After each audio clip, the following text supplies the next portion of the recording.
The time has come to unite the world under one nation. An 8-bit nation. A neon green nation. The CoCo Nation. The CoCo Nation Show, coming soon.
In a world where hard drives rule and floppies are superfluous,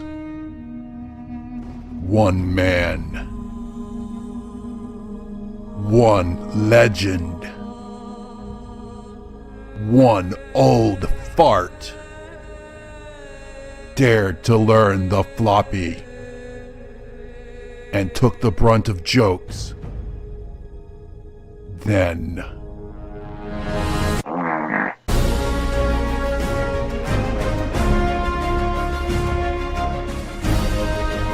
all hard drives and SSDs died. But the floppy survived. And the only man who knew floppies became a legend once more. Floppy Life, the David Ladd story. This summer, straight to YouTube.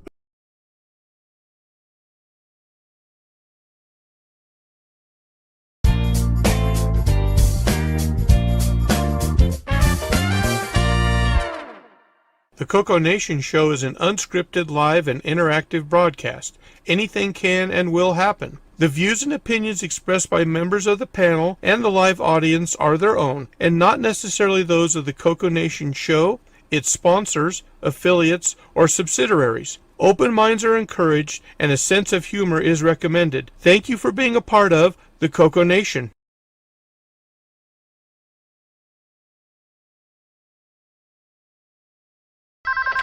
Radio Shack? Okay. What? The 80s called.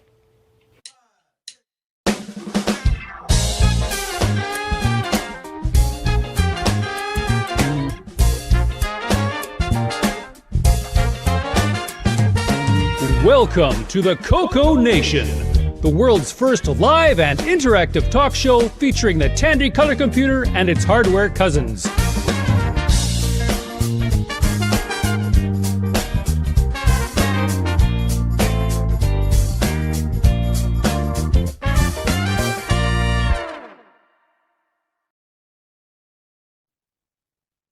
Hello, everybody. Welcome to episode 330 of the CoCo Nation Show.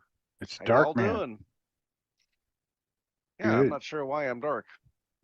The backlighting, I think, from your window. Probably too light, too bright, huh? Yeah. Well, I can't turn down the sun. You can turn your camera. Yeah, I'll slide it over here a little bit. There you I go. think it's a little- Hey. Oh, there you are. Hey. A face. Now better go back. all I did was move it 6 inches on the top of the monitor here. Right? Yeah. Amazing. So first thing we want to say is this show dedicated to Brian Joyce, who passed away this week. So with that out of the way, panel introductions. Top corner, yours truly.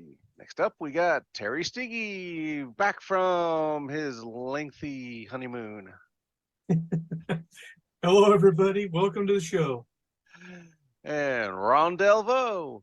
Yes, and I'm looking up the word superfluous on my other computer here, and I've not found a good answer yet. Maybe it has to do with, I don't know, something.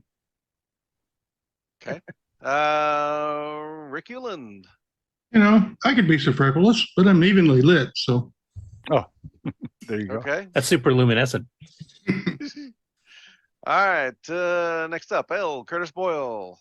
Welcome to the show, everyone. I will mention we will be talking about Brian Joyce and his contributions to the CoCo community later in the show, right at the start of the news. So there'll be more talking about him too. But we'll miss him. Okay. And next up, our special guest today, Charlie and Mark from portacoco.com. Yeah. Hi, everyone. Okay. Hello. We'll swing back to you guys here in a little bit. Next up, Alan. Happy CoCo Catterday, everybody. Catterday. Okay. Next over, Kevin Holloway. Hello, everybody. Hello. Okay. Next up, David Ladd. Hello, everyone, and welcome to the show. Arr. Okay. Next Hi, over, matey. Mark Overhoser. Hello, glad to be here as usual. Okay. And then Nick Marentes. Hey, everyone. How come I'm not on the bottom of the list now? I'm on the bottom of the planet. I'm usually on the bottom of the list too. It looks like Promoted. your sales are up. Uh, We've upped your ranking with the show. And it's Yeah. Pong now. It has nothing to do with Neutroid. Now I'm on the bottom There, again. how's that? There you go. That's better. Now I feel at home, and I can get off standing on my head. All right, now that I rearranged the screen, Ken Waters. For the last time from my log cabin, next week I'll be back in the 21st century. Okay. And Jason, CocoMan.biz. Why, hello, everyone. Ooh. Okay. Brian Weasler. Hello, everybody. Welcome to the show and happy pumpkin spice everything right now. So, Right. Yeah. Uh,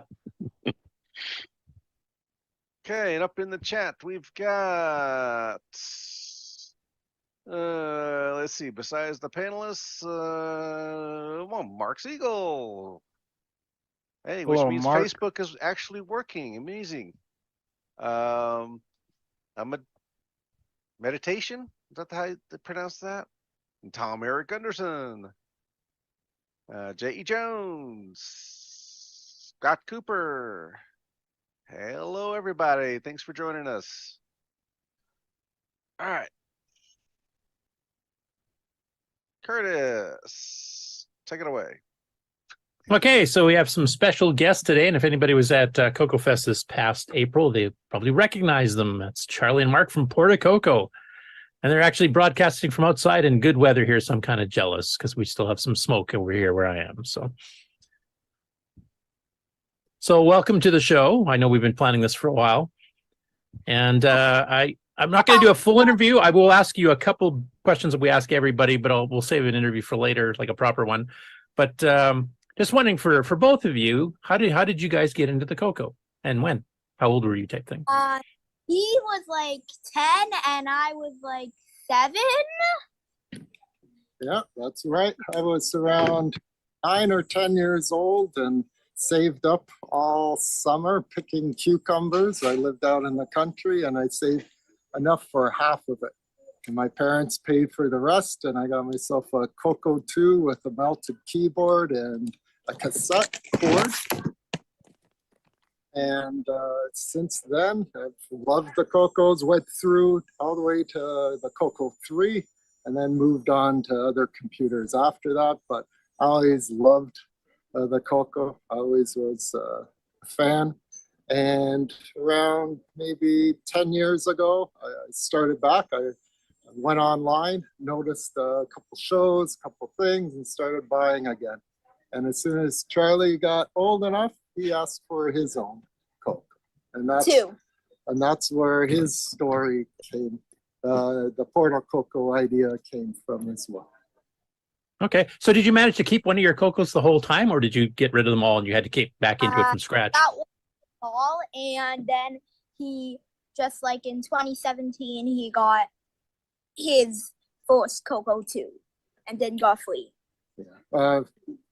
I didn't have tons of money, so I actually sold them all to my cousin. My uncle saw how good the computer was to me and how excited and how much I was learning. So he wanted it for my younger cousin. So handed every single thing I had off, but kept a couple rainbows and a couple other little nostalgia, but I've pretty well been able to recapture everything and purchase it all slowly over time. Oh, good. And then I guess for both of you, again, like you said, you basically got into it because you always had the nostalgia. What got your son into it? Like, and the fact that he's also into this hardware side of things, which I mean, normally for younger kids, it's usually like games type thing. For us now, it's YouTube and games. We're on a show. And now I just saw him using it and I was like, and then I tried one of the games of the week. I liked it, and then I said, Dad, get me my own CoCo. And he is a hardware guy. He's trying to tear everything apart, understand every single operating system. He's more interested in how the things work than actually doing things with it. So I think that's pretty well every hardware guy's here's experience too. Not mine, because I wasn't a hardware guy, but I'm sure Rick and some of you other hardware people that you pretty well started the same way, didn't you not? Taking things apart and trying to figure out how things worked. Exactly. he loves the software too. So he's every type of operating system he has it, don't you, Joe? Not every kind, but like I've read most of the articles about it. Wikipedia. Yeah. I got a question for Mark. Yeah, go ahead. Sure. Mark, do you have other kids in school that have old machines like you have? Do they have any interest now since you're into it? Oh, he's talking to you, Joe. Is he talking about Lily? No, he's talking about, do any kids at school have different computers? They all have Apples. They have like Apple, Windows, and Chrome. No olds. No retro stuff. I'm probably the only kid who's ever gone to CoCo Fest. Yeah, at least around here. Yeah. Anything Do you I have a like. fan base? What was that, Nick? Do you have a fan base? Do people follow you around? The girls come running after you, and you know he's a retro guy. Recognize you in the grocery store and. Oh, really? Oh, well, that's my problem too. Well, Charlie thinks he's famous. He's now been on CoCo Nation, so he's. I've been on CoCo Nation a few times with the picture slideshow. Oh yeah, he watches your show continuously, and he's excited every time he sees himself on the bottom corner as well.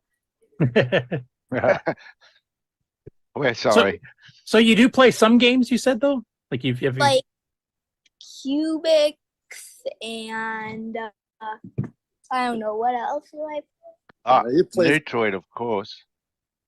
I don't know if he's tried that one yet. He will. Oh, and the Halloween like thing where you go around and you have to. That game of the week. I don't know what it's called. Oh, Ghost Rush. Yeah. Yeah. Yeah, I like that. Yeah. So, Charlie, did you want to explain how we got to the Port of CoCo? Okay. Okay, we're going to transition over to the next area. Is that okay, Curtis? Yep, yeah, go ahead. Oh, one Use second. the next area. Wait, switch camera. Just let me do it on top of the towel. No, Charlie, Charlie, come down. Yeah, there. Okay, now. Shut up. Okay, so one of the reasons was my mom, I play Cubics a lot. My mom tells me to go outside and touch grass. So So he took it outside. Fantastic. That's a smart kid. You got it. my dad, if I pay for these stuff, can you build it? And he was like, yeah. And then I paid for all of this. And then he was like, oh. And then I got the stock Port of CoCo kit with CoCo DV, a 4-amp battery, an upgraded 6309 processor, drive wirelessly, internal drive wire, and upgraded 12-volt power supply. Then he got jealous.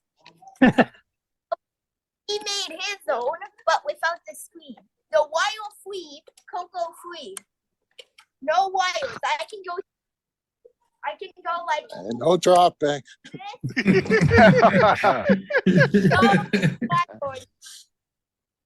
added an OG. Is that supposed to? I don't know. Okay, so let's talk a little bit more about yours. Okay. Do you want to turn yours on? I don't. The button in the back. You got it? This has a 11-inch HD monitor made in China. And it's now just loading up. And if you see, I can like type in random stuff. Let me restart it so I can get the CoCo thing. So the key part about this is it is a it's a wireless system running off a Ryobi battery. The Ryobi battery drives both the display And you can walk anywhere with it. and he has flexibility to come and to sit on the grass. And now when his mom says go outside, he can go outside. If he has to, he can go to his tree house to play. Oh, nice tree house. Yeah, that's why the Port of Coco hasn't been finished yet, because all summer we've been building a brand new tree house And for the him. geodome. And his dome here. But so the key part, so this is the CoCo 2 version. This is Charlie's computer, and just as he was saying, it is a souped up version. It's got everything. We got the CoCo DV in there. It's got the 6309. We got some of Sloopy's products in there. The monitor is a 12 volt. Both of those everything is driven off the battery. And the other key thing is there's no modifications to the case. Yeah, that was one of the things at the fest that really surprised me, because we've seen some other hacks of people putting batteries and keyboards and monitors, but usually they've had to modify the case in some way to do that. And you guys didn't. You guys actually designed it in such a way that it's pristine. Yeah, exactly. And we got some examples on the wire free here. Okay. Charlie has worked on a couple things he wanted to show you guys. Yeah. Okay. All of them. Okay. All of them. All of them? Okay. Yeah. And Okay. Here's number 1. Wait. Number 2. Number 3. I didn't know he had his passport already. Number 4. Nick, you should recognize that. I Oh, there you go. I thought he looked familiar. Rock there. This is right near us in Niagara Falls. Number 6. Well, where do you live? Toronto. Oh, I lived in Rochester, which wasn't far. Oh, Charlie's favorite place. He's 20. right up there. A strong Number museum. 7. Yep. Number 8. Another I Australian.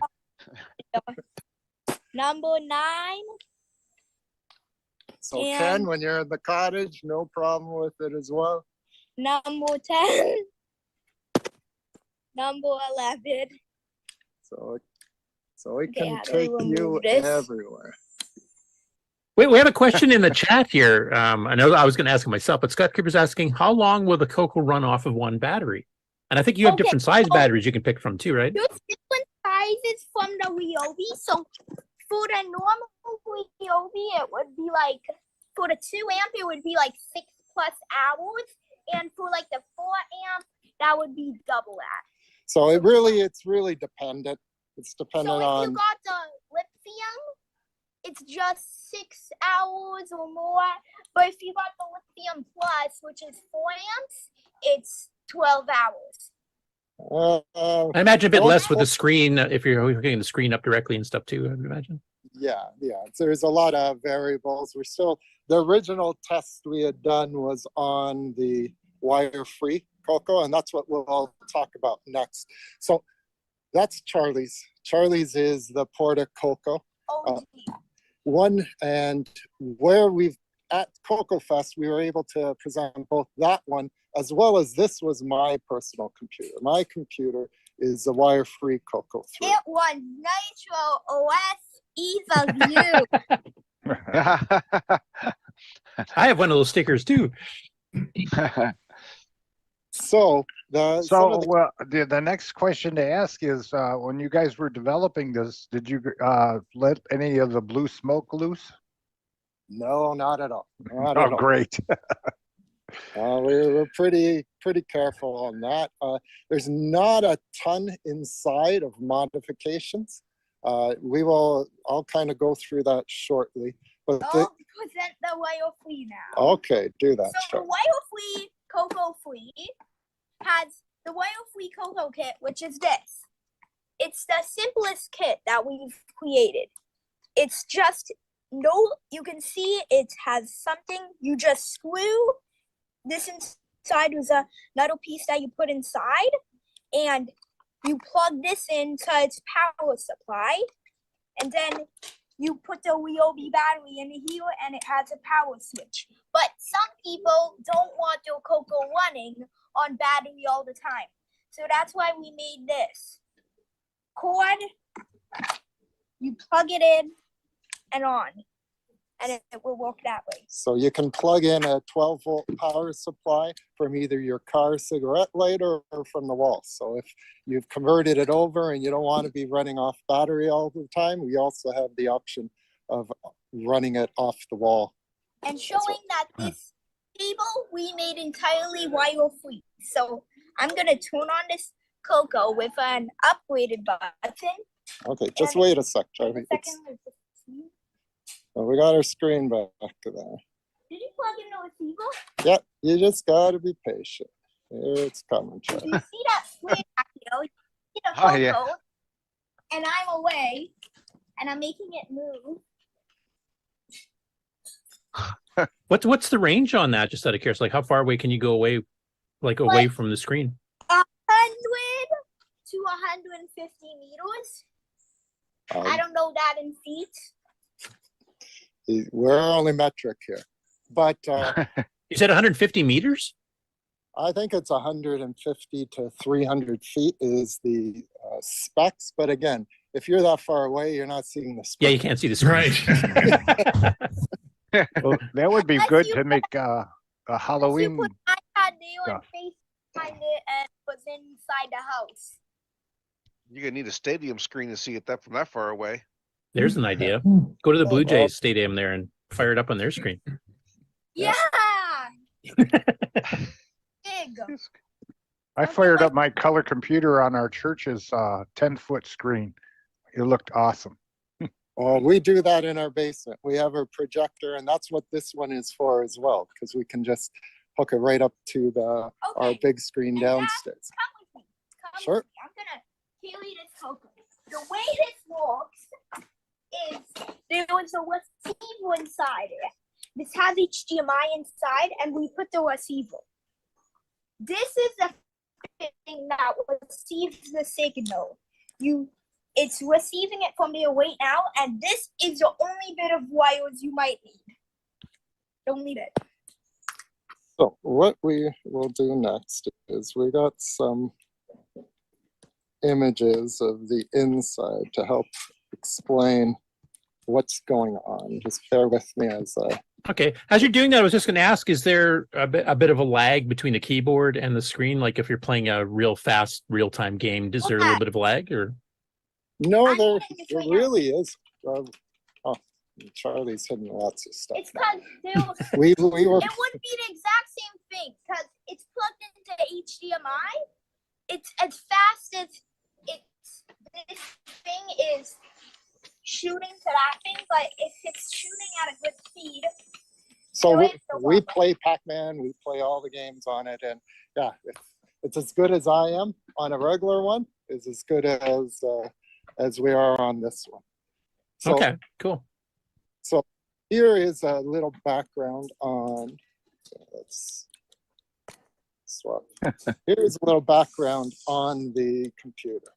So first thing is how it connects, and Charlie talked about that a little earlier.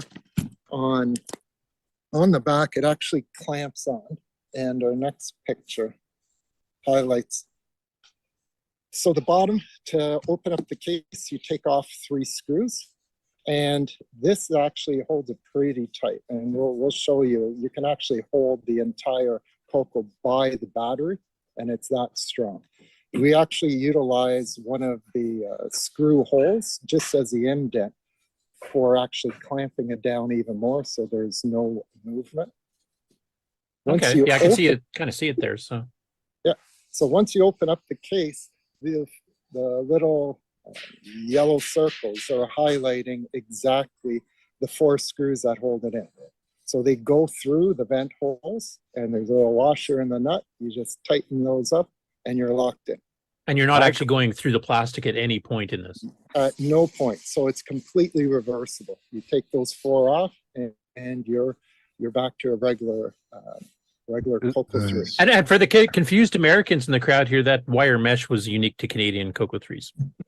I was Yeah. just going to say that. Yeah, so that's so no one would drop pennies into the Right. computer, which was Yeah, a smart. that's why we're poor. We couldn't collect all the free change. But anyway, And how much does this slow down liquids? None I at all. don't take any at all. None. What we also have is we got the fuse built in to make sure there's no problems coming out of the battery. This is a look from the inside, taking the case off. As we get a little closer, this is the look of the power. So we actually take the complete transformer out, you take the plug out, and what you have here is you have a quick connect. So if you want to take the case off and separate it completely, you can quick connect and pull the two wires for the cover off.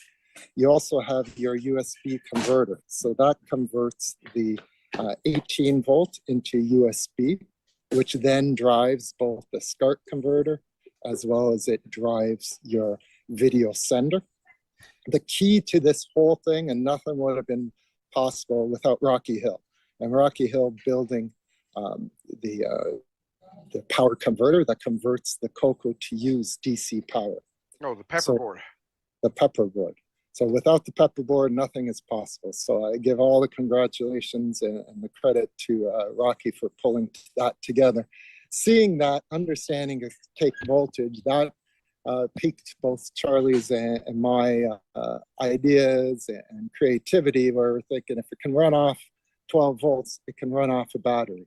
So originally we were looking off buying a external lithium battery.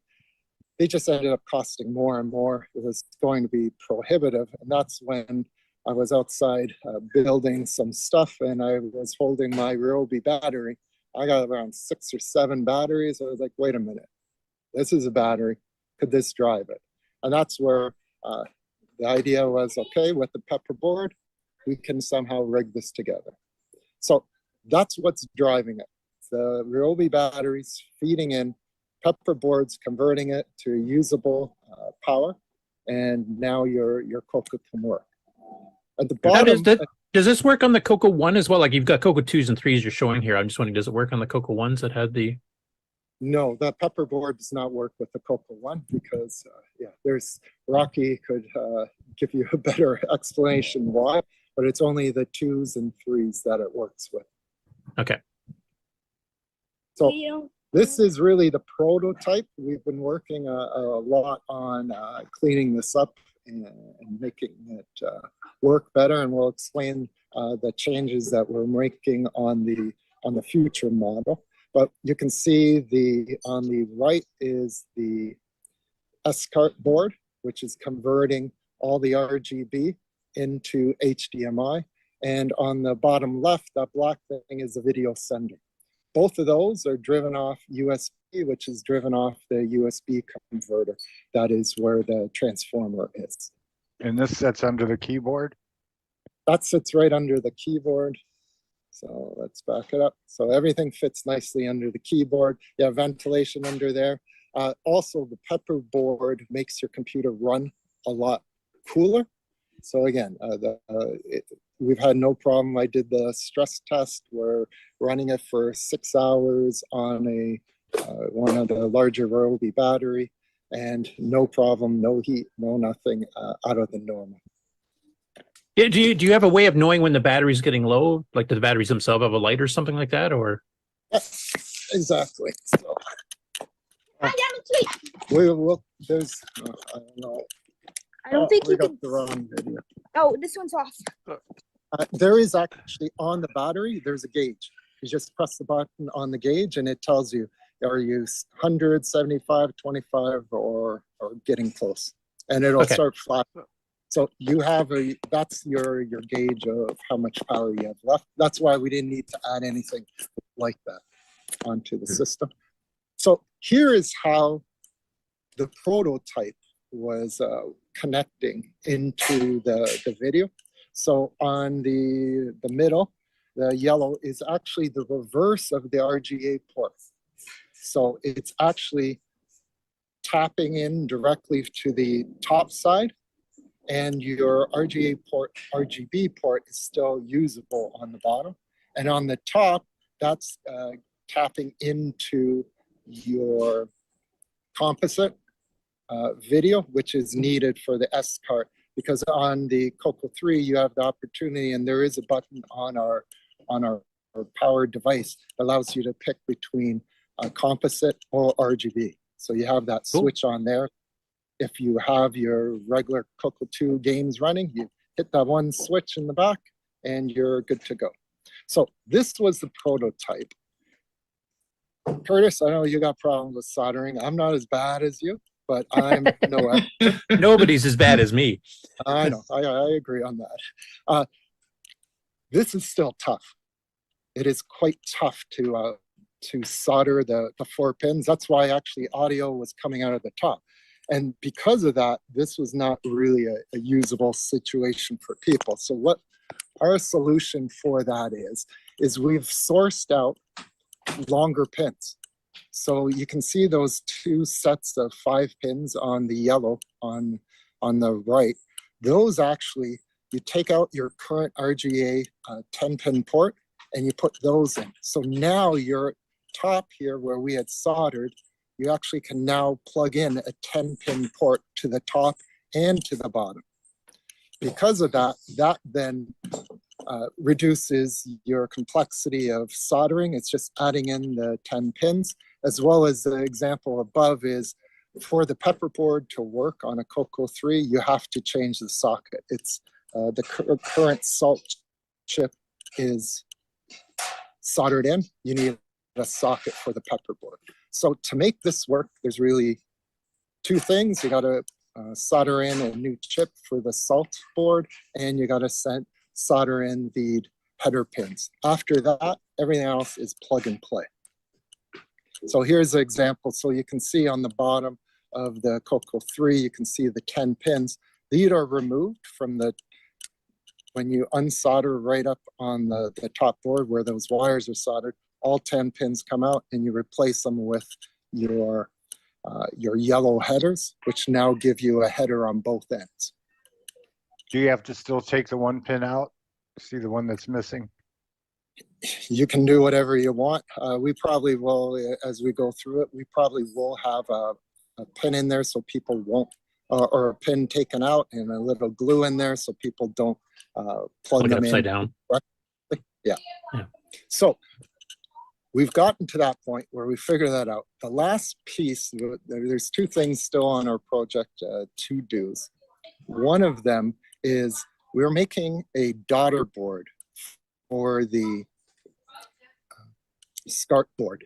So the SCART board, to make it work with HDMI, you actually have to have some resistors, you got to have some capacitors, and this will also have the header, the same 10-pin header. So you're going to be going internally, you're going to have a 10-pin cord that will just plug into this, plug into that, and you'll be ready to go. I am not a circuit board guy, so this is my first attempt. I'm going to probably be reaching out on Discord to ask some people to take a look at what I did. Did I pick the right resistors? Did I do the right things? And then the idea behind this is also to simplify the construction of this. And this is not my job. This is as far away from my Them job. resistors are looking awful small.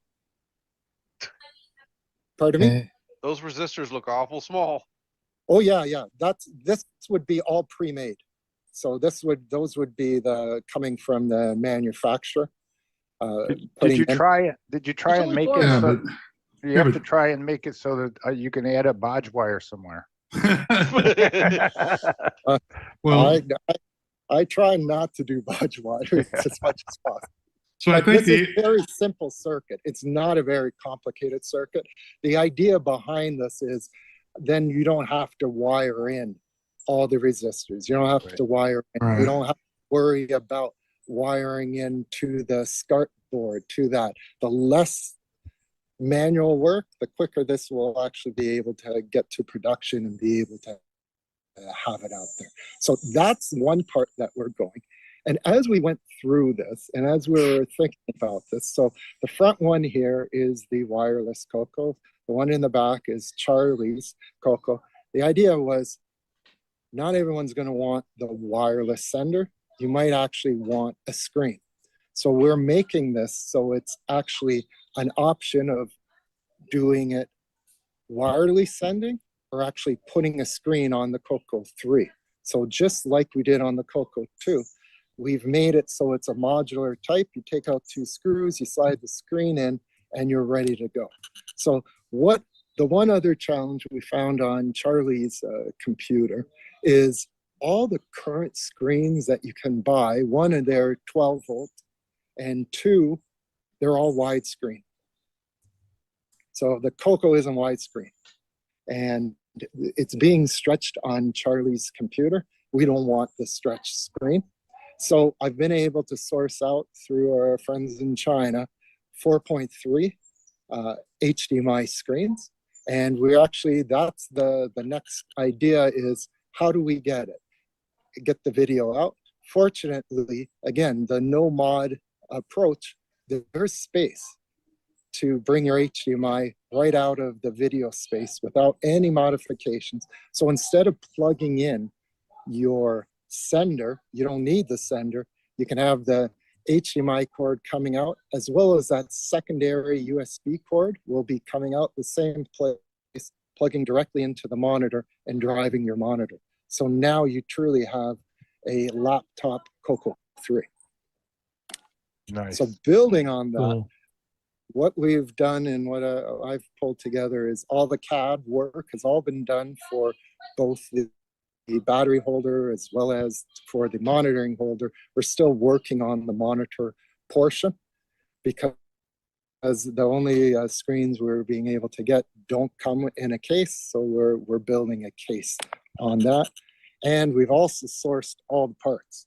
So this is a toolbox just for the portico with every contraption in there. We have all the S-card adapters, we got the pepper boards, we got the fuses, we got the switches, we got light switches, we got screens. So we got everything. It's really, we're kind of in the final stages. Summer is a busy time. So as fall comes, we're going to be less outside and more time to pretty well finish this. Well, since you've done this, wouldn't it make sense for you to make your own SDC card and Gimme X? You don't need a Gimme X. Sorry. Yeah. So the other idea behind this as well is if you have a Gimme X, you don't need. You probably don't need the yeah, it has VGA on it, right? But this is right now, we'd love to have a Gimme X, but they are unobtainable. So this is kind of our own currently available solution. And the key thing on this as well is the battery power. You can take it with you. If you're doing your long trip, I know Ken and Curtis, you guys are driving in for a day, you can plug it into your car. You got your screen, you got your CoCo. As long as you're not driving, you're the passenger. Yeah, we don't need the GPS or anything running then. We pretty well know the route now, so. Yeah, and you're set. So really, this is all driven from Charlie's idea of, I got to get outside. Mom's yelling at me. How do I get outside and still play games? So, smart kid. So question, do you have a bracket that will handle my Ryobi battery? That's a 40 volt. 40 volt isn't going to work well. Okay. This will keep it running for a while. I bet you get all day battery life out of that, though. That will provide the smoke I was speaking of. There you go. I think the tool battery idea is just genius because you've got the balanced charger and the cell, the whole cell balancing, overload protection, all free. Yeah. You don't have to engineer all that stuff. And they're mass produced, so the cost is down. Right. Yeah. And you can go Very steal your reasonable. neighbor's battery when yours goes dead. Just go to his garage, whip it off the weed whacker. So on these batteries that you've been using, the 2 volt or ones that you have been showing us here, how long does it take to recharge those? Just out of curiosity.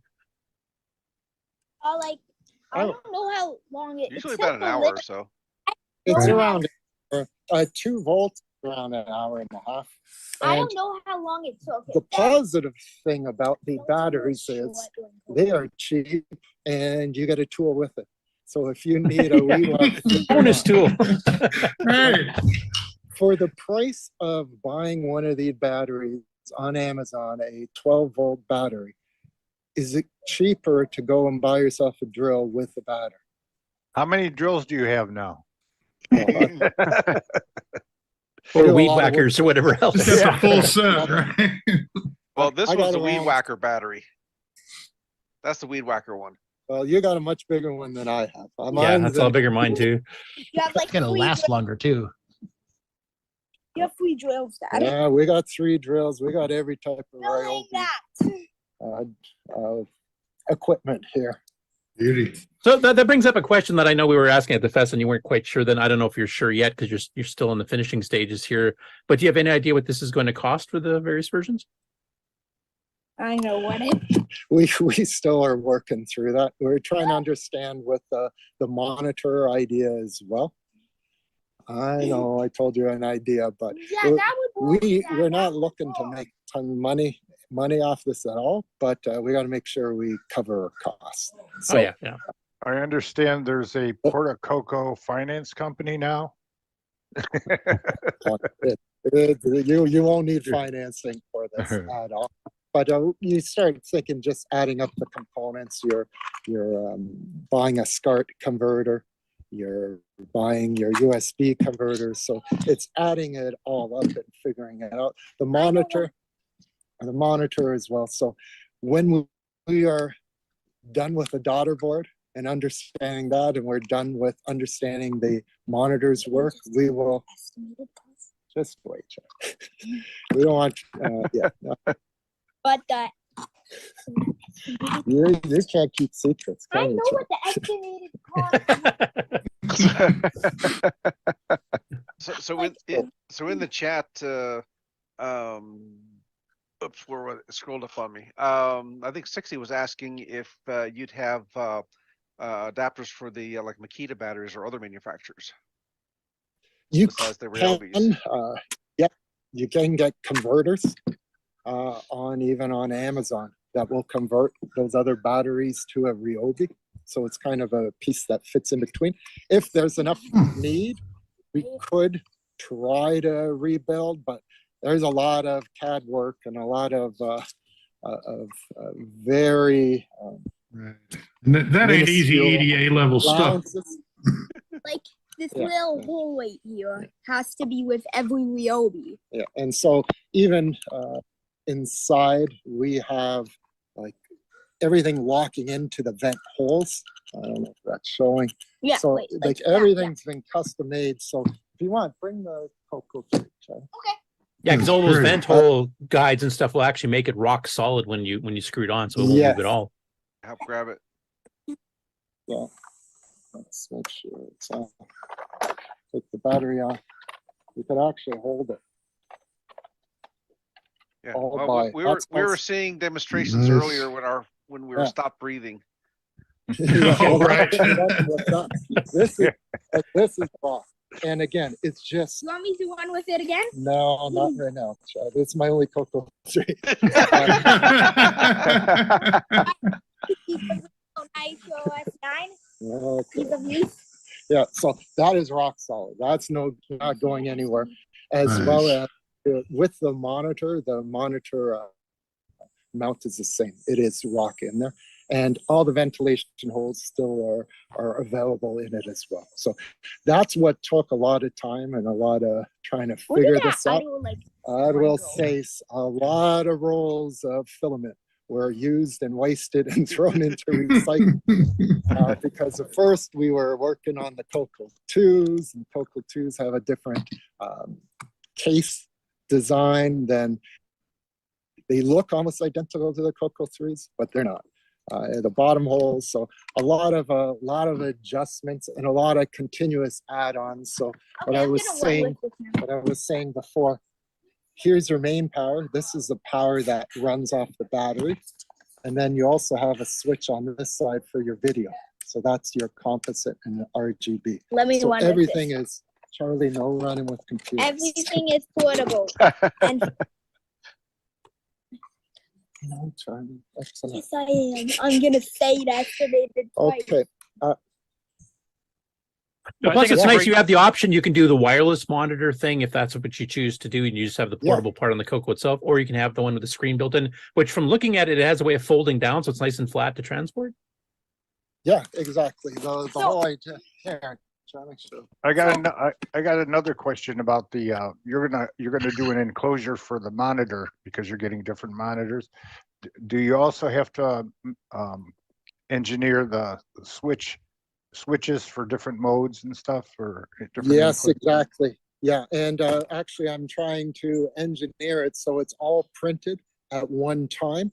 So that's been taking a little, so when it's printed, you just push it a little harder, it'll break the little snaps, and then all the buttons will be pre-made and ready in there. And so that's the engineering. That's the part that I'm still working through. I need winter. I need some cold, so I spend time in So you can't stay inside. Yeah, spend some time inside and working on the laptop building that. But that is the next step. Do you think you'll have this ready by the May CoCo Fest? Yes, Yes. for sure. We'll For sure. have the place ready, and some people already put in like pre-requests, so if they want one, they can get one. Yeah. So our focus was before we were looking at the CoCo 2 and the CoCo 3. The focus right now is on the CoCo 3, and that was a lot more of the interest. And the option on the CoCo 3 will be you can do the wireless, or you can focus on the monitor, and you can switch in between. So if you What start, happened to the old mobile? that's still somewhere in the basement. Your other Oh. one, the other one's up there. You can bring your original one. Yeah, for let's sure, grab the Chuck. original one. So we were showing the original model. This is what Here, he's coming with his. So this was the original idea when we came to CoCo Fest, was creating a version for the CoCo 2. So this is a totally different one. from CoCo. And this one was utilizing a TV monitor, a battery TV. And as we progressed, that's when and again, there's the kind of the clamshell idea. So that was the idea of original prototype for production. From talking to people and from thinking it more, and after showing the wireless wire-free CoCo, that seemed a little bit more excitement. So that's why we've put a little bit more focus on that one as the first. Can I say so? This CoCo that was used from this, the auctioned CoCo from the auction of the 30th CoCo Fest. Yeah, so when we this was the one we won, and we converted it over. I was excited to win this one because it is the not chiclet keyboard. The melty. Yeah, that is my original computer that I got. I had originally the CoCo 2 with the melted one, and so that was an exciting time to get to CoCo Fest and to get that. It's already on our calendar, CoCo Fest. Charlie's wondering when the hotels will start opening and start accepting. No, I just want to know which hotel it will be. Yeah, he's excited to come again. Yeah, this Grant year. could tell you because I think it's already pre-booked. Terry, is Terry Yes. still in the call? Yes, it is. You can go out to the website, and the special pricing for CoCo Fest is already available. But which hotel? So you can Like, book is it now. the- So you're late. We're Same, like- It's I the think it's the exact same hotel? yeah, same hotel as last time. Cool. Yes, and change. Perfect. We knew everything. So the CoCos you have you had good luck with your keyboards staying working? They have been working. Yeah, everything is. Yeah, we haven't had any problems on keyboards whatsoever. Good. Yeah, And, we've had you- good luck with our computers. Yeah, And you nothing has haven't had to gone wrong. recap or anything? No, on Charlie's, we've changed everything.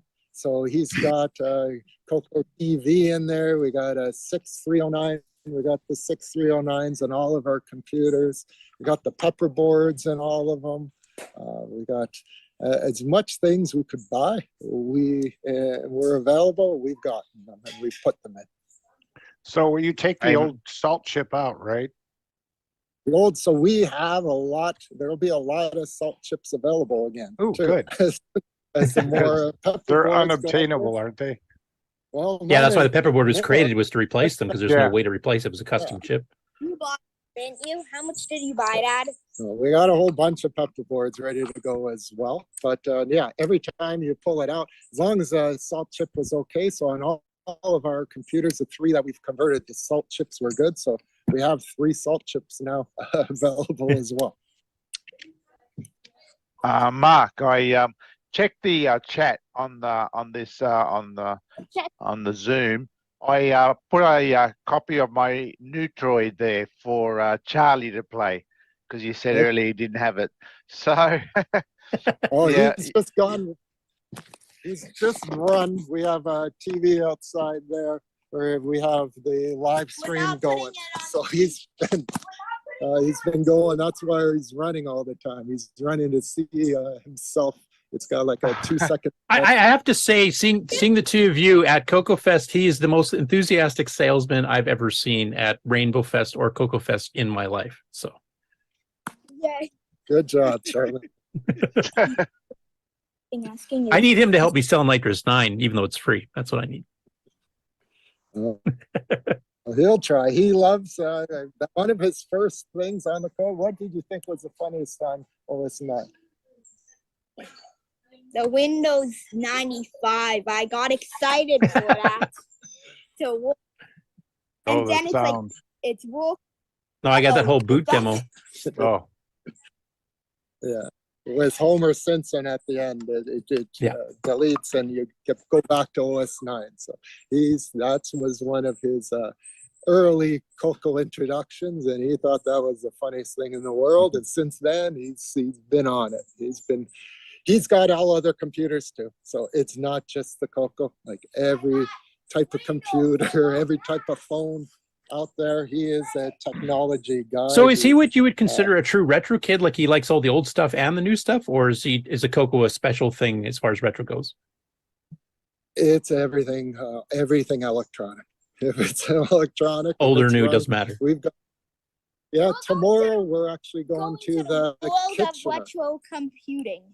Yeah, we're going to that trade show that's here in Kitchener. It's today and tomorrow, so we're going. Yep, there. actually, I'll be announcing that in the news. Retro. Frank from Retro Rewind's down there. He's on one of the sponsors, so like where you get CoCo SDCs from in Canada. So he's in Toronto too. So yeah, and that was a shocking thing. Talking to Frank, he actually lives down the street from me.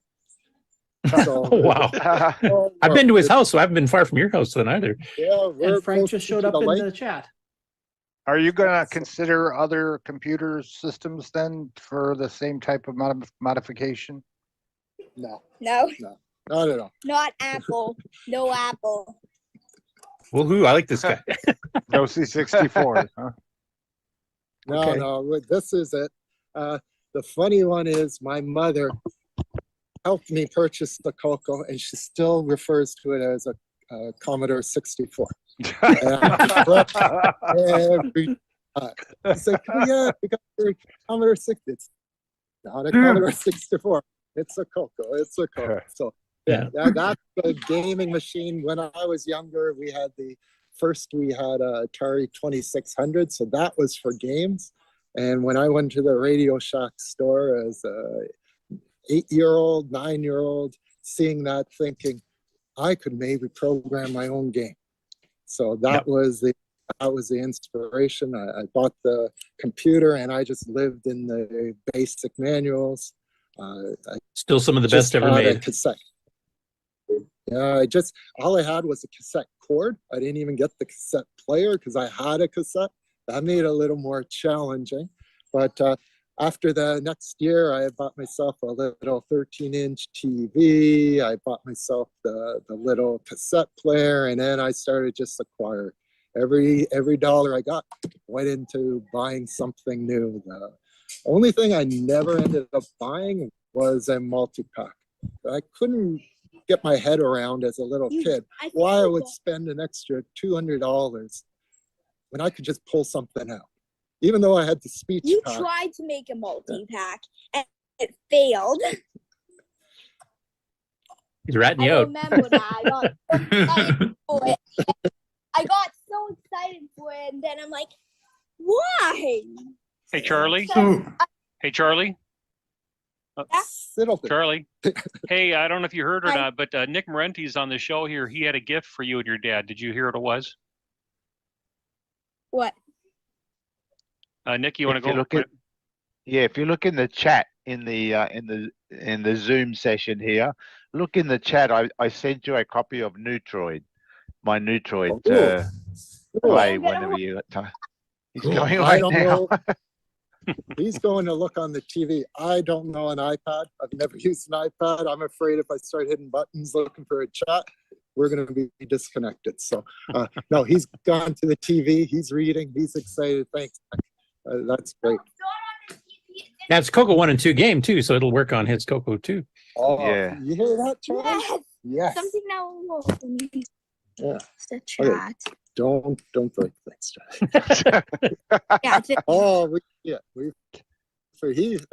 he's the guy. Whenever something's broken, anyone has a phone that's not working, Charlie is the man that's a go-to. Yeah, and then I take the old phones. Yeah, and then he gets their old phones and he uses those. He's got a collection of probably 30, 40 different phones that he works us through. So you're married, right? Yeah, and I got a little You and your daughter. wife are wonderful. It seems like you have a bundle of patience. Oh, well, you got it. As a parent, sometimes you don't have a choice. You got to be patient. Yeah, I understand. He's full of energy. I would like you thank you for him and his enthusiasm, because I mean, one thing we've talked about on the show is like we're a bunch of older guys, right? Because this is what we grew up with, and you want to try to get new blood. And we've been talking about, you know, what promotions could we do at CoCo Fest and stuff, and just having Charlie around and the enthusiasm he just brings to the room. Like I said, he's a natural salesman, and he's very young, and he's just loving this stuff. So that's perfect. Like, thanks. And we're excited having him out there too, because this is his chance to start experiencing sales. I'm not a sales guy anymore. I'm a marketing guy, but that's why I'm excited getting him involved in all of these things in a young age. She wants to say, oh, game. My daughter, if she wants, she got to come out quick. Well, as he gets older, as he gets older, he can give it a crack on the multi-pack thing. Well, we do. We do have a multi-pack. We did end up getting one of Zipster's. Minis or the Mega Mini? Mini version. Yeah, Mini. Okay. But Mega Mini without the RCA port. I'm really impressed by this case that you drew up. What'd you draw it on? First, we were using. I do a lot of 3D printing things on another. I was actually using what was Google SketchUp originally, and now we're actually using. Again, I don't have time to go learn a new one. This is Tinkercad. Really? So it's but it's pushed to the extreme. Yes. It is pushed to its max. That's quite the design. I was impressed. Thanks for showing that. Yeah, and continue to follow the some of the Facebook posts, because in about a month or two we may have an announcement for CoCo Fest related to youth, and trying to bring younger folks in there. So Charlie might have some interest there. Okay, I'm gonna have to give. I'm not on Facebook. I've never been on, but my wife is. I'll have her connect onto the. Well, Brian, you'll be announcing that on Discord too, I presume, at some point. Yes, yep. There'll probably be some sort of announcements there once the committee comes back with some ideas. You go on Facebook? No Facebook, Charlie. Oh yeah. That's too much work. Now we'll have it on Discord too, and we'll probably put it on the mailing list as well. So that kind of stuff you want to advertise it everywhere, far and wide. Great. Did you hear that? Yeah. So can I tell him the price now? Yes, I'm gonna say that estimated price on the I know you. Now, my last question for you that I have sort of semi-planned is, once you do complete this, and you've got a couple of versions, you've got the wireless monitor or the fold-down monitor, et cetera. Once you get that done, do you have any other further long-term plans, other things you guys are looking at possibly making? Maybe we might make like better updates. Like we might add better monitors, or we could add a bigger monitor for a bigger price. Okay.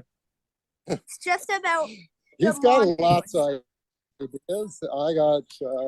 We got to find time for his ideas. Wild free cocoa free will probably be around $120, and the Porta Coco will go around, and the monitor will be around $60 for the monitor upgrade. Don't quote Charlie. Not in stone. He's not involved in. Yes, I am. In the I got this. So, This is the age-old yeah, problem where manufacturing has to match marketing's demands, right? Because they promised all Yeah. this stuff. So He calls Right. himself the CEO. He makes promises. Yes, I make all the profit, and you make So nothing. Charlie, if you sell it to me, you make no profit. I'm making all the profit. You're making all the. And we probably Charlie doesn't understand profit and Yes, cost. I yet. do. We I will did get to financial that. literacy. Well, I did Canadian grade 4 financial literacy. anyway, I have to Yeah. say we're really looking forward to seeing both of you at CoCo Fest again this year, and the updates that you'll have. And this year you'll be allowed. You can finally purchase the stuff instead of just the magnets. Yeah. Charlie's already designed new magnets for this year as well. He's Yeah. got some ideas. It's So gonna everyone be ready. I showed you some of the magnet starting stuff. You Yeah. cool. guys have a website or anything? Yes, Yes. www.portacoco.com. And remember, if you get one of those, you won't need one of these. Yeah. Now, before we let you go there, I just want to give the chat, they're on a bit of a time delay compared to the rest of us. If they have any last questions I want to ask, and then I want to ask anybody on the panel, any final questions for Charlie and Mark? Besides, keep up the great work. Right. I'm just gonna run around with this again. Oh boy. Back on the dome. Stress test. Yeah, I think it's more stress for the father, though, than... Right, well, that's who we're stressing here. Hey, wait a minute. That's mine. Bring that down. Get yours. Get yours. No, mine. Mine's expensive. Oh, boy. Oh, Marco Will just posted the link to your website, too, in the main chat that everybody's seeing, so... well, thank you for having. Hey, Charlie. Thank you for having us on. We've been looking forward to this. Charlie's been looking forward to this. Okay, you might swing. Hopefully, we'll be able to swing by to the show sometime again. Okay, I'm gonna switch the camera. Okay. And yeah, we got a birthday party. Charlie's got a pretty busy calendar on the weekend, so we were able to. But birthday party exit is coming very soon. Well, this is one way he keeps go, Charlie. Go. Oh. He's swinging, saying good. At least he's not carrying your cocoa this time. I know. Don't give him ideas. Don't give him ideas. Also, have fun at the show in Kitchener too. It's one I want to try to make it too. I think there's a few people there I know. I don't know if Neil's going to make it this year. He usually does make it. Frank will be there, obviously.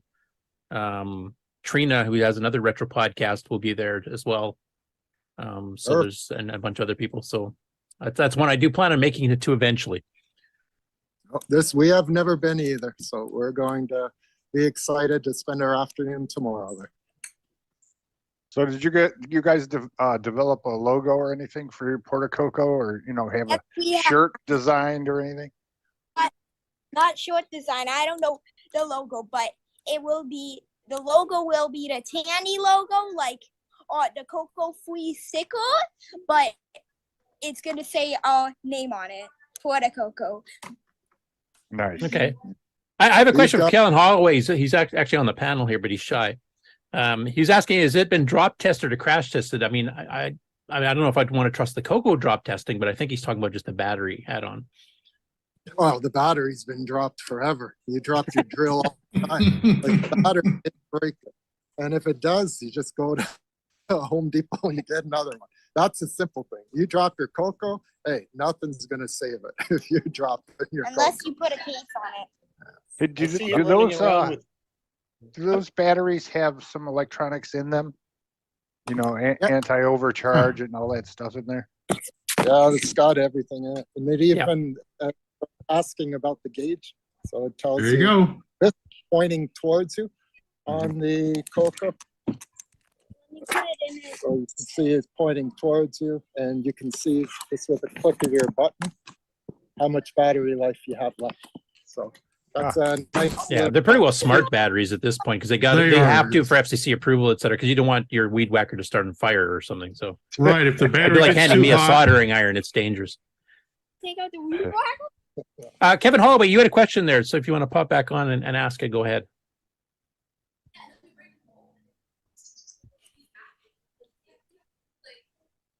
Kevin? This is as calm as he's been. Oh, I don't have a question. Oh, I thought you popped on there to ask something and then. I was, but I changed my mind. Oh, okay. No worries. Yeah, no, so the Ryobi battery, that was the perfect solution. It is the most economical one out there, and we had it in our house. So that was kind of that, and the pepper board are the two main pieces. Everything else was just fabrication and trying to figure out how to make it work. Making it work, 3D printing, and buying it from China. Yeah. And as Rick said, the batteries have all the extra stuff built in because they have to by regulations, et cetera. So it saved you a ton of development time having to come up with all that, you know, battery charge lights and safety features and all that kind of stuff. It's all there. One of our batteries doesn't have it. That's the oldest one. But the other nice thing about it, and one thing that I find with a lot of my items that have batteries, is you don't use it all the time. So the battery is always dead when you actually want it. That's why we made this. So your Ryobi battery, you got multiple, and you're using it for other purposes too. So our batteries aren't just being sitting on the CoCo. It's going outside. It's on our fans. It's on our weed wire. It's on our drills. So when you won't, so it's always being recharged and reused. So that's one of the benefits that I found is, because all my other old electronics, when I pull it out, I want to use it, and it's not ready. Yeah. That's why we made this. One cord makes the wire-free CoCo free. One wire CoCo free. Good job, Charlie. Sure. You need to make it out of Ryobi green filament. How are we gonna get that link? We'll figure it out. Don't worry, Charlie. But when we leave the meeting, it's gone. Oh, well, we'll figure it out. Okay, it doesn't look like there's any more questions from the chat for now, so I think that will wrap it up. Now, I think, Mark, you said you have a commercial that Charlie was involved with. Yeah, let me see if I can make this work. Oh, hey, Charlie. Some people have big plans after school. What's little Curtis is gonna do? Little Kenny too. L. Curtis is at work on OS 9 improving the ease of use so his pen pal Nick can better program new games. And Kenny is at his Radio Shack color computer playing his favorite game of the week. But wait, Curtis is now documenting every single CoCo game. And Kenny's now having a blast with the second game of the week. You could spend 24 hours a day inside your bedroom playing and working on your CoCo. That is until your mom yells the most dreaded words ever. Get outside and get some fresh air right now. You have to listen to your mom. What other option is there? On Saturday, April 22nd, come visit the Charmark Computer Booth 11 at CoCo Fest to discover the answer. We look forward to seeing everyone there. That was great. Yeah. We just got to update it for the new date for this upcoming year. Yeah. Like some people might be new to CoCo Fest and stuff, so we'll have to update it. Some people will probably know it though. Now, have you guys done anything for Septandy? This is part of Septandy. We're just getting back into it. So What's Septandy? Septandy is this month. September, but you do everything about Tandy. Yeah, perfect. I just guessed. Yeah. This is Okay, this is our time burn right now. We don't need anything else. No, we gotta switch sides again. My tree house. Okay, we ready to go? Guys, So you guys got a party to go to? Birthday party? birthday party is next step for today. Okay, well, have fun there, and we'll let you go. Thanks for coming on. Thanks for showing us everything. Thanks for scaring the heck out of us, dragging it all over the place and running around with it. And remember, we can always join it again. We got the link for every Oh, Coco. Curtis, he says we're going to be coming back another time because we got the link. So you're going to probably see him again someday. Yeah, well, for sure see you at CoCo Fest at the very least. Perfect. Thanks, guys. Hey, thanks. Thank you. Thanks for coming on.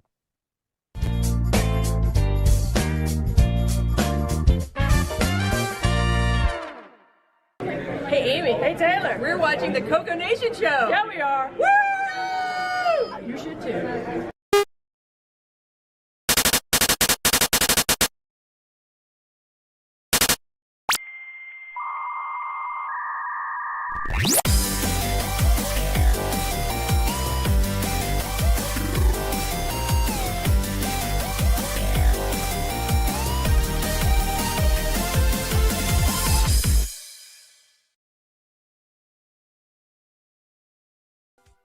Hello, everyone. It's your good buddy, your good pal, Amigo, and joined by that dastardly The Brent from ARG Presents. You're watching CoCo Nation.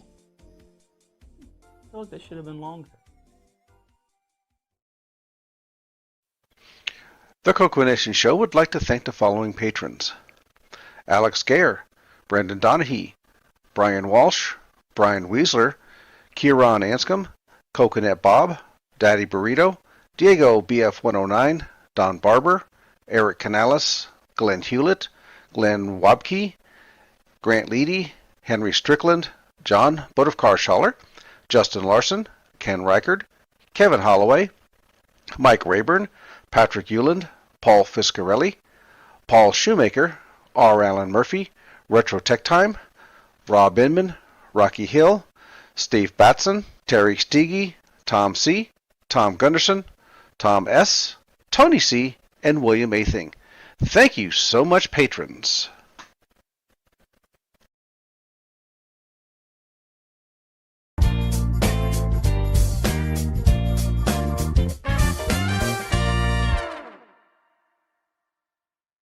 Welcome to everybody's favorite segment, Who's New to Discord?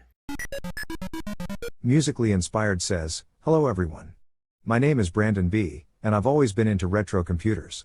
We had a CoCo 3 when I was a kid and a Tandy 1000. When I grew up I inherited the CoCo and also got a hold of another one. So I have two, but the one I was given doesn't work. Someday I'd like to diagnose why that is and perhaps fix it." E.M. White says, "I'm Michael. I live in New Jersey, USA. Am from Commodore Realms since using a PET in 7th grade, 1977. I'm here by way of Mr. Petrie and the 6809 drop-in replacement for the Phoenix platform. Just saw a pile of CoCo gear and people at VCF Midwest and am eager to get closer to the platform." Gadget says, "Hi, I'm Jesse O, but I think of that as my day job name. I'm mostly known as Gadget Online. Some of you may remember me from the comp.os9 Usenet days, others may know me as the author of the kernel on the F256. As with EM, I heard about y'all from VCF." Michael H. says, "Your name? Michael. Your systems? Emulated, 68K Max, TRS-80Z80 computers. How do you retro? Run old software, operating systems. Where did you hear about us? TRS-80GP Discord channel. Looking for? Other people's memories of growing up with microcomputers, seeing what people are doing with these now." Nick Tech number 330 says, "Nick Y is my name. I have in my collections, TRS-80 Model 1 and Model 2 and Model 4, CoCo 1, 2, 3, MC10, Atari 2600, ZX81, Amiga 500. Pioneer MSX PX7. How do you retro? Play games and play around with hardware, fixes, upgrades, and some circuit design. Where did you hear about us? Facebook post. Looking for? Connections with people and play around with our shared retro machines. CR Travis says, my name, hello, I'm Travis S. My systems, I'm an avid collector in the following areas: retro video games, professional CRT monitors, 1990s gateway computers, Tandy 1000, and vintage software. How do you retro? I like to play old games, use old operating systems, and restore parts and systems. The previous bios were edited for time. Thanks to Alex Gayer, Boysen, Glenside Computer Club, Paul Fiscarelli, Paul Shoemaker, Tandy Color Computer 3, and the CoCo Nation patrons for boosting the server. Please consider joining Discord and visiting the welcome section to read these bios in full and see what the community has to offer. Just go to discord.thecoconation.com. See you on Discord. All right, next up, project update, acquisitions. And I believe, Brian, you had something next. Here we go. Well, the first thing, and the most prized possession that I have lately is my copy of Neutroid. Came in, so That's a definition of the word prized I wasn't previously aware of. So And no, it's still shrink wrapped. it's still shrink wrap. Yep. And yes, you did do a nice job on it. I really like the back cover there, Nick. It looks good. So nice job. Thanks. Okay, the next thing there I'd like to share with you guys. Let me switch cameras here. And there we go. Okay. CoCo 3. I recently picked this one up. It was out on eBay there, listed as not working and untested, which sometimes, they just do that because they don't have a way of plugging it in or don't know how to plug it in. Don't have a TV that can handle it anymore, maybe. Or yeah, right. And the price was very, very low, and said they had to buy now, so I grabbed it. It's in good shape here. It's a little dusty. Keys. It looks a lot better on the screen, but it's quite dusty and dirty here. And when I turned it on, it had all the boxes with the @ symbols, and you'd hit the reset button, and then you get like oranges and other weird checkered patterns and stuff like that. Usually is like a memory or reseat the gimme type of thing. And so I went to do that. So I pulled the screws out from it, and was greeted with a nice surprise.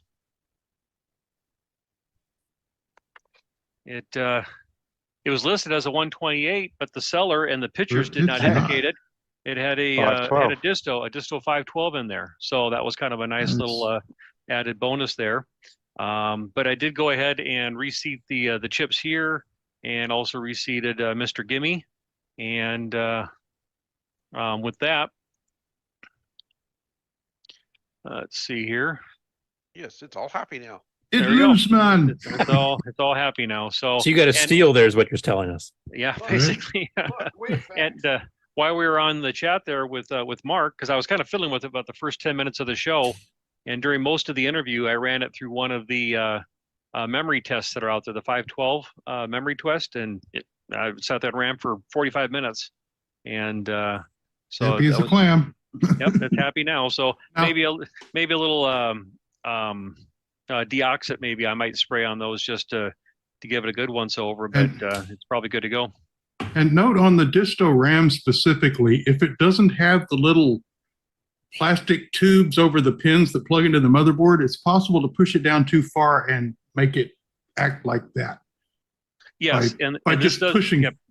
And this does have those black tubes that you're speaking of. Because I fought that for so long. I was pushing it in too good.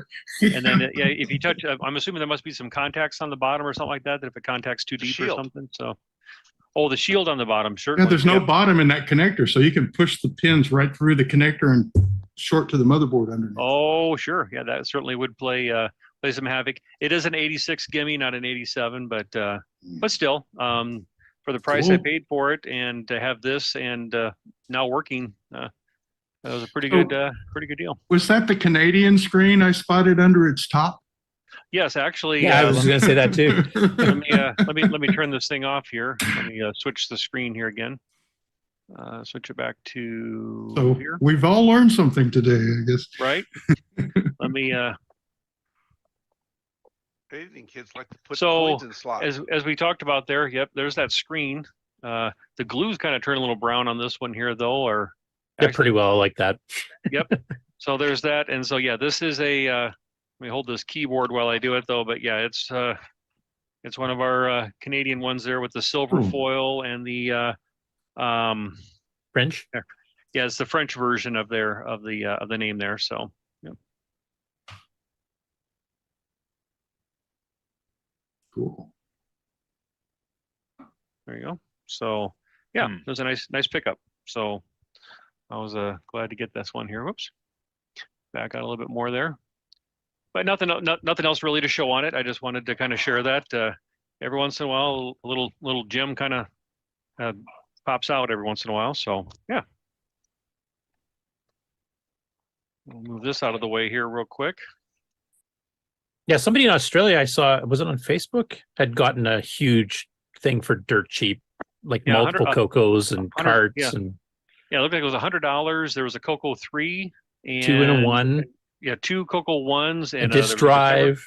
Yeah, there was quite a deal there that they got there. So yeah, that was a nice little find on their part there. So I mean, just picking up the CoCo 3 for $100 would have been a Yeah. a good deal. I'm assuming it's 100 Australian, which is about $65, $70 US. Yeah, about that. Yep. So on the Dragon Facebook page, there was a gentleman, I forget his name, I should have looked it up. Is it Jason? I can't remember. He was selling some stuff, and so I picked up a couple of the items that he was selling. Oh. So this is the buzzard bait by Tom Mix, and what I liked about this one is that Does it have the dongle? it came with the dongle. Yes, it did. So it had the let me get over on the white here so you can maybe see a little bit better. So this would plug into, I believe, does this plug into the, it plugs into the left joystick port. And you have to plug this in while you load the program. Once the program has been loaded, then you can take this out and plug your joystick in. That's weird. Yeah, it was so a form of copy protection. Because if you didn't have Wow. that dongle, the game wouldn't load. So do I Have we expect to opened find it a up certain yet to resistance find out? value and I'm sorry? Have Probably we opened expects it to up yet to find out what's in it? Okay, No, two it- people it- are talking it- at once. Mark first, then Ron. so I'd expect it's looking for specific resistance value on the joystick port. I believe, So yes. Kieran could probably answer that better in the chat because he knows quite much more about it than I would. But and Ron, what was your question? I think Ron was asking what's inside of it, and it's a molded case. So it Right, so it's just a black epoxy lump. Eh? Yeah. Oh, so you'd have to actually literally break it to open it then. Yeah. So anyway. 60 so I saying thought- in the chat, he says, I'm pretty sure there's an oscillator in it, but for some reason I've still never actually hooked it up to scope. Okay. To see what it's doing or looking for. So yeah. Right. Yep. So I thought that was kind of neat. Next time you get an X-ray. You can X-ray it. I don't know if you've moved away or changed your mics, Ron, but you sound like you're talking from 100 feet away. Yeah, I got it now. There you go. Yeah. Yeah. There you It's only 6 inches. Yeah, crazy. Another item that I also bought from him was this. Oh, fourth. Teleforth. And it's again it was from a Micro Deal. And it came with this this cassette here. Nice. I never thought of using the binder rings for a cassette holder. That's different. So it had the cassette here, and then it had this manual printed on these nice brown pages. But it looks to be it's kind of a tutorial type, walking you through the different commands and some of the programming there with the fourth That language. would make it hard to copy. Yep. Yeah, that would Spectral be- did that too. They'd sell their instruction sheets on dark red paper with black ink. You Xerox, it was just solid black. Oh, Right. Is armadillo color? Yeah. All right. So Now I'm trying to Must remember, come is from Armadillo Texas. an American company that sold through Microdeal, or is that actually a UK company? Does it They have the had to come address? from Texas. Well, I was just going to say Armadillo would be kind of strange to see in England. So They just had to. So yeah, I thought that was like that kind of intrigued me there a little bit there. Is Forth, is that on the EOU, or is that as an option, or there is a version of Forth for OS 9. I don't think I've got it on there yet because I haven't had a Okay. chance to test it to make sure it works. There's multiple Forths for Disk Basic. There was like Hoyt Stearns, Armadillo. There's at least 3 or 4 versions that I'm aware of. okay? And this was, like I said, it was just a language programming tutorial for the, well, they said for the Dragon 32, but I'm assuming it would apply to the CoCo as well. Is that a graphical language or? Is it something a little bit like Flex and that sort of thing, or I'm not sure how it. So I was I'm not- answering a chat now- question. What was the question? Is it a Yeah. graphical language like? No, it's I Polish was thinking notation of- I language, guess but I was- it's very fast. But you basically design the language as you go, so you create commands as you're kind of going. So it's probably the closest to assembly. It's even closer than C is, to be honest. But basically, you build your own commands, and you kind of it's almost like a macro thing, I guess, probably closest. But it's very, very low level and very, very fast. There was one British computer, was it the Jupiter Ace, that actually had that as a standard language, and you could program stuff like 100 times faster than BASIC. That was the one that looked like a Sinclair, wasn't it? But it ran Forth Yeah, it had a instead of chiclet basic. keyboard of some sort. And It was made by ex-Sinclair engineers. yeah, It was red. the language is known for being incredibly fast and very different from just about every other language. Like it takes a while to get used to the Polish notation. Like if you want to say add 2 numbers together, you don't go 3 plus 2, you go 3, 2 plus.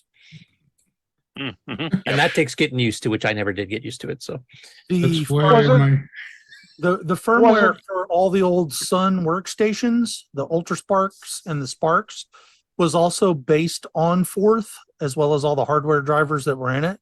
So the old OK prompt, you used to could actually write your own drivers right there or run Forth as the operating system. No drive or anything needed on the workstation. Some of the older Apples had an open boot Forth-based firmware as well before they switched, I think, to the Intel side of things. So the yeah, because Forth Forth was really with took you. off about the early 80s, and then it kind of faded after about 83, 84. Sorry, go ahead, Ron. So the Forth was with you. No, Oh, wasn't sorry. wasn't the It was program graphic? Wasn't the program Graphicom written in Forth?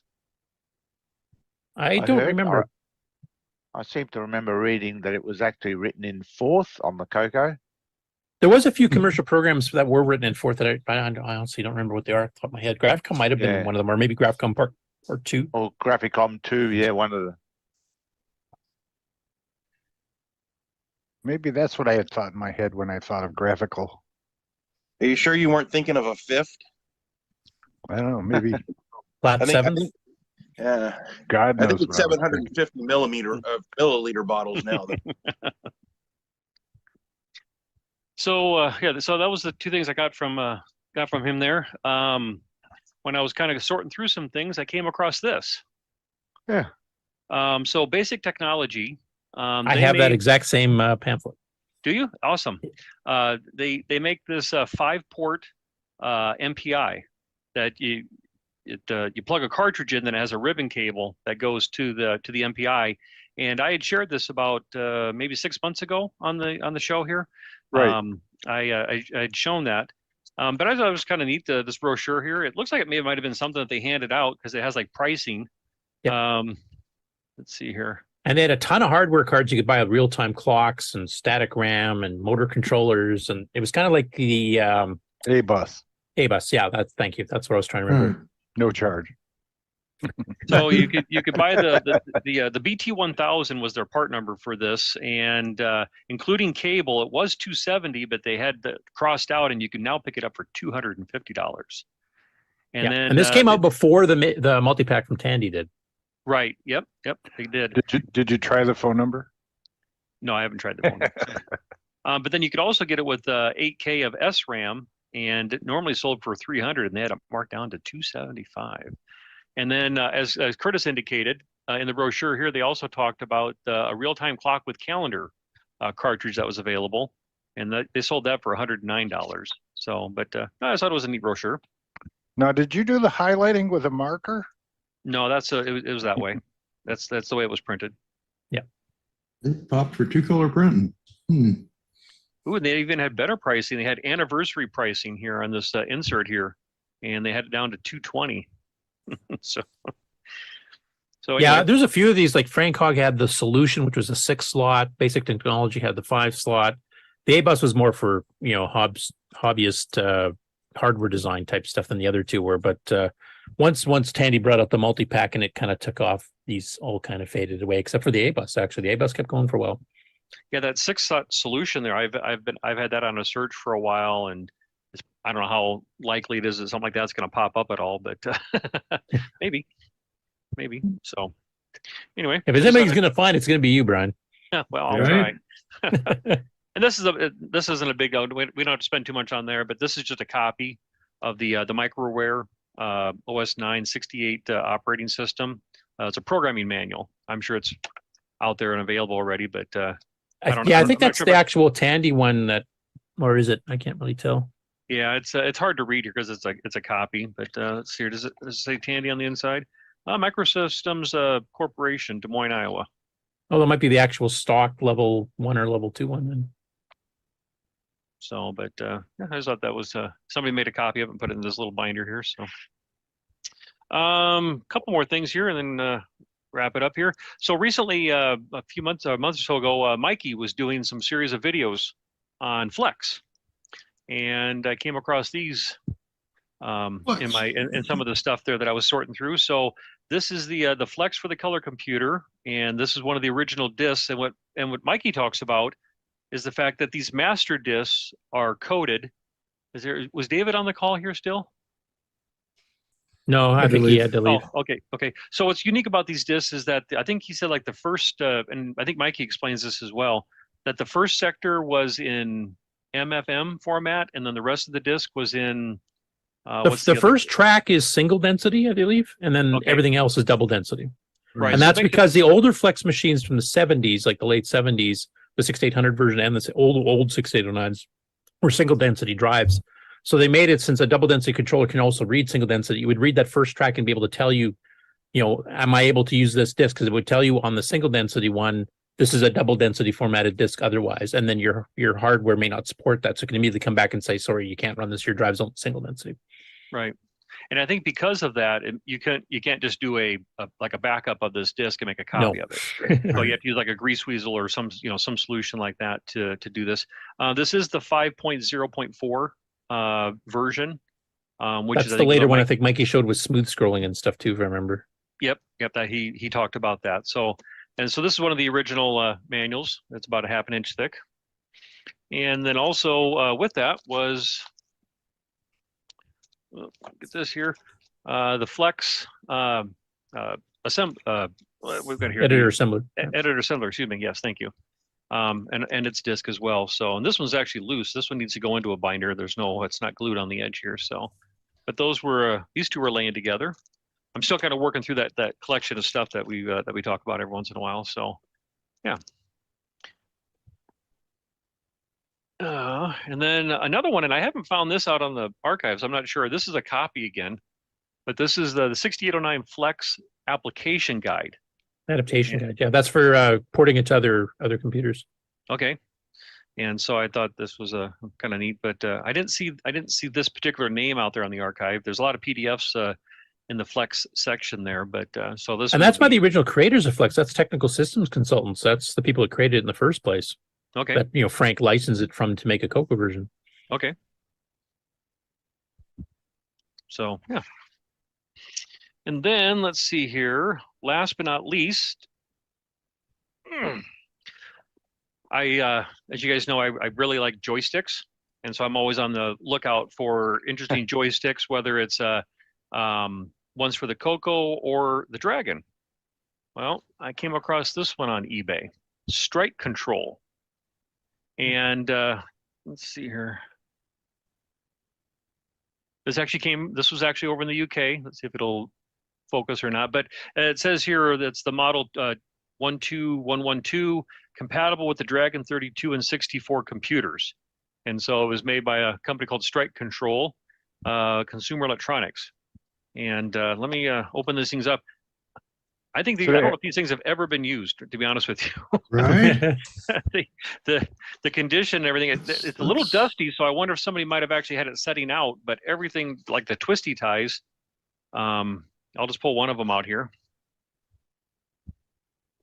And that's One or before two they buttons? ever thought about ergonomics. Yeah.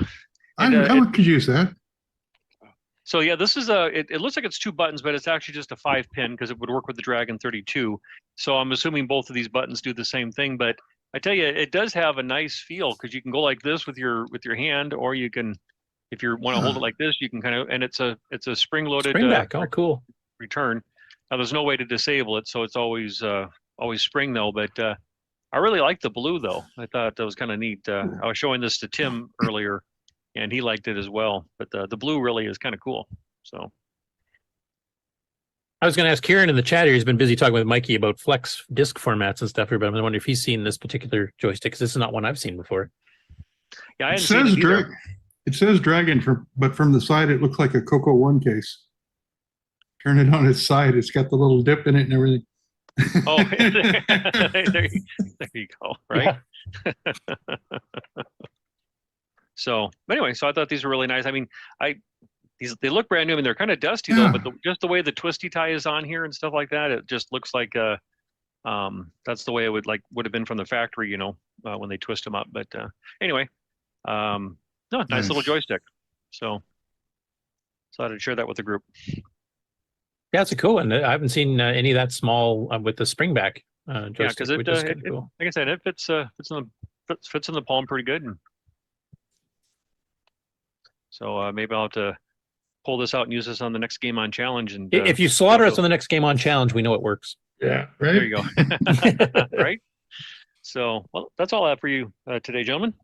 Now, Tom Eric Gunderson just mentioned in the chat, he said he's never seen those joysticks before. And of course, he's in Europe and has seen a lot of the Dragon joysticks that were available. So, yeah, I was going to look and see here. Even has the warranty card in the box here. Let's see here. Now, this is I don't know, for the UK folks over there, Manchester. Yep. And with a postal code instead of a zip code, just like Canada does. Well, the other way around. I wonder where they got them from. And Australia. Yeah, because I kind of wonder, because the way that it's kind of worded here, it just says compatible with. So I wonder if this might have been a company, just like we see this a lot with the other third-party joysticks, where they made a joystick and then they would have like an Apple version, or Look at the rest of the box. Yeah, there's nothing else really on the box. It just talks about what it is, the different features of it and stuff Right. like It's that. But, completely generic except for the one sticker that says, this is the CoCo one. right. Yeah. So, but anyway.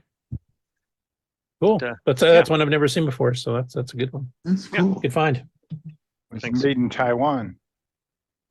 Well, all the good stuff is, right? So Cool. Now I noticed we have David Craig here now, so he's live from a retro show in Winnipeg. He just notified me about yesterday, and so before we get on the Game On Challenge, I thought we'd cover that. I don't know if Bruce Moore made it to that one or not. I know he's going to ask him. I see CoCo. Is David there? Is he got audio? Looks like he's muted right now. So The kid's playing Willy's Warehouse. Yep. Yeah, a couple of CoCos there. Like I said, he's mentioned it was like multi-platform, but he was bringing his CoCos down. David, are you there? I don't know if he just set up the stream feed and then ran off to get something to eat or something. I know the show is only running today, and it's running, I think, till 4 p.m. Central, which would be another couple hours, I guess. What kind of a head is that on the wall up there? Owl. It looks like an owl. Yeah. That's pretty big. And where did you say this was at, Curtis? This is in Winnipeg, Manitoba, Winnipeg. same city that Bruce Moore's from. It's at the Game Night Games building on Osborne Street. It's apparently a place they play D&D and stuff. and they got to use the space for the retro. There's And my it's called the my Metric. brother. Yeah, it's called Manitoba Retro Computing Enthusiasts. I don't know if they'll have the enthusiasm that we saw from Charlie earlier, but they can try. Got a bit of a Harry Potter theme to it. Yeah, well, like I said, it's actually this room that they got it in is usually reserved for the Dungeons and Dragons. I have no idea if he knows he's live streaming, but nope, he does not. I was waiting for him to pick his nose. Right. He's from Taiwan. Looking Well, for it's good to see the Jordan. CoCo represented. This is a fairly new show from what David was describing. Let me see if I can pull up his chat here because he was talking about it in Discord. I do like that CRT that the CoCo 3 is connected to. Yeah, it's actually got the buttons on the front so you can actually see them instead of trying to hit them on the side like all my stupid monitors. Is it a Magnavox or? Yeah, it's a one of the longer Magnavox. ones? Yeah. so I On the thought- left, the other one. Yeah, 8515 by the looks of it. Composite that's and RGB. Yeah. Those white cocoa So ones. a big white Coco 1, yeah. Well, Coco 2 down Or under. Coco 2, yeah, that's right. Is that a If you're- CoCo 1, like the old the 64K model? The Yeah. case looks big enough. I don't think that's a CoCo 2. No, it's the CoCo- Well, it's a white CoCo 1. Yeah. The it's a 64K white model they Coco sold briefly 1, in but- 83. Yeah, it was called the Well, CoCo 2 in Australia, but it was a CoCo 1 Yeah, here. that's If right. you look upside That's right. down, it seems correct for him. Yeah, it was actually called the 64K color computer. That's what it was labeled as. Over here, that's right, yeah. Yeah, you guys called it a CoCo 2 for some reason. I'm not quite sure why. Because it was a CoCo 1 Well, it case, was- just white, Yeah. and a Melty because it keyboard, was the very first white, Melty yeah. keyboard.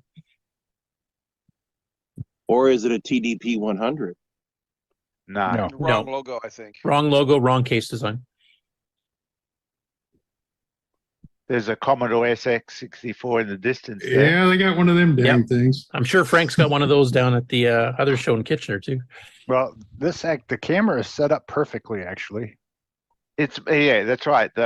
It's pointing right at the color computer. That's what we That's want. correct. There you go. Very clear Yeah. picture.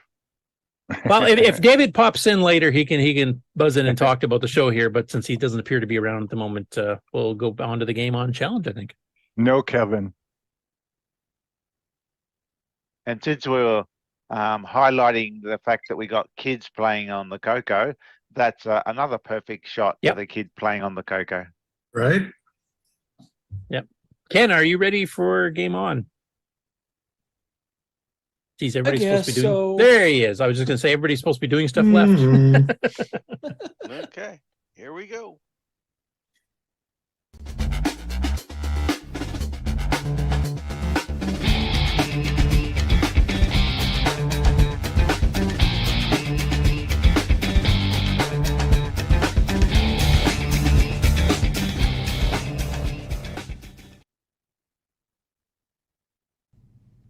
Welcome everybody to the CoCo Nation Game On Challenge of the Week results video.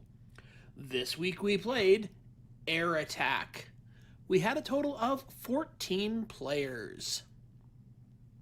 We had Annie with 12,300, Mark B with 15,300, Coconut Bob 16,700, Calcifer 18,200, Exile in Paradise 23,100, Canadian Retro Things 29,200, Gary Neal 37,700, Jim Rye 38,000, Buck Owens 41,800, Sabhead 41,900, L. Curtis Boyle 43,000, Mr. Dave 6309 45,900, Brian Walsh 84,600, and this week's number one score belongs to Tasman with 97,000.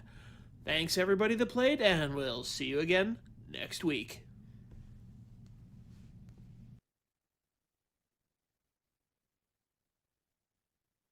There we go. All right, so that was Air Attack. If you didn't recognize it, it is a clone of Scramble, and it was one of the games that was included in T&D magazine. So one of the interesting things about it is that from the splash screen, you can see it was made in 1984, but it wasn't actually released until 1988. So I guess they were scrounging through their archives to find something to release with the Yeah, I kind of wish I know the full story in that, because 1984, there was the main tape magazine we had, the first one ever actually was Chromaset. And they folded in mid 84 once Hot Cocoa came out because they were ran by the same company. And they were kind of overlapping. I think they wanted to stop that. So I wonder if Paul maybe had submitted it to Chromaset and then Chromaset folded, and then he decided just, didn't really look too hard after that. Maybe, if he discovered TNT afterwards, they were still going up until 93 or something like that. So maybe he submitted there. I don't know, it's speculation, but the 84 seems kind of coincidental. Yeah. Anyways, yeah, for a game that's included with the magazine, it was not a bad little scramble port. Yep. If you played it, you'll notice that the destroying the fuel depots did absolutely nothing, so it wasn't a required thing like in the actual game.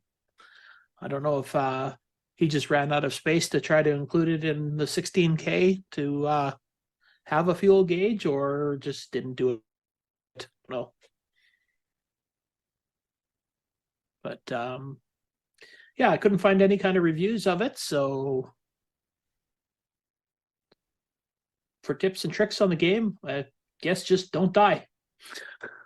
Yeah, one Anybody trick I else? had for the game, for me, the rockets that fire up, you can lead them out. Like if you go forward, you'll cause them to trigger firing up faster. Then you can pull back, Yeah, giving you time to shoot them. So that's one trick I had.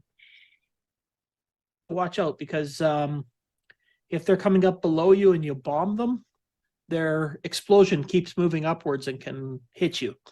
Yeah.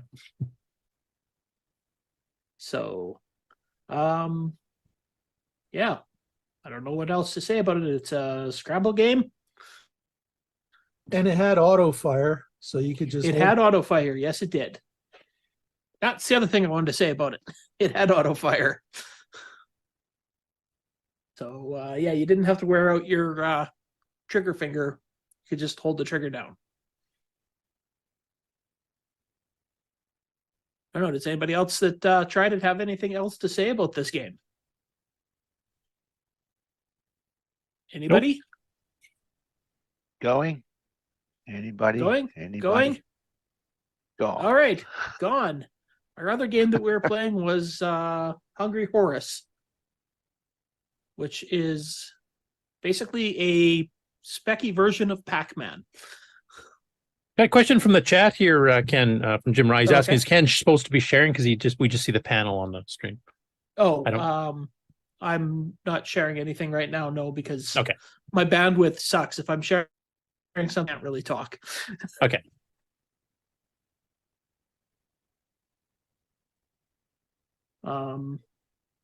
Where was I? We're talking about Hungry Horse. So, did anybody get a chance to try that game this week? This was Jim Rye's choice, by the way. Last week, I did. Yeah, Hungry Horse is all right. it is the mascot of the Spectrum,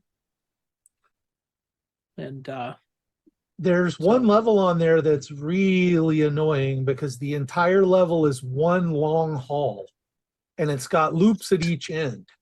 So you got to draw the bad guy down to the bottom loop and then run. run the other And then he basically changes way you and- the entire hall. Yeah. Yeah.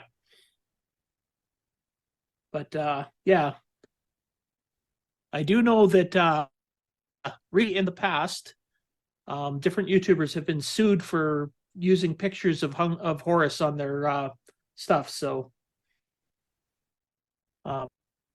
we'll try not to bring up too many pictures of him on the live stream. So somebody has tried to copyright or patent the zero with feet. Did somebody bought the With rights feet, to it a yes. few years back, and they sued all the YouTubers that were doing any reviews of Horace games and everything? So Oh, that's nice and lame. Way to abuse the fan base there, guy. yep, exactly. Oh well, I'll Was it stick Nintendo? the Horse out there and see if I can Hey, you would find. think no, who it but no. was. When that kind of thing happens, I immediately think Nintendo or Disney. Right. But they have millions involved. Say, I don't- The Sinclair's got to I have. Since our YouTube channel's not monetized, I don't think we have anything to worry about because all they would do is copyright claim it. And No, I don't know anything about Still- this thing you're talking about, Ken, the lawsuit. But Steve Rasmussen in the chat just said I think she was using Horus in an adult manner. So maybe that was part of the problem no, too. she got sued. That particular one, she got. You're talking about Octavius, and she got sued for using Horus in her title screen. Okay. But there was a couple of other YouTubers that got sued also for having Horus pictures in their. I assume this is Horus from the manual artwork, not just Horus in the game somewhere. Yeah. Well, I'm not sure. Because there's 18 pixels. What can you do? Yeah. As somebody said, he's a big walking zero. Right. Anyways, yeah, so it's it's kind of a Pac-Man clone with a little bit of a different spin on how the mazes are set up. Yeah, they And, connect between screens. Like you don't complete a maze and then go. You can just jump through the Yeah. door, but you can't go back through that entrance. Yeah. And there's a way to cheat and get lots more points if you've been reading the Discord. I guess Yep. just to make it fair, the way that you cheat is when you go on top of the bell, you just stand there and let it keep ringing until it disappears. And apparently you get a bunch of points for that. Not yet, but just so everybody's on the same footing for getting a good score. My internet is being cranky. My internet? Mine. Oh. I think it just came back. Yeah, Twitch isn't quite sure.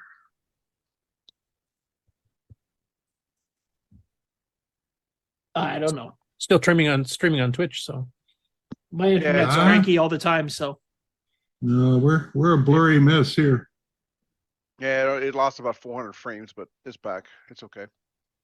Oh, there's Frank. yeah, it's just me talking. So no, Frank has joined us live from the Kitchener show. Frank is here to us about Horus.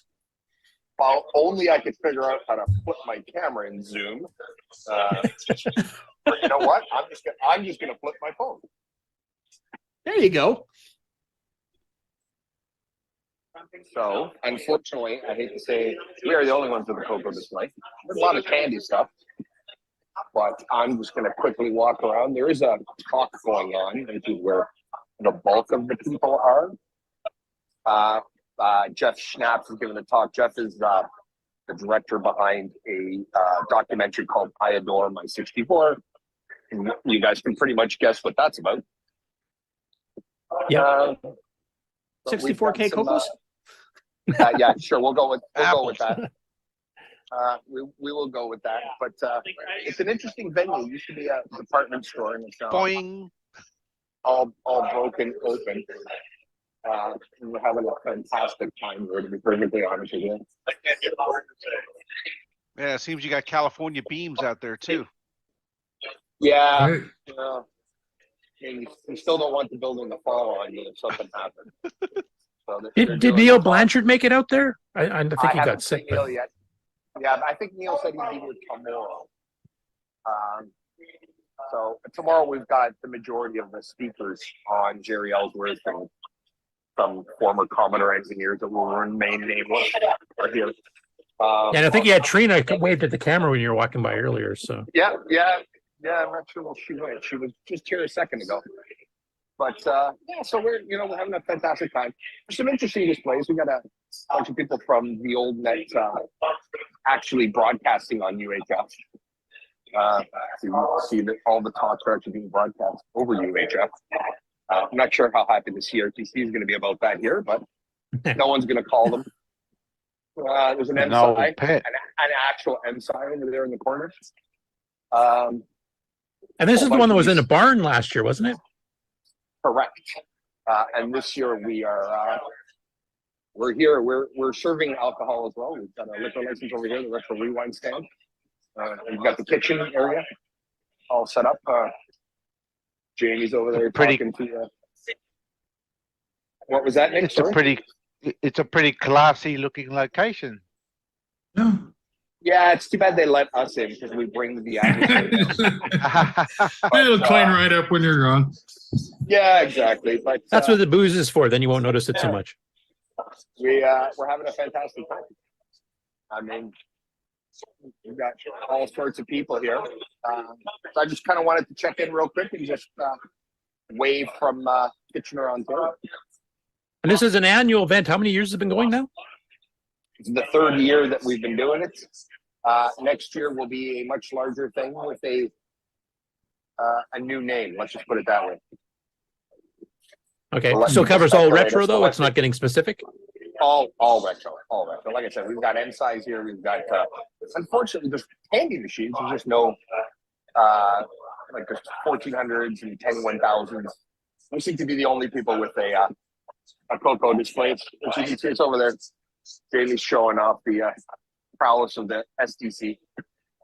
But we're having a fantastic time. An absolute fantastic time. We have a fantastic turnout, which is great. It's great to see. Yeah, I'm gonna try to get to that one fairly soon. I'm gonna try to drag Bill Noble with me to that one. That would be great. Great to have you come out. Here, look, I'm gonna do that. I didn't really think about this, or else I would have set this up properly. But hey, it seems to be working. No, it looks like a good show. I like the venue. That looks really cool, actually. Yeah, yeah, it's a fantastic event. There's Sarah, the real boss of the business over there. It's the first retro show I've gone to where I haven't bought anything solely because she's here. I was just going to say that the day's early yet, isn't it? Yeah, there's an Amiga 3000. Did they have an auction? No, I'm just on with CoCo Nation. Say hi. Say hi to all the people. There's a raffle system that's being used to raise money for a local charity. Is what they're doing. Okay, that's cool. So you might have to spend some money there just to be, polite and courteous. And there's an Amiga 3000 tower that has my name on it. Sarah didn't hear that, which is good. She just left, which is fantastic. But there is a very, very expensive machine that I have my eye on. All right, I don't want to hold you guys up. If anyone's got any questions, I'll take them real quick. But as you can see, we've got customers all over the place, which is it's a fantastic show, fantastic event. You said next year you're going to be changing the name, which I won't ask you more about that because it sounds like it's a bit secret at the moment, or maybe not even finally decided. But is it going to be at the same venue next year since you switched venues this year? No, it'll be at a much larger venue. Okay. We've hit unfortunately we've hit fire capacity here, and we actually have people outside waiting to get in. People okay, leave. That's a good problem to have. Yeah, it's a good problem to have. It's not a good problem when the fire marshal goes up though. So we're playing by the rules. No, next year will definitely be a much larger venue. Probably a more traditional venue here. And roughly around the same time of the year? Or a bit earlier. I think we're aiming for the beginning of August so that, people take vacation, it can come around. September's kind of a tough time for some people, especially we got kids going to school and all that. Most people don't want to take vacation. So we're aiming for like either the second week or third week of August. Okay. Cool. Yeah, I would like to get out to that one. That one sounds like a lot of fun, talking to you and Neil and a few others that have been to it before. So yeah, I think we can make that happen. Cool. Well, thanks for popping by and showing us that. We definitely need more CoCo representation, though. It's okay, we're there. We've got it. We're doing it. We're doing it over there. Next year, next year the CoCo Nation will invade. Yeah. And you guys are more than welcome. You know that. Hey, Ken, we got another road trip coming up. All right. Except I'm not that far from Toronto. I'll just fly. No, you're not. You're not. All right. Enjoy the rest of the show, guys. See you, Frank. Thanks. Have a good weekend, guys. Bye. All right. Sorry, Ken. I All wanted right. to catch him before it nose over there. Yeah, no problem. No problem at all. So those are the games for that we played last week, and we are continuing with Hungry Horse for another week. And I was lazy this week because I'm in the middle of packing up to go home. So we talked about what the game was going to be for next week, and we decided it on Thursday night show if anybody was paying attention. And this was what we decided on, if anybody recognizes this. Is that the I think I do because I think I suggested it, but yeah, you're the one that suggested it. So Some nope, sort of not centipede clone. It's not a centipede clone. It's a millipede clone. There you go. So this is the one and only millipede clone on the CoCo. And Is it's that by Kingpede. intracolor or something? Or no? Nope. It's not. No. So Kingpede is by T&D Software, and it is I guess that's another magazine. Yep, another tape magazine. Yeah, they had so some good it's, stuff on those. I have to say, I've been going through them for chronologically gaming. In fact, I'm fixing two of them to run off disk systems because right now they're hard-coded for cassette. So I've been patching a few of them. You'll be seeing them showing up in the archive. A couple I've actually uploaded earlier this week have shown up on the archive now. So there's a few new games that most of us have never seen before. I'd never seen some of these before myself. So there's some cool stuff on there. Might have to pull out the trackball. So it's a uses 32K RAM, and it's for the CoCo 1, 2, or 3. Now, cool. Thursday night, I guess I'll talk about that a little bit since Sloopy's not here. We had a pretty good show there. We had some people were having a little trouble getting their systems working properly, but we had, I think, at the most 6 or 7 people at once. And I thought we got up to 9. Did we get up to 9? I don't know. I wasn't actually paying attention. I was just playing games. Yeah, this is supposed to be Sloopy's job. You weren't supposed to have to pay attention. Yeah, I don't have to pay attention. I'm just there to play games and listen to Mark talk about the instructions. And Brian had some interesting screensavers. Yes. Well, Brian was the one that couldn't quite get his system working properly. Yeah, I was trying to. I was working with my Dragon 32 to get it going to play the game, and it was giving me fits. So people were playing both games there, as you can see. So I think we were having a lot of fun and just basically chatting and having a good time. And if you want to join us for having that good time on Thursday nights, it starts at, I don't know, what is that, 6 o'clock Central Time? 7. 7 o'clock Central Time? Yeah, 8 Sure. Eastern. 8 Eastern. There you go. So on the Discord channel. So drop by. Even if you don't want to play a game, you can just drop in and chat. But you can choose one of the Game On Challenge games or play any CoCo game you want. So cool. And it looks like David Krager's back at his table here, so we can maybe. Oh, okay. Well, we'll switch over to David Krager, going live in the field to David Krager. You can tell he's wearing the Dungeons Daggerath shirt. Hey guys, can you hear me? Yeah, we can hear you, David. Excellent, excellent. No worries. Yeah, we're in Winnipeg at Game Night Games at the Manitoba Retro Computer Enthusiasts meetup, I guess you could call it. We don't have as many CoCos here as I thought. One of the guys who had a CoCo 1 here is just getting packed up. You might be able to see the box on one of the tables way back. I might have to just move the camera a little bit. If you don't see the box, it's no big deal. Like, there's not that much to see anyway. But we can see it. We got a couple of CoCos over here that are set up.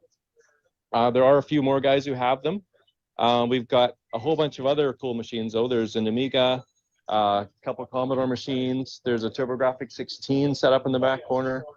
There's an Atari, I think a Telstar machine actually there as well. Coleco Atom. So we got a lot of variety here.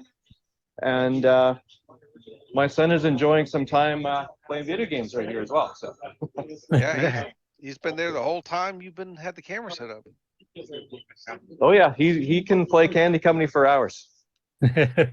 Now, I don't know is if you this remember generally retro computers and video game systems? Is that the idea? Just basically anything retro? Basically, I mean, our focus is computers, but we have opened it up to retro consoles as well.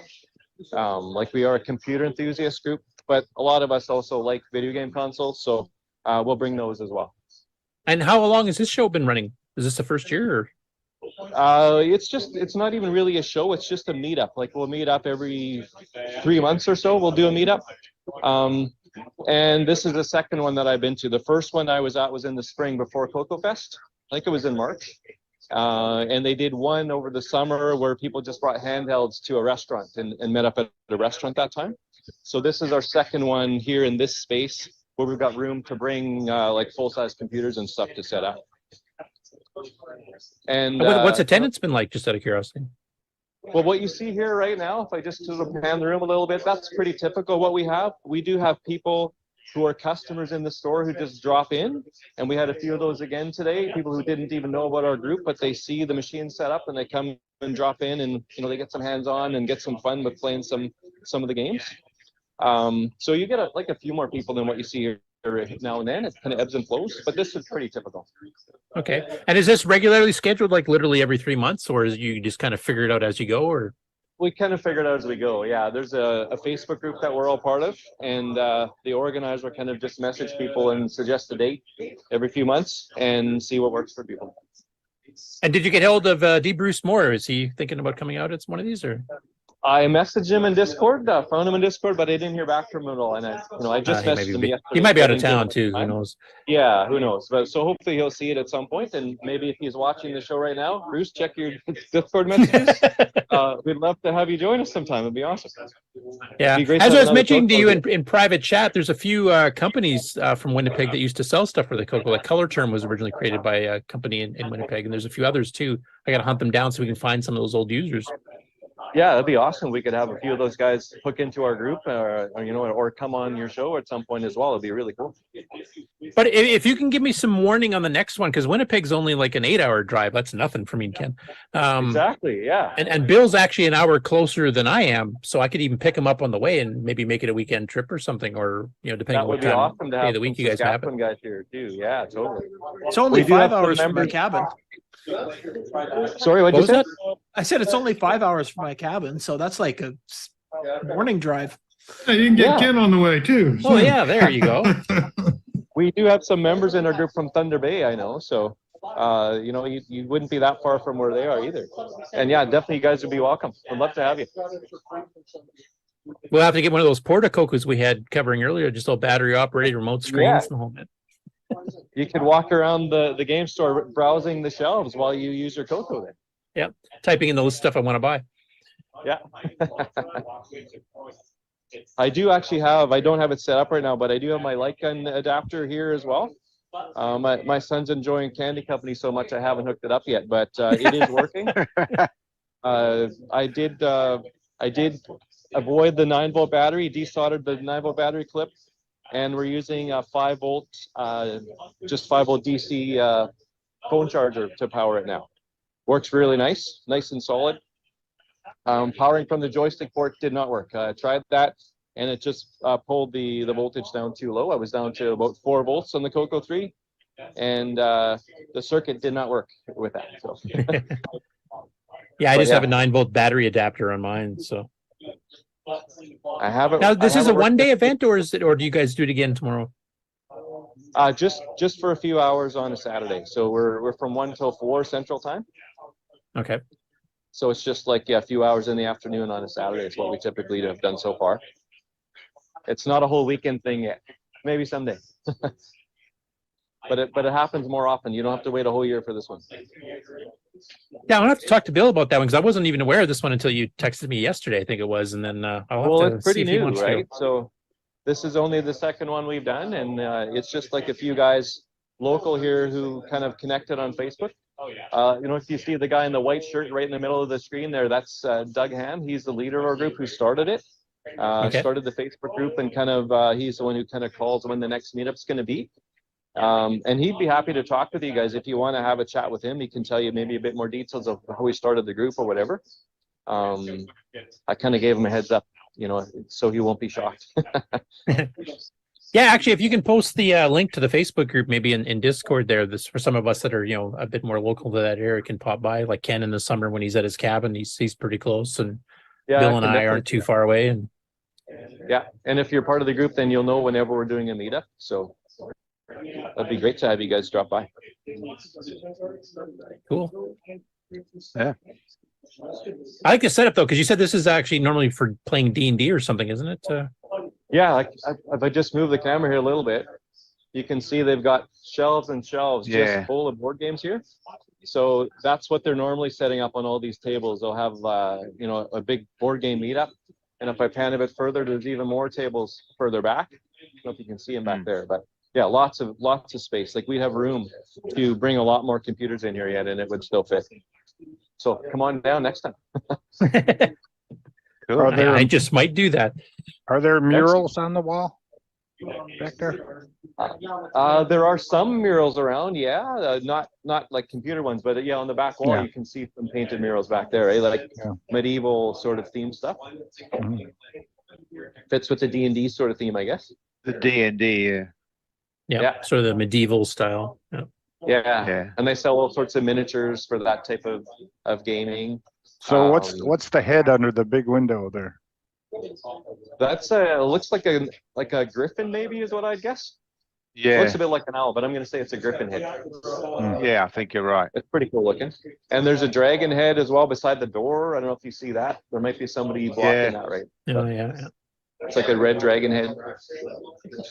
Now, is this strictly just sort of a meetup where everybody brings their machines and everybody kind of plays around with each other's, or is there trading and selling and vendors and stuff too? Or we don't have anything official like that. I actually haven't asked if they'd mind if people sold stuff, but so far it's like people come here and meet and bring their stuff, and we talk, get to use other people's machines. You learn about what other people have brought. It's a lot of fun just because there's so much variety here.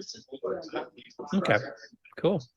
And I got to introduce a few people to the CoCo STC today as well. The other CoCo owner just has a back bit to use with it, and since it's CoCo N, the back bit actually doesn't work on it yet. So I lent to my CoCo STC for a bit of the show today. Might have a sale for Frank. What's that? So might have a sale for Frank. He's actually at another show in Kitchener. I told him where to get one from. So yeah, he does know about Frank already.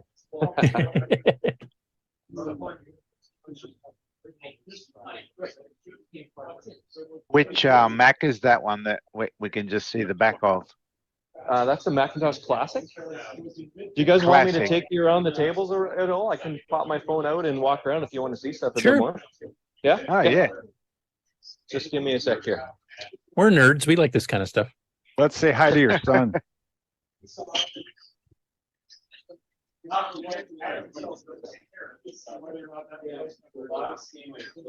So that's my son Joshua.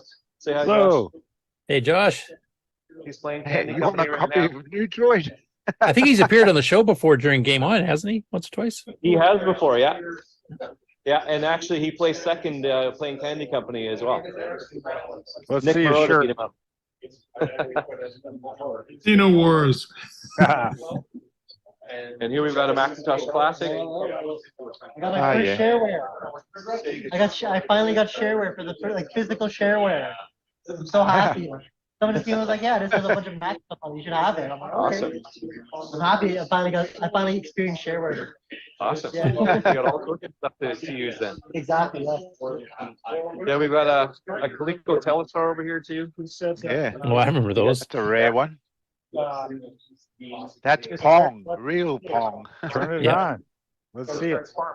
Yes, and it's all vintage. 1 second, I'll ask the guy who has it.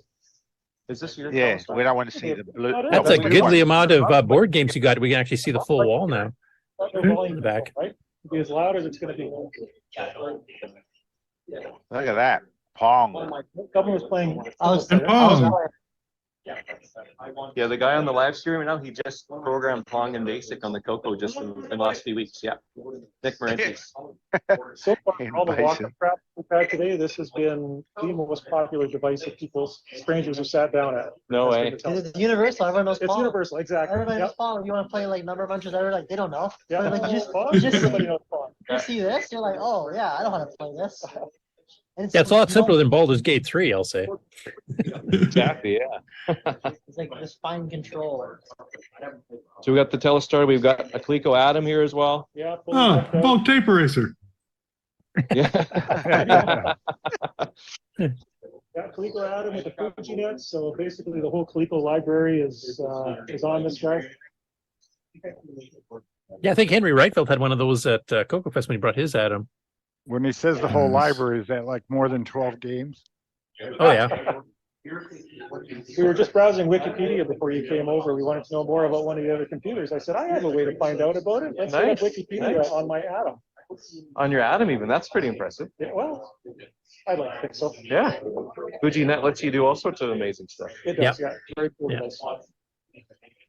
Fuji had something You guys Mark can see- Overholzer's familiar with on the Apple, too. So Yeah, totally. That's something I need to learn more about. Yeah. You can see the ColecoVision here as well. He's got a nice setup with the steering wheel also. Yeah. Oh, yeah. And trackball, too. Yeah, trackball. And there's a Commodore SS64 just a bit further down. Oh, you I don't know can if I'm skip getting that that one. one. Commodore. Seen it, Frank done it. usually Yeah, has one yeah, of those yeah. running at his booth, too. Yeah. Those are always really nice machines. I like seeing those. They don't see them too often. So I think, Ken, we saw 2 of them or 3 of them at Boat Fest here. There's 3 of them at Boat Fest. I tried to take one home, but nobody would let me. nice. Where? Oh, didn't go PowerPC Mac. fast, What is that, an 8100 Yeah. or something? G3. What model of PowerPC is this, Matt? G3 Mini Tower beige. Moto. You guys heard that? Okay, so G3 is a bit later, yeah, than an 8100. Yeah. And we got Amiga 1200 right next door. In really nice And shape. a Waco joystick, looks Yeah. like. Classic. I have a lightly used Telstar. If you want to trade for your Amiga 1200, just let me know. Some guys are packing up already, but we do have, I'll just swing by to the back here. We got one more machine. It's the TurboGrafx 16 Mini that he brought in. Couple of stealth computers there. Yeah. Yeah, my roommate had a full-size TurboGrafx. Actually, it was a fun machine. There were some pretty good games on it. Really good games. Yeah. Devil's love Crush and that. Alien Crush were my favorites. So that's the whole show right now. There was a couple other guys in this back corner that have packed up and left already, but Okay. Yeah, definitely. I'll have to see if I can join the group. Maybe send me the link in the Facebook or in Discord for the Facebook group there, and I'll join it up. And then maybe say I can drag Bill and myself down. Show us your yeah, shirt. definitely. Let's see that shirt. Yeah. There you go. Being a Awesome. place that CoCo Fest being a badge is place still that on too. play being a place that plays D&D, we should be running Dungeons. Yeah, you should be running Daggereth. Daggereth. I have the cartridge. I have the cartridge with me. Actually, I should get that running. You're right. I've been too Yeah. busy talking to people to. Or to Gates of run a whole lot Delirium or stuff. Seventh Link or Paladin's Legacy. There's a ton of games that would fit. Just don't play Tharagad. Right. I did not bring that cartridge. I own it, unfortunately, but I did not bring it. It's a It good might be project on the- cartridge. Might be on the STC, you know? Yeah, Daggereth should be on the STC for sure. Yeah, but I have the actual cartridge. I should pull that out. When I have Yeah. a chance to use the real thing, I definitely should do it. When you get a chance, yeah. Yeah. Yeah, he's too good at Candy Co. here. You're gonna have to do it next year. I think it's still the same game. Josh is Well, it'll work on the other CoCo. Bring more what makes it work. Cocos. It'll work on the other CoCo. It would, yes. I'll get Dagrath running on the CoCo one over there. Yeah, that's my white case CoCo one that I just got finished restoring in the last few weeks. So Yeah, the 64K color computer one, or just color computer. 64K color computer was called at the time. I do have a gray case 64K machine at home, but that one needs a new voltage regulator still. I haven't got around to fixing it yet, but soon, hopefully. Looks like it's got a nice picture. It's not bad. It's got a composite mod in it, which definitely helps. The RF on it looks terrible. I think more terrible than usual because I'm pretty sure it was flood damage before I bought it. It took a lot of cleaning up to get it to look as good as it does now. Is it the melted keyboard?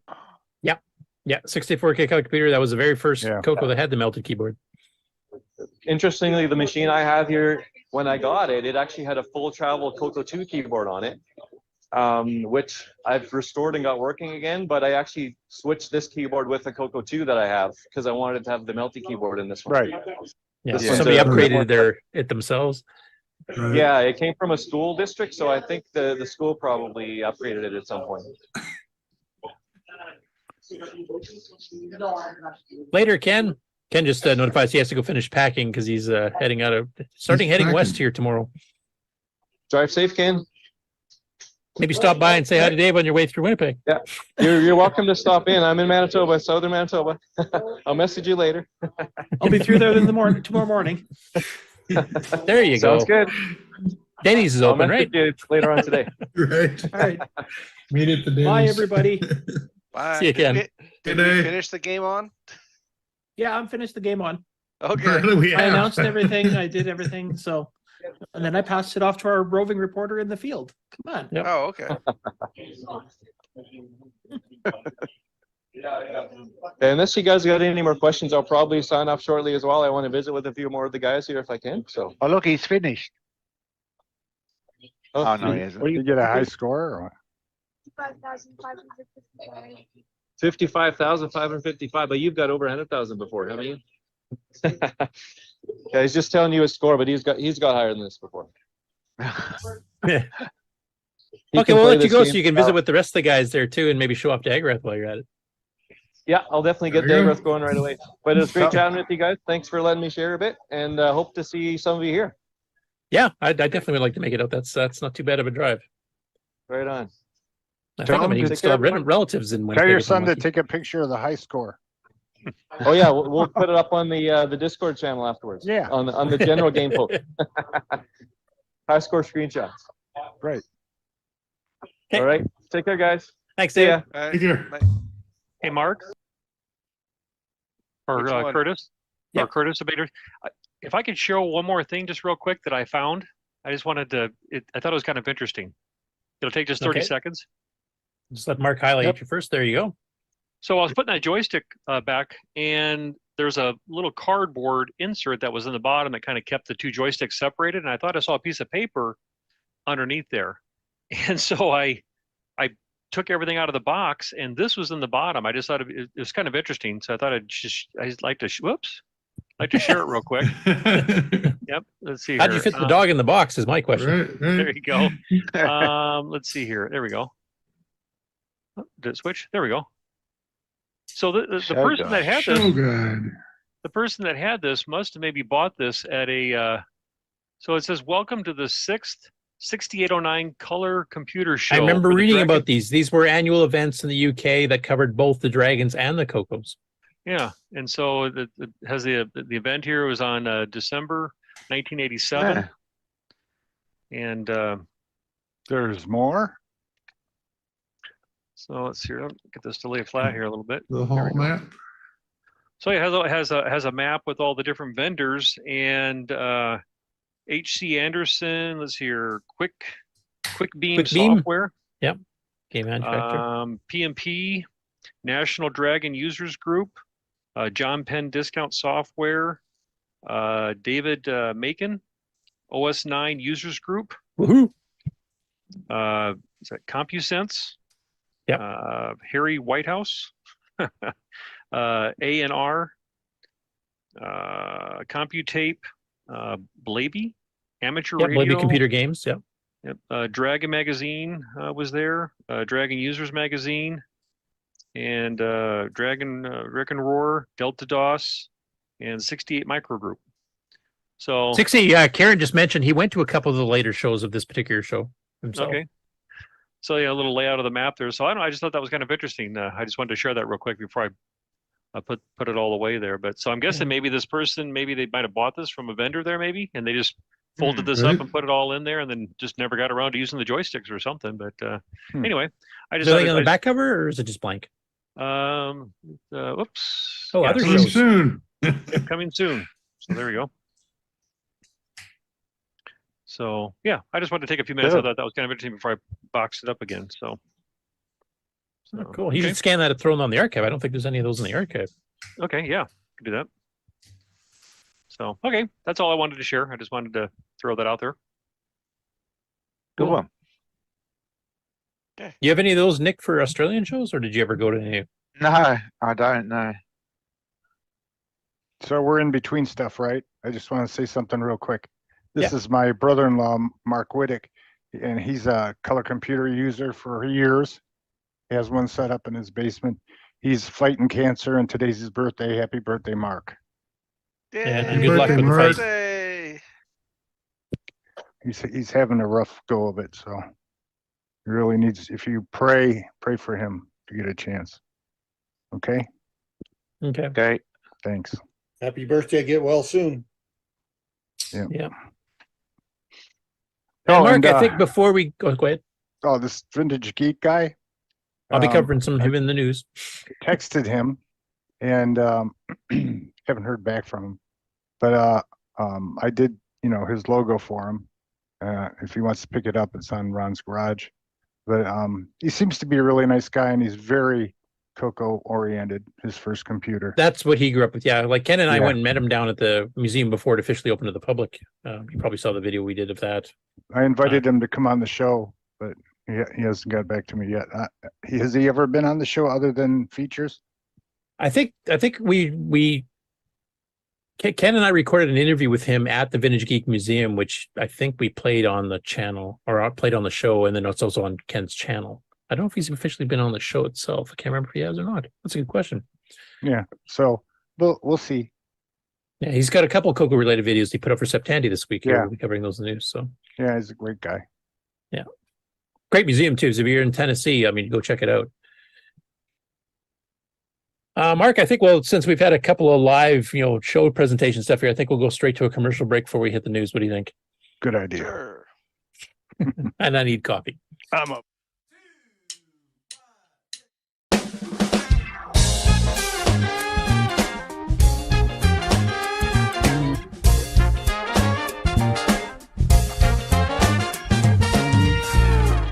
Hello, this is Mark Siegel, product manager for the Color Computer product line and designer of the Tandy Color Computer 3. And I'm proud to be a citizen of the CoCo Nation.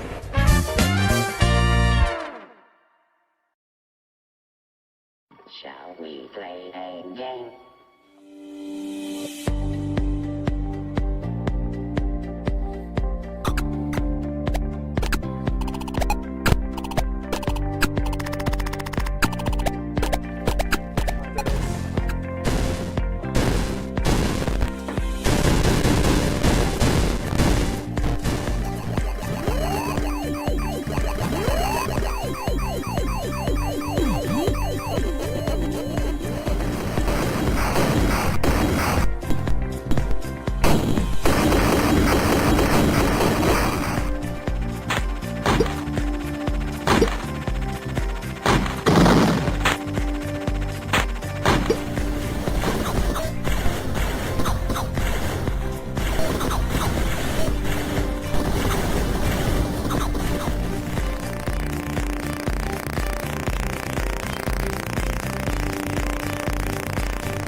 Making games for the CoCo for over 35 years.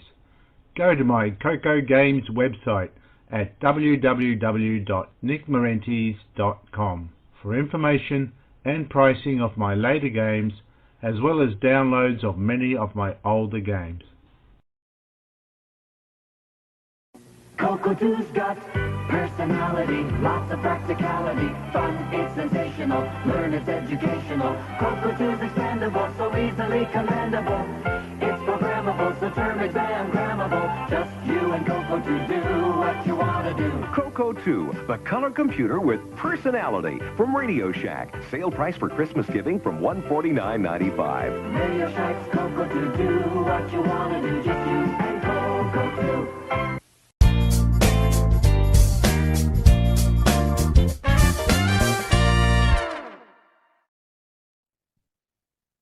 And we're back. Okay, so I think maybe what I'll do, we're just discussing in during the commercial break there. I think we'll do the game on news first, then we'll start the regular news, but the regular news at the very beginning, we'll talk about Brian Joyce and a bit of what he's contributed to the community and a general discussion. So, and Nick, you want to talk about it a bit because it actually directly involves you too, I think. Well, just a little bit. Yeah, no. Anyway. Just to explain like some of the things. And Mark, because you were the kind of person that, or you were the person that was kind of heading up the whole discussion on, what happens when somebody passes away type thing. What do you do with your collections? I think that we get you involved in that too, because this does involve that in a way we hadn't really thought of before until what happened with Nick here. So.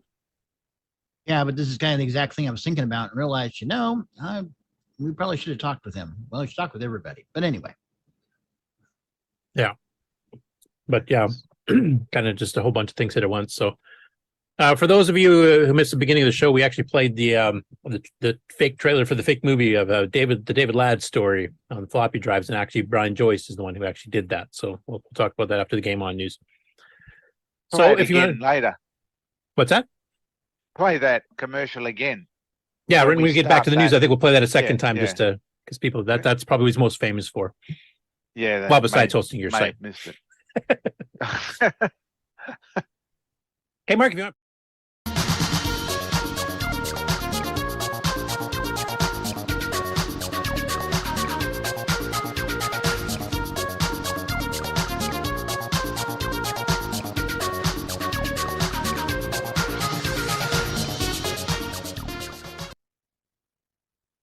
Okay, so before I start sharing stories here, I wanted to actually bring Nick in on his other little side project he's been working on the last week or two. We kind of announced last week that he'd made a version of Pong, and he then released it in the wild to the public to start fiddling around with, and that's exactly what happened. And I've actually lost track completely of what's been going on because I've been quite busy with some work stuff, cleaning up the rest of rush season here. So, Nick, what all happened with Pong?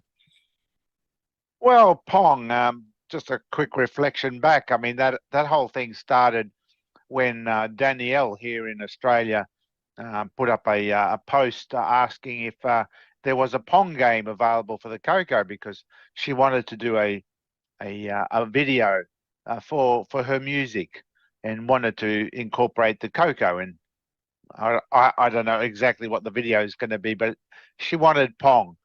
And I said, well, there isn't any that are exactly like, the old black and white Pong. So I thought, well, why don't you write one? And she said it was a good idea. But then after the show, I thought, tell you what, I'll write one. So I wrote one in BASIC, and it was a bit of a challenge just to write it in standard extended BASIC, no machine language, no tricks. And I did a preliminary version and uploaded that, and it was perfect for what Danielle wanted. But I also said, well, tell you what, I just did this quickly. If anyone can get it, optimize it, improve it, or change it, whatever they want to do. It was no commercial thing or anything. It was just something to do. And it did get picked up by Richard Kelly. He actually took my version and optimized it, because being in BASIC, of course, it's going to be a little bit slow. So he optimized it a bit and got it a bit more speed, and he's been taking it even further. I think Eric Gavrila, no, who was it? Someone suggested, you should have a demo mode in there as well. And I like the sound of that. So I thought I'd keep working on it, and I've added a demo mode, a bit of color as well. Richard's actually extending it even further. So when we see his version, his will probably be a better one, which is going to be faster, and who knows what else he'll add. But I thought, well, my one, I'll just put the demo mode in and, tidy it up and just release that as my Septandy project. since that's what I seem to be spending most of my time on this month. So that is my official SIP Tandy.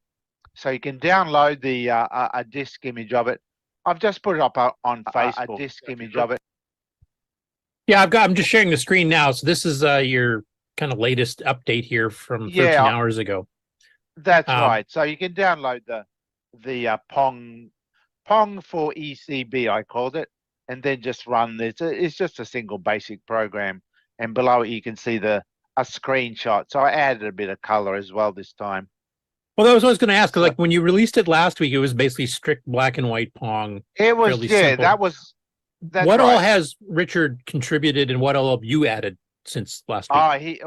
Richard optimized the basic programming. I'm doing all these little.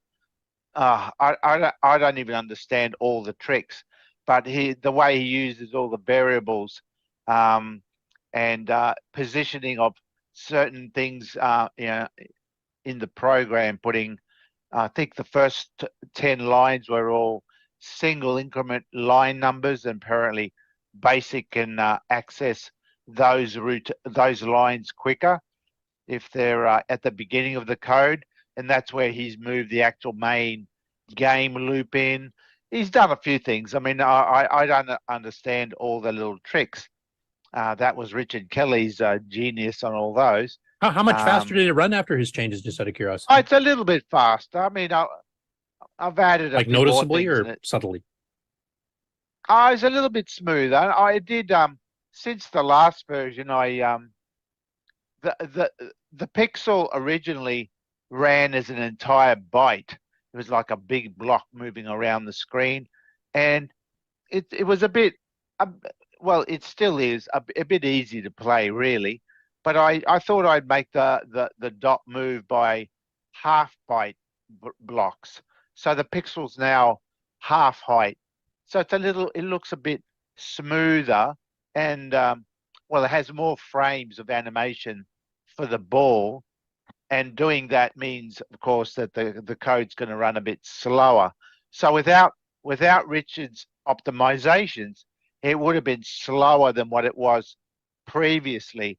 Whereas now it's running about the same speed, even though I've increased the ball frame rate, you could say.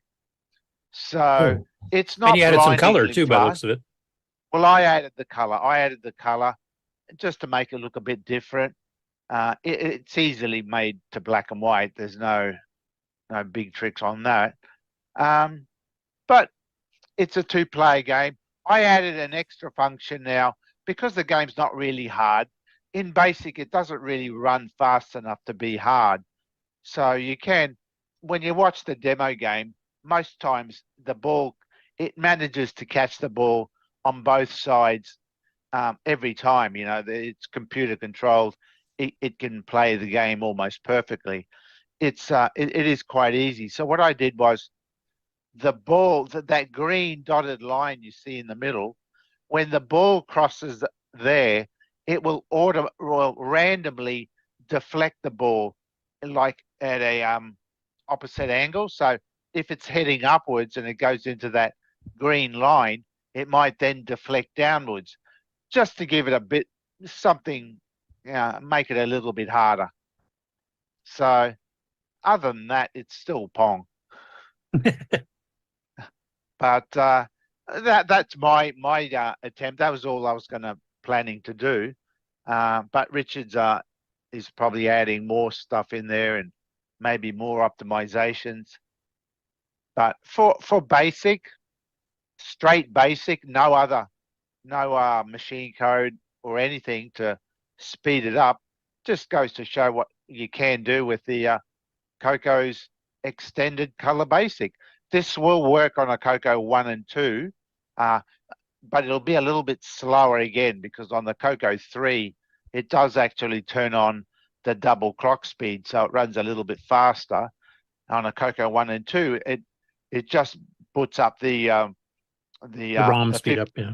The ROM speed up only, which isn't quite up to the same speed as on the CoCo 3. But well, that's what I've been able to do in basic. So Now we got a request from Stop. Alan Murphy here in the chat. He says hopefully someone can pull that poor game from being held hostage by Facebook and send it over to the Color Computer Archive. Now I'm guessing if Richard's still doing changes, you're going to wait until it stabilizes and it's done, and then you'll probably throw it on there. Well, no, well, this is my version. Oh, well, to keep all the Pongs on one disk image, maybe, yeah. Yeah, because there's a fair number of people that just don't do Facebook. I mean, our two guests this morning were two that don't. On Facebook, yeah. So we could probably get a single disk image with all the Pongs on there. The one I uploaded is just a blank DSK with that one file on there in BASIC, my one. But yeah, later on we can add Richard's one as well, and I don't know if anyone else has got another one as well. We could just put it as a Pong compilation. Yeah, but I think we'll leave you in charge since you're the one who instigated the project, and then Richard can let you know when he's done. Yeah, I mean, there's been no real big planning. It's just something that's just happened, you know. Oh, you know, that looks like fun. Let's do this and then let's do that, and it just evolved. You know, so many squirrels, so little time. That's right. So anyway, if I didn't stop it, it would have been constant feature creep, you know. So that's as far as I was going to do because I've got other projects I've got to start as well. Yeah. Anyway, for those of you that are on Facebook, if you want to grab the latest version from Richard or the latest version from Nick or both, you can get them in the Tandy Color Computer group in Facebook. And once it's stabilized and they're kind of done, we'll get it uploaded to the archive so that everybody else can get a grab of it too. And then I'll put them up on my site too, because I'm not going to do it until they're stabilized. I'm not going to update it every second day because I've got, like Nick, a lot of stuff I'm still on the go doing here, which I'll be discussing some of that a little bit later on the show. Yep. Okay, well, thank you, Nick. I will now switch. If I can.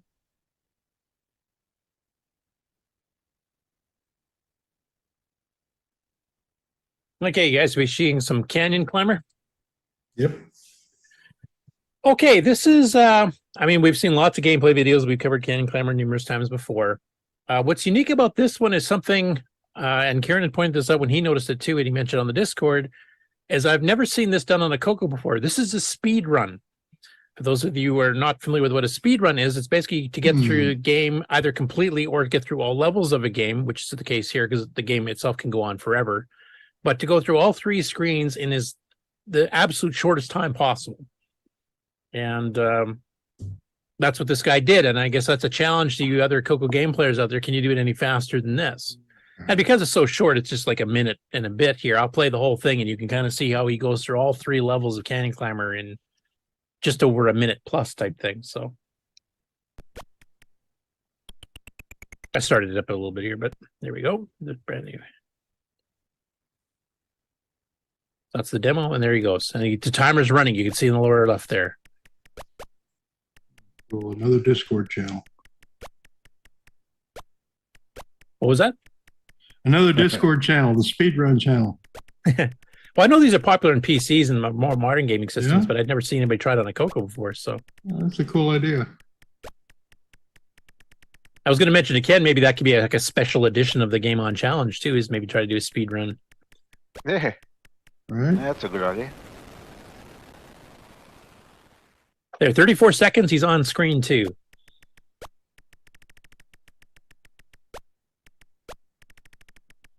I know this is just riveting for the audio only listeners, but he's on screen too. He's jumping over arrows and getting to the top, and 51 seconds, 52 seconds. He's on the third one where you're jumping the platforms. They can buy a cell phone and watch this, you know, on video. At least they're getting the sound effects.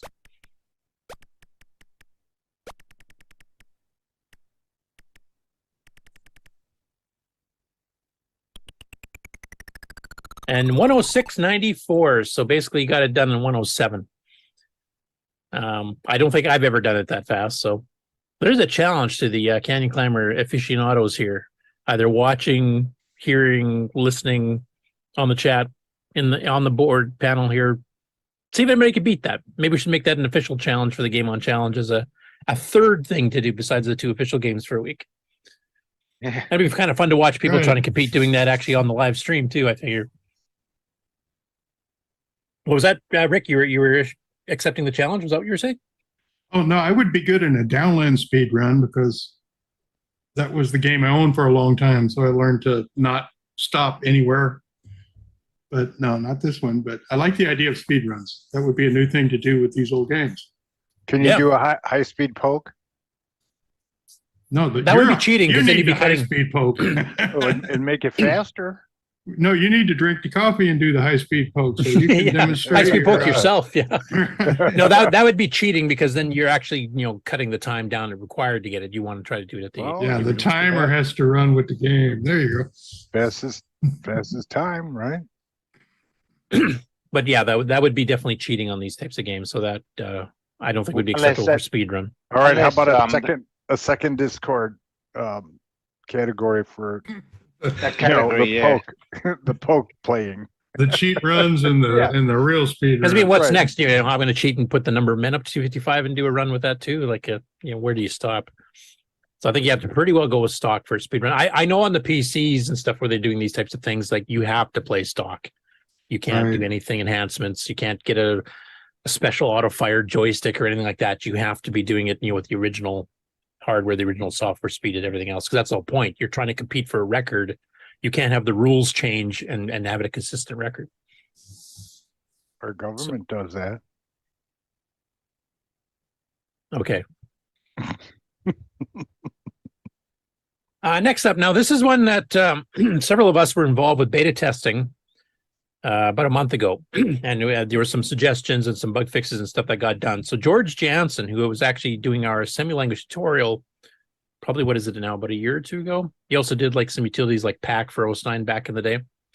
Well, he decided to do a little bit of a semi-language game programming. So he actually wrote this game called 2048, and it got released the same week that Neutroid Reloaded hit. And I figured there's so much, Nick's gonna be bragging about it so much that basically you would never get through to George's game. So I decided to hold it off for a week so we can actually dedicate a little bit of time for it. Now this is a totally different game than Neutroid. This is a strategy game and a numbers game type thing. But actually it's addictive and fun.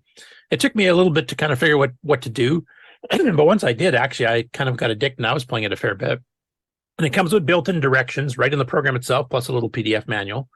It's up on the Color Computer Archive. You can also get it downloaded from my game site if you want. And the screenshots, that's actually what I'm showing here. So basically, you start off with this little grid of 4x4 squares, and you have a couple of numbers on it.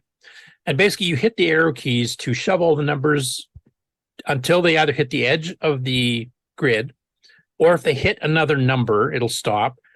But if they hit the number that matches, so if you slide a 4 and you hit a 4, one of them disappears and it turns into an 8. It doubles.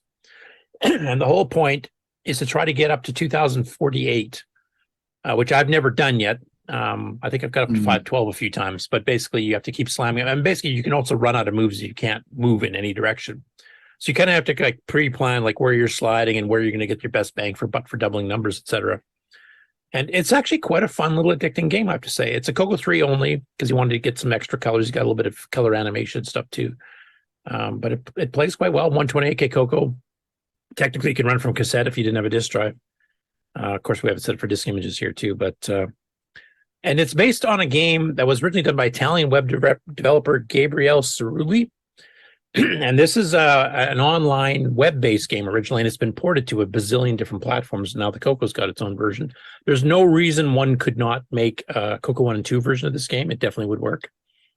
But if you're into puzzle games, and plus if you're into machine language, of course, everything's in powers of 2. So your points in the squares go 2, 4, 8, 16. So it feels like being at home.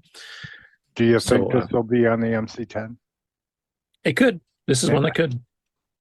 You could do it in low res. Just use the numbers from the VDG type thing and move them back and forth, draw a little grid. It definitely would work. Jim Gary, there you go. Your next project. Yeah.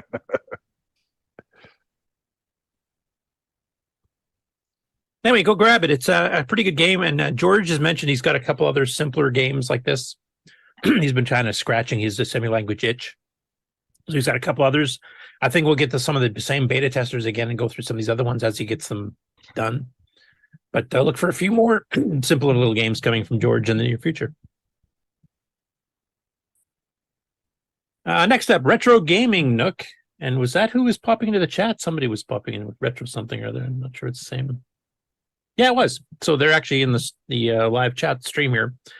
I decided to take a tackle of Color Baseball by Dale Lear. Of course, when we interviewed Dale years ago, we talked about baseball quite a bit because that was actually his most popular game.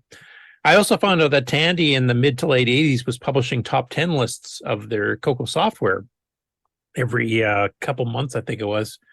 And even in 1988, like years after this was released, baseball was still in the top 10 fairly often, along with Daggerath and a few others. So it was a popular game all the way through. And this is one of the, especially for the time period it came out. Now it's copyright 1982, but I believe it came out in 83 because Tandy delayed a lot of these, because they were making manuals and beta testing and stuff like that. But this is one of the better ones. It actually has a lot of features. You can name and get percentages, batting percentages for your players on each team.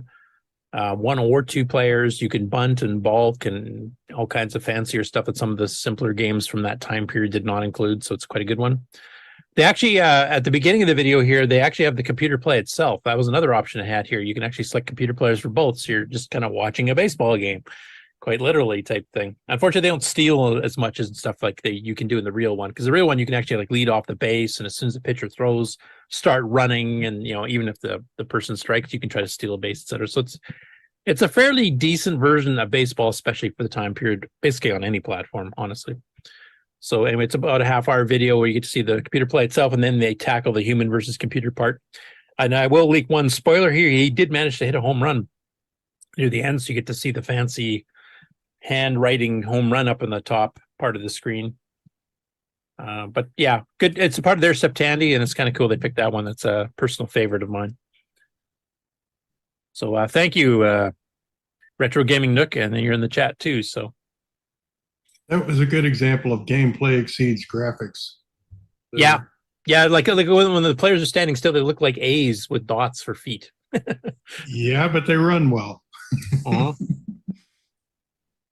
The one thing I will say that does take a little bit of time to get used to the controls, because you figure I'm going to move the joystick diagonally to what the player I want to shoot for. That's not how you do it. The position of the joystick is relative to who you're throwing the ball to.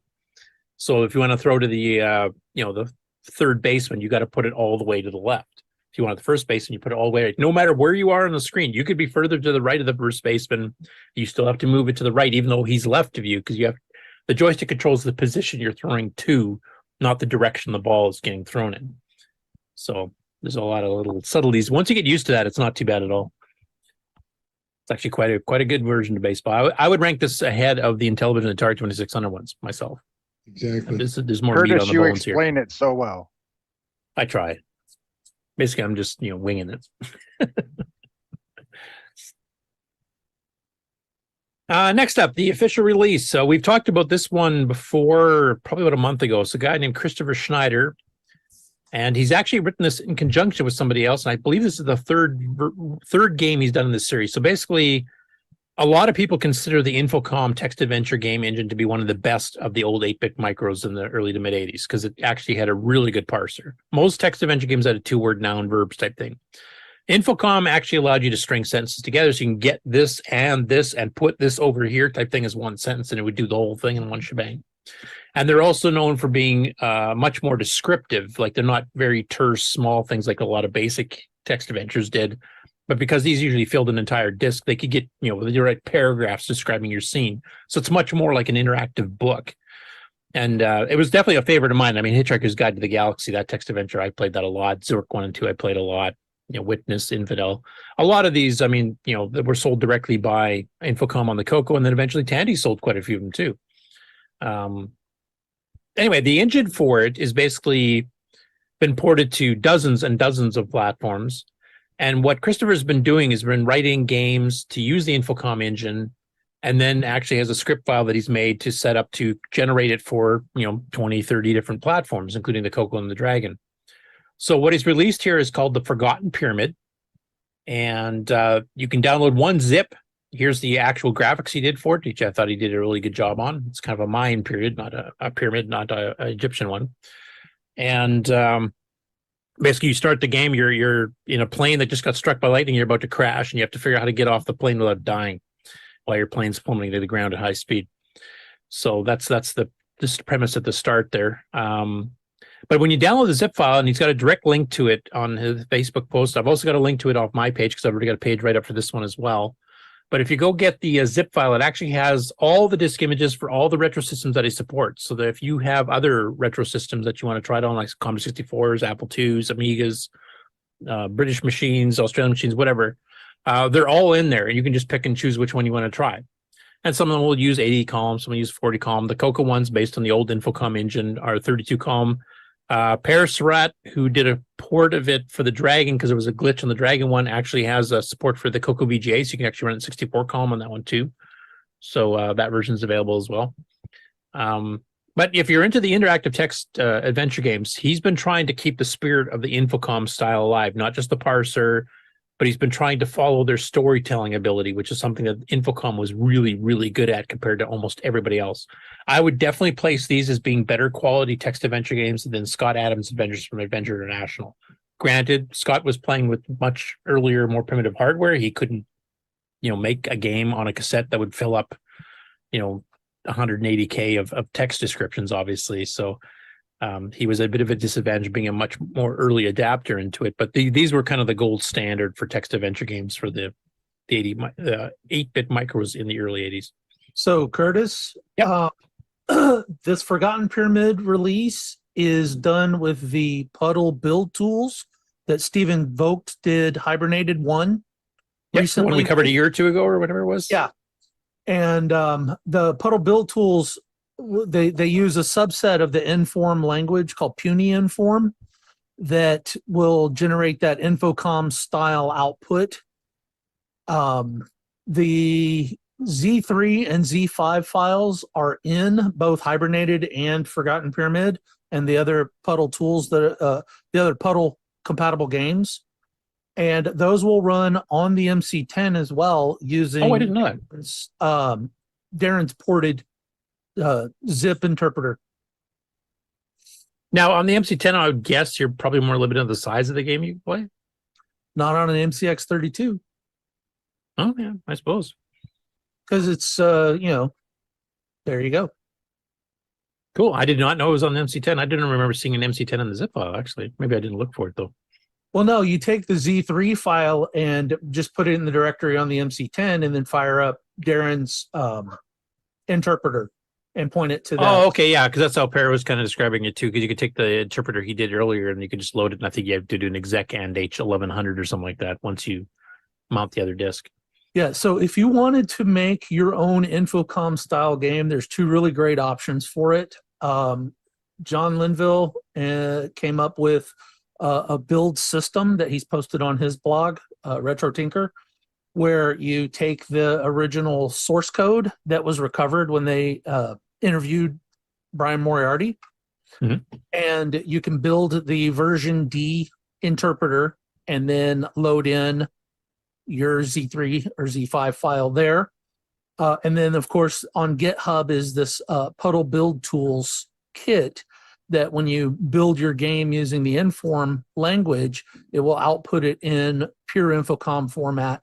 And it does the bulk of the heavy lift on getting all of those platforms covered, including there's DOS PC stuff in there, all kinds of stuff. So when you dig into the zip, you'll see all of the 50 million versions that this thing supports. And the Inform language has a lot of documentation out there on how to build these kinds of interactive fiction. And there's a huge interactive fiction community with very detailed sites on tricks, tips, recommendations, stuff that the do's and don'ts, all kinds of stuff. So you don't have to learn the Infocom original stack-based muddle Lispy kind of language to do this stuff. You can do this all through Inform and render it down into running on the actual Infocom engine. Okay, so that's good because they've actually got like the AGI stuff for the Sierra games. So, there's public sites explaining how to do those too. So we have several different adventure engines that you can actually make new games. including for the CoCo. Cool. Sounds like a Anyway, good, free download. There's no charge for this. Completely free game. Go grab it. It's directly off his site. I think I've got the link for that, like I said before, directly on my page entry for this particular game, or you can grab it off the CoCo group on Facebook or the Dragon group on Facebook. And if you have multiple retro machines, you can try it on all of them pretty well. Next up, Chronologically Gaming has been catching. I've been helping him actually fixing a lot of old games. There's some stuff on the old Chroma sets and T&Ds were hard coded for cassette. And we try to run a disk, somebody literally just crashed your machine dead. And in one case, it actually scrambled the disk for me. So I've been kind of going through and fixing those gradually as we go, as he's been progressing. I'm trying to get months ahead of where he's actually, recording right now. So right now, he just finished off June of 1982. And it's just starting July of 1982. Excuse me. But there's a few CoCo ones that he covered here, and I'm not going to play all of them because some of them are quite familiar. Some of them are a bit more rare, though, so I might show you a little bit of those. So this particular one here for episode 213, he covered Pyramid 2000 and Racket 2, which are by Robert Arnstein, and that's the same guy who did the Model 1 and 3 versions earlier, so that's basically just the CoCo versions of those, so I won't play those. Now, Sky Defense... that is one of the most overhyped games on the CoCo I think I've ever seen. If you watch their ads, which I think he actually covers here, if I remember correctly. But the game's a bit of a disappointment compared to the ad hype. Let's put it that way. If only we could find a better way to play it, or accurately play it, rather than relying on just crappy emulation. Yes, possibly. I've tried several different ones, and I even just finishing up the previous one here. I see Errol's thrown out 3.5. Yeah, very nice. All right, and after Sky Bumper, let's leave the arcade. Let's see where we're going now. Wow, it's the Color Computer Night. So this is Sky Defense. Let's take a look at Sky Defense. This is one we don't have a lot of information for. I do have one of the ads you would have seen in a magazine. Can you survive the first wave of attack, or the next, or the next? Only your... Now, this is the later ad where they kind of toned it down a bit. It was a full-page ad in rainbow with a bit of color, so this was not a cheap ad to do, but they had an earlier one. Joystick will ever know. High res, high speed, color sound, machine language, of course machine language. And then another one too, flip. So this is the original ad, and they did it with like fancy, old English style fonts and stuff, but one of the best games ever created for the Color Computer has been unleashed. That sounds like one of my ads. It does, actually. Fly over mountains and terrain in real-time flight and battle the attacking aliens. Machine language and underscored, not basic. So it's better than your Pong, apparently. But for those of you who've not seen the game... Fly over mountains and terrain in real-time well, I'll just let it speak for itself. Aliens. Machine language, not basic. Nice. They have it underlined. And there's an example of the screenshot. We also have a homemade manual, or looks like, yeah, this is by Quasar Animations. The object of the game is to defend your planet by destroying as many attackers as you can without being destroyed. You have 5 ships to complete your mission, or 5 lives. I don't know if this was the original instructions. I never did see the original instructions for Sky Defense. Use the Defense. left joystick as well as its fire button. Some machines will use the right joystick. Your score will be in the top left corner of the screen, and the top right will have the number of ships you've lost. There are 3 major attack waves, and you receive a bonus of 100 points as you complete each. If you survive all 3, you'll start over but retain your score. You're restricted to 3 shots at a time and sometimes 2 at a time. Wait, what? We have 3 shots, but sometimes 2? How does that work? It doesn't have rapid fire, I will give it that. Slower than normal to indicate your onboard computer is failing, and your ship makes repairs, it'll work properly. No way. Okay, and then they have some loading instructions there. That's true. I understand the hype. Whenever we read boxes, every box has hype. It's high res. Every game is high res in 1982. All right, let's pop in and play Sky Defense by Quasar Animations at sometime in June. Now, have any of you played this one before? Besides me? No. Why did they pick that font? It would have been appropriate for a role-playing game, but not this one. That's right, machine language. Sky Def. Let's go. Sky Defense. If Curtis says don't believe the hype, then I'm probably going to be very underwhelmed. Let's see what happens. Press the fire button to start. I don't think we've heard this sound on a computer before. Let's just bask in... Okay, it's over now. And we're in.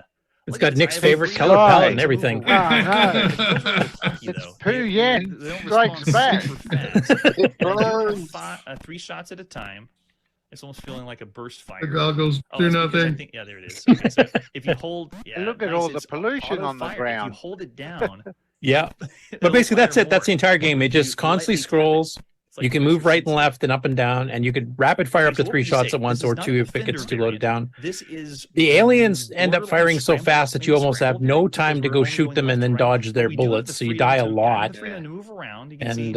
Oh yeah, the drift yeah, it's is not impressive at real all. on the CoCo That's the joystick. whole game. Like you literally have seen pretty well everything. There are a couple different design ships that come out. Are you supposed to And, fly and save the world while doing psychedelic drugs? I suppose so. and another game that would have been better in the green color set, not the pink sky ones. Yeah, not the pastel. Yeah. Now, ironically enough, the company that did this, which released it like you said in June of 1982, came out with another game, kind of the same thing. You're traveling a ship, you're shooting aliens across horizontally scrolling terrain, but it's one of the best ones on the CoCo 1 and 2. Yeah, I think I know what And you that's mean. Guardian. Yeah. And that is such a big swing in quality. Yeah. It's like going from the beginning of Nick's career right up to 0 Hour type thing. You know, it's So who wrote this? Like, do we know the programmer himself? I do not. I did talk to No. what's the guy's name who did Guardian? David Joyner. He did a lot of Amiga Yeah. stuff later. He did say he did not write this one. This was written by somebody else for Quasar. But Yeah, it looks very different in the style. How would that look in a green monochrome monitor, I wonder? better, I would imagine. Yeah, Wouldn't me have all too. this purple and magenta crap. Me too. Well, I remember in the old days grabbing the old tent knob on the color TV and cranking it until the thing looked at least usable. That was our version of palette changing back then. We did it. Right?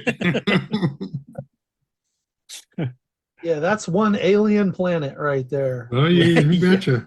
Full sky and psychedelic Skittles ground. But I mean, go ahead. He didn't have to store any graphics. That would be just random data. Yeah, it's probably like Right. a dump of the ROM or something. Who knows? go. With height. But the game itself, I mean, it's super difficult to play because the alien shots are fast enough. You don't have time to do. So you basically just sit in one spot and fire, and hopefully the alien comes by into your sights and you hit them. Like it's not even a fun game to play. I mean, the graphics aside, yeah, I could have picked a different color set. But Pooh Yan, for example, has a terrible color set. Gameplay is great. This is not the case here. This is an all-around bad So game all the palette way. hacking Sky Defense is still no help. Yeah. So I'm really glad they redeemed themselves and brought out Guardian later. That's all I got to say there. Though Guardian has one or two Comment issues. at the top. Sweet Lord, the eye bleed. Yeah. That wasn't even my comment. I was commenting on it too, but the other comment right after the ship is perhaps the worst color it could be. So it's like orange on Yeah. magenta. It's even hard to see it's there. Yeah, that's right. Right, it vibrates and it's not even moving. Yeah, it's not one of the best efforts. And this, claiming it's an awesome game in machine language and all this stuff. Like, I'm sorry, you're really overselling it here. It's even for the time, it wasn't that good of a game on the CoCo. No. Does this guy actually say, whether or not the game is a stinker or not? Yeah, he rates every game he does on the channel for all platforms, whether he's doing the little electronic games that you hold in your hand, or consoles or home computers. He does a rating on all of them, and he rates it by that breakdown of being a handheld electronic game versus a console versus a home computer. Those are 3 separate categories. You keep the scoring consistent to each of those, but they don't cross over. You don't compare a console game to a home computer game, for example. And he also does it across all platforms. So if you're doing a home computer game, like in this case, he's comparing this one with every other game that's been released up to this point, June 1982 in this particular case, with every other home computer. So that it's like Atari 400 and 800, TierCity Model 1, 2, 3s, ColecoVision. Actually, that wouldn't be an example. The VIC-20 Spectrum had just come out by then, so the Spectrum games are included. So he's compared with every other one. Like, how does this compare with every other home computer game that's out by this time? And this one didn't fare well. Even my Pong's better than this.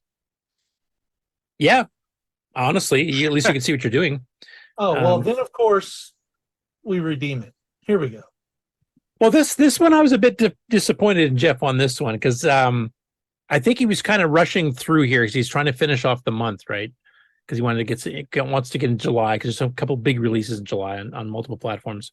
So he picked a really good game and an original, basically it's a Kaboom Avalanche style game with some originality because you have to change your color to match.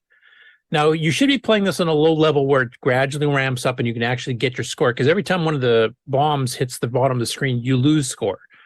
So if you aren't very good at playing it, or you set the difficulty level too high like he did, you're basically just going to zero out your score almost instantly. He picked level 7 out of 9, so it's just a swath of things coming down at you, which is not how you should be playing this. So I was a bit disappointed he did that, but yeah, he didn't know.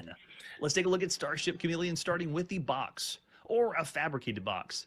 We have a sticker in the top. Now, that is the actual ad that they had. That is legit artwork that they did use.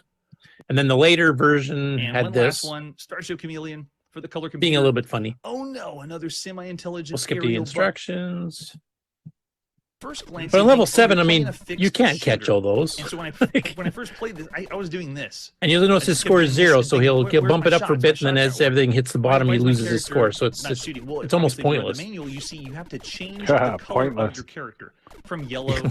Yeah, very good. If you're yellow, you can real good. I wasn't planning that, but it worked. Yeah, it was good. The blue. So it's essentially like. I mean, if you want to do a challenge, you can play maybe level 2 or 3, which increases the speed but doesn't increase the number of bombs to become ridiculous. It gets hard enough on its own. Like even if you start on level 1, by the time you get to 25, 30,000, the game is getting hard. You get way more of the red semi-intelligent bombs that will follow you around horizontally, and you get multiple ones on the screen at once, and you're still trying to grab your things. You have to try to like swarm around them, duck other ones. You have to hit the bombs when the same color as you, and you have to hit your button to do that. The hollow bombs, you can see 2 blue ones here that have hollow and 1 yellow one. Those are worth 1,000 points. The solid ones are only worth 100. So the greed factor kicks in for sure. This is actually one of my favorite games from this early on in the CoCo's life, especially for third party. And it should not have been reviewed on level 7. Sorry. But is this who programmed this? Ken Kalish. Yeah, Kalish, that's it. Yeah, that's right. Yeah. It was his second or third CoCo game. He did Escape before this, and it's before Invaders Revenge and Phantom Slayer, which come out in August. Yeah. So I'm waiting to see what he's going to think of Phantom Slayer. That's one of my all-time favorites, and one of the earliest real-time 3D shooters. So I'm curious what he's going to think about that one. He really likes skiing's 3D. So next up, Disky Boy on YouTube. Now, there's another channel that does a lot of these comparison videos where they take, some official game or even clones or a mixture of both, and they'll run a whole bunch of platforms together, not even just 8-bit, but 8, 16, arcade, so you can kind of compare and see how each one of them plays. Now, the guy that does the main channel of this has not done a new video in 3 months, and this guy's a huge fan of his, decided to try to tackle one on his own, and he decided to do Shanghai. So the very beginning of the video covers the arcade coin-op version of Shanghai, which actually is a later one than some of the home computer ones. But there's 2 of concern here. The first one is the Dragon one, and I remember seeing this one. I've not seen this loading screen before, though. This actually, unlike a lot of the text loading screens we've seen where, it loads in like Semi-Graphics 4 while you're loading, you can watch the F-Flash. This actually kicks into a graphics mode, which the Dragon apparently did a lot more than the CoCo people did. So it does a full high-res screen for its loading title screen. So you get to watch this screen here while you're loading the game. And then it plays a black and white, more similar to the Mac version of Shanghai, I guess, than a lot of the other ones, because I've actually compared some of the other 8-bit machines, and quite frankly, the CoCo 3, I think, out of the 8-bit machines, probably looks the best out of all of them. It's not until you get to some 16-bit machines it gets better looking. Like I compared with the COM64, the Acorn, the BBC Micro, Spectrum, and a few others. But the Dragon one, as a black and white one, because of course no artifacting in this mode in the Dragon, actually does look pretty good. And I had not seen like all the intro screens before. I've seen screenshots of the actual game itself before, but got a bit of a transition too there between screens. Yeah. It's not too bad. But he's actually got the tiles, so they look the same. Like some of the other ones, because they had slightly low res screens for color, they don't look at all like the tiles we're used to.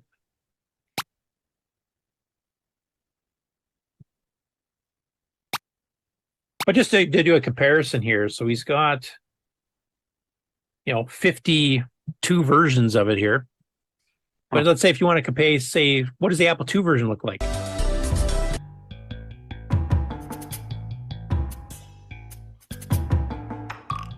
And it's kind of lost the 3D look entirely. Yeah. And the artifacting actually makes it look pretty horrible. Yeah, it does. Yeah. And the tiles are not similar. The bamboo ones you can kind of tell, but the rest of them don't resemble the original pretty well at I all. reckon that's more meant for a monochrome screen, not color. Yeah. But honestly, visually, even if you did switch this to monochrome, I don't think it looks as good as the Dragon one. It's the red part where the artifacting is. I don't think that's meant to be artifacted color there. That's why. Yeah, but I mean, on the Apple II composite, you would have got artifacting because that's just the way it works. Yeah, right? but I think it was meant for a monochrome display. That's just shading. Yeah. Yeah. Here's the Amstrad one though. This one looks a bit closer to us, except it suddenly goes into this, black and white mode. But at least it has a 3D look still, and the menu on the top. So this is closer to the CoCo version. Now I think there was a Commodore, or is it Atari 8-bit version? Using the black and white as well. Yeah, and some animation of the dragon, on the intro screen was kind of cool. Yeah, I'll give it that one. That was one Rick couldn't fit in what he wanted to do either, because Tandy said no, it's got to fit on a 16K cartridge. Can't use a 32. I can hear the cassette load.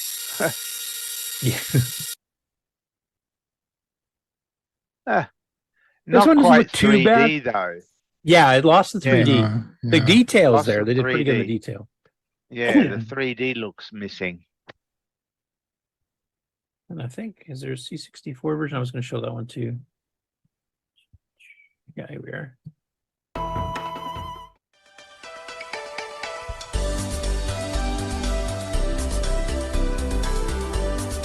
Good music.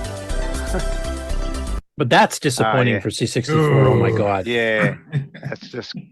That's yeah, not even a good that's, color set. Yeah, if you're going to do this, you might as well just go to black and white. It's the same guy who did the Apple II version, which is why the stacking looks the same as well. It's a 6502 port to multiple 62 machines.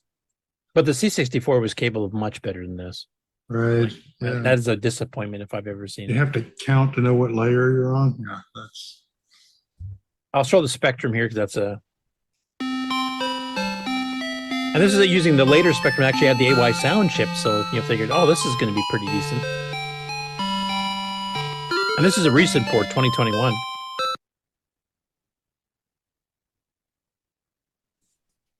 And that one actually doesn't look too bad. Now, because of the way their 8x8 pixel color attribute system works here, you got to make your 3D looks fairly tall. They have to fill that entire space because you only got two colors you can use within each square. Right. But they did the color mix is pretty good. I mean, you can see a few like the MAM one on the left there is you can see a mixture of yellow and green. Like you get a bit of a color clash, but actually they did a pretty good job on this one. I was pretty impressed. And for anybody who's been living under a rock for years here, here's the Rick Adams CoCo 3 one. And at least he knew that this is the wrong color set. He actually did switch it properly to RGB. I don't think he knew about the hidden bone colored tile set that Rick snuck into the cartridge because they told him to take it out. Right. Which makes it my favorite. Yeah, well, actually, looking through, I can't remember which version it was, but there's a couple versions here that's what they use. They use that yellowish bone tile color set. This is just too contrasty, And it looks nice. Like I don't know why they overrode him on that one. And then he snuck it in as a hidden. If you snuck the cursor into a little spot on the screen there, if you clicked on it, one spot out of 64 by 64, you click on it, changes it to the color set he wanted. On the Nitrous 9 version of it, we just fixed it so it's actually user selectable. Nice and easy. Why did Tandy do this? Yeah, that one I don't understand. And I don't know if it was Tandy or if that was Activision that told him to change it. I can't remember what he said. Oh, right. But somebody overrode him on it. Do they have an Atari ST or Amiga version in those yes, videos? and yes, I believe Atari ST right there. both You want the ways. color or the It looks monochrome like version? Wow. What does the monochrome one look like? That'll be like the Mac. Yeah, it'd be 640 by 200. Yeah, I think was their monochrome. it res. was. Yeah. Yeah, that looks like the Mac somewhat. So the CoCo could do that as well. Yeah. Well, I'm trying to remember, did the Atari have 640 by 400 two-color interlaced or something? It did have an interlace. Yeah, you're right. I think that might be what it's using. You're not getting the flicker you would get on the real ST. Yeah. And if you want the color version, which will drop the res back down. I do like that animation. Right. The dragon's all right. Yeah. Like, that's not bad. It's not bad. Yeah. I think the it's CoCo one honestly does look a little bit better still. a little Right. bit better on the 3D, but I mean, yeah, the overall- only way you can tell the height here is to look at the color borders, which is very difficult to do Yeah. while you're trying to. and they're match very up. small. Yeah. Yeah. They need to be just emphasized a bit more. I mean, the graphics within each tile is quite good. I don't have any It complaints is, about yeah. that. But yeah, it doesn't quite look as polished as the CoCo one, honestly. No. No. And the Amiga, where was that? Is there an Amiga one? I couldn't see it. Yeah, do you want 98, 93, or down the there. original? Oh, God, 3. Oh, he doesn't well, have let's look at timestamps them on these. all. That sucks. I have to go find it now. Yeah. Oh, really? Yeah. It's the Sam Coupe. NEC NEC. PC 8801. Sharp 11, where am I here on Ah. the list? I'm over here. I got a ways to go yet, so let's jump ahead. Neo Geo Pocket. Okay, we're at 21. Still ways to go. Still further down. Nintendo. Still a bit more. There's one of the Amiga. Amigas. Now, which one? Go back a little bit only. I Oh, think that's that's the That's last. the Archimedes. So yeah, this is the That one original looks Amiga nice. one then. Right. This is the one that I think, if I remember correctly, Rick actually received the graphics for this to use as a basis on the CoCo. Because this is the one that had the full dragon too, that he was trying to cram in the cartridge, and then Tandy wouldn't let him have the extra room. Now, of course, That they have a one much doesn't bigger look too palette. They bad. have a 32 colors at once instead of 16. They have a 4096 color palette. So this one actually looks pretty good. I'd say this looks better than the CoCo one. But not by a huge amount. Right. I wonder, did they improve it later? And here's another no. one on the Amiga. This is the 93 one. This one looks disgusting. Yeah. And this one looks pretty good. This is one where they started introducing the different shapes and stuff that you could have for your Right. dragon, as it's called.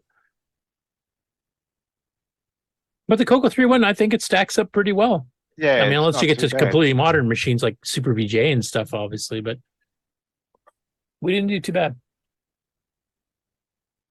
Or Rick didn't do too bad. Yeah.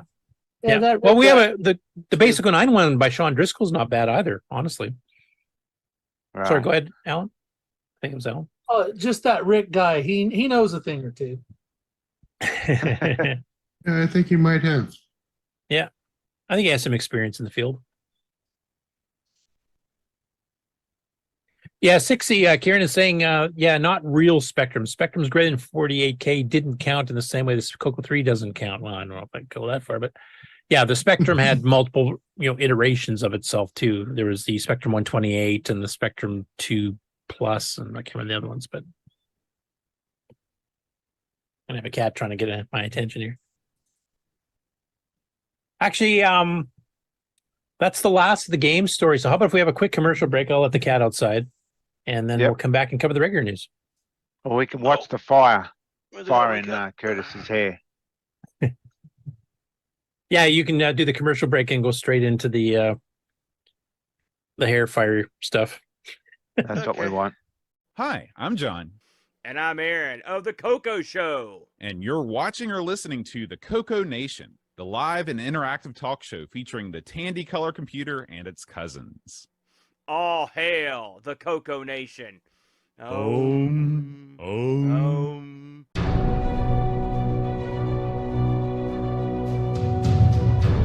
In a the world where RGB produces black and white video. One cable can make a difference.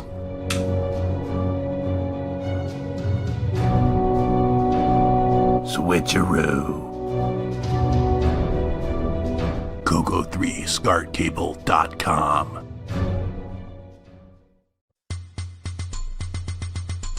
G'day from the land down under, where toilets flush backwards and thongs are a respectable form of casual footwear. I am Nick Morentes and I have been developing games for the CoCo for over 35 years. Welcome to the CoCo Nation, the interactive live video talk show for all enthusiasts of the CoCo family of computers.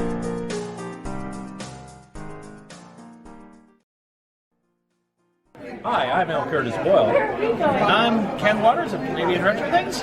And you're watching the CoCo Nation Show. Only the bravest souls enter. Only the most cunning return.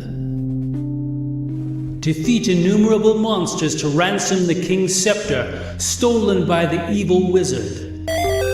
Your sword, shield, and wits are your only allies. Pray you find a magical inn as your only respite in the forest of doom. For the Tandy Color Computer 1, 2, and 3. November 2017, if you dare.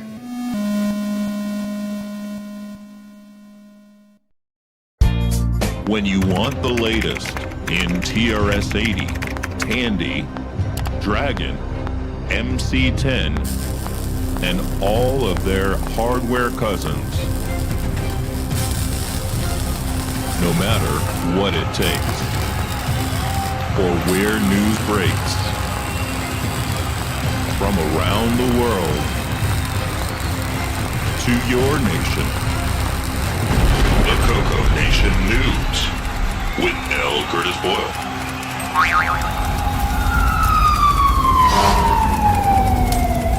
Love it.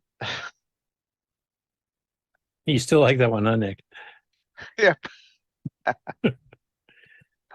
Okay, so as I mentioned earlier, we'll talk about Brian here at the top of the news. But just before we get to that, I want to talk about some upcoming conventions. So there's a couple going on right now. The first one, we already had David Craker was on, the Manitoba Retro Computer Enthusiast, which should be ending pretty soon. But they'll be having that probably every 3 months, it sounds like, roughly. The World of Retro Computing, which is what I've got showing up here on the screen, is the one in Kitchener. That's the one that Frank came live from, and it sounds like they're getting a bigger venue next year. So that's another one to plan to go to. Tandy Assembly is coming up September 29th to October 1st in Springfield, Ohio. That covers all the Tandy machines. So that covers Pocket computers and Model 100s and Tandy 1000s and CoCos and Model 123s, et cetera, et cetera.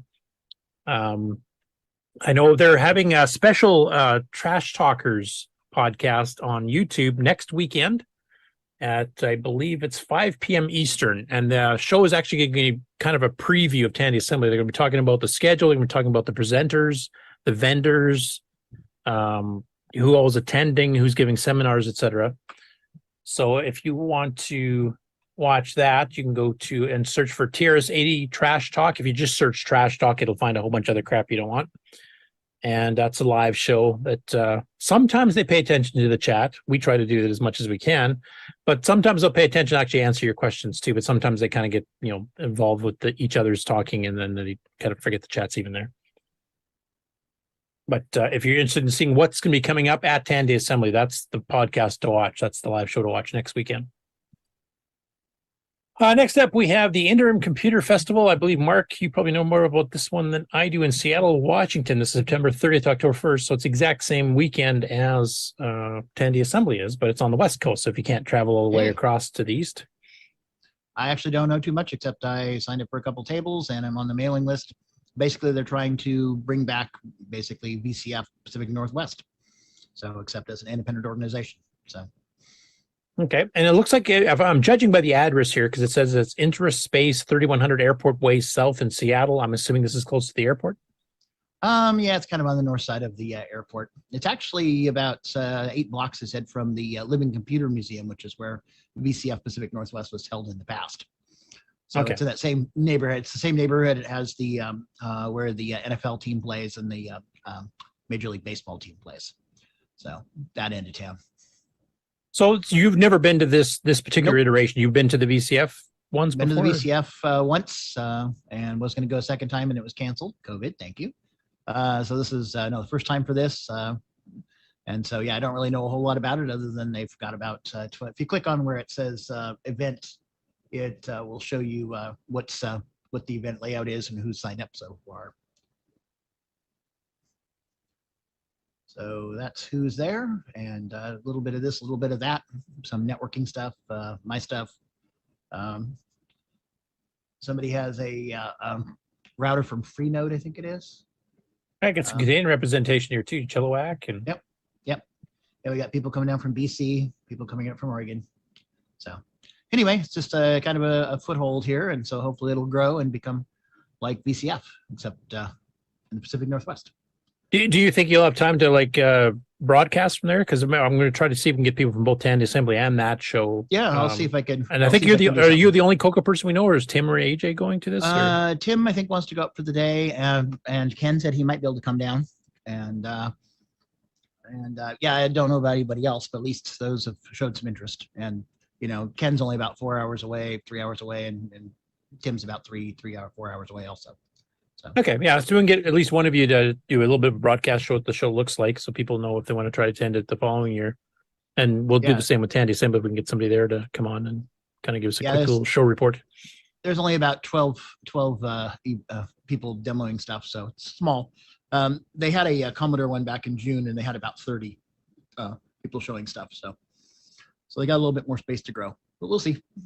Yeah, and you're just trying to restart it after VCF shut down there, so that's understandable. Exactly. Yep. So something. So maybe the start of something big. Yeah, hopefully.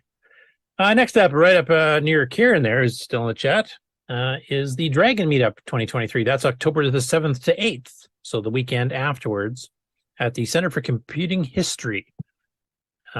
This is I can't remember what year this is. This is they've had this several years in a row. We've actually covered it before, basically. There'll be like Dragon betas and Dragon professionals. I'm sure Julian and John will have their new hardware, including repro motherboards and some of the other stuff that John's been doing, like the Sprite. What's the name of the board? Playing blank here. The one that has the MSX type hardware on it, the sound and what's that? Super Sprite. Super Sprite. Thank you. I don't know why my brain was blanking out there. But yeah, I'm was expecting on fire hopefully just before.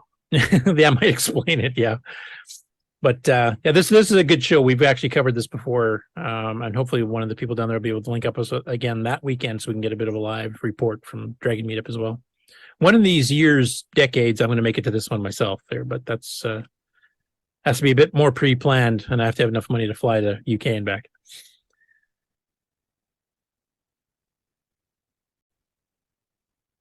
All right. Well, I think the here you show are. is back. Well, that's crazy. I don't know what's going on. Even the backup internet wouldn't pick it up. You're back now, though. That is weird. Looks like it. Hey, can anybody out in viewership land hear us? I'll still John see for us the on Hound Twitch. Breaker. CoCo Nation calling.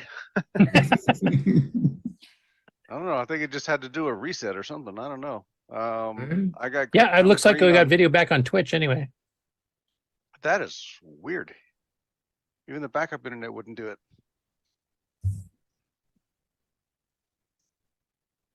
Okay, I guess resume. Yeah, I'm just going to mention that some people might have to hit reload.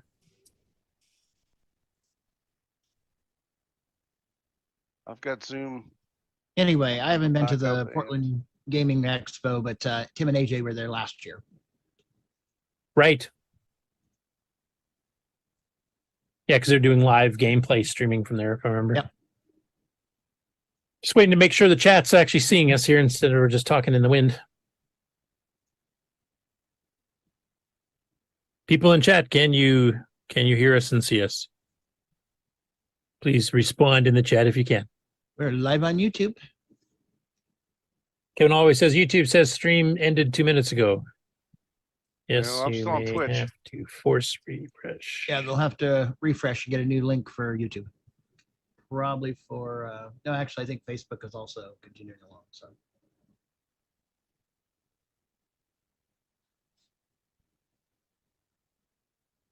I'm assuming the chat stuff's still going out to all three streaming platforms, right? for the most part, it looks like. For what it's worth, the link to restream didn't pick back up. It's remained broken, so I don't know if that affects chat anywhere or anything.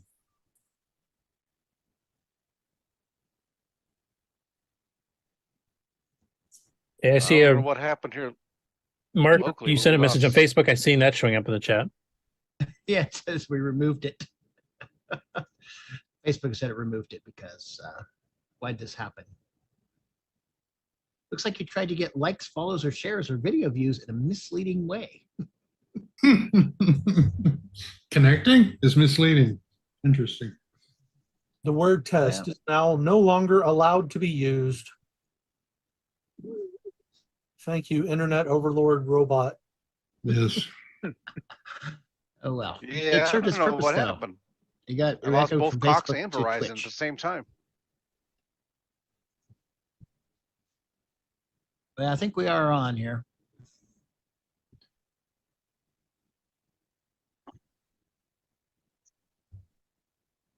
So far, I haven't seen a response from anybody in the chat besides Mark. I found a new YouTube link, and I've got Tom Eric Anderson, 6E, TJB Chris, William Athing. Fairly amused. Okay, so they're all responding, so they can see us. Yeah. Yep. Okay. Pretty sure it's- Then we It's continue not- on. Oh yeah, Buck Owens just said Twitch is good. Okay, good. I wasn't seeing any responses at all there, except that the stream had shut down 2 minutes ago, so I thought everything was dead.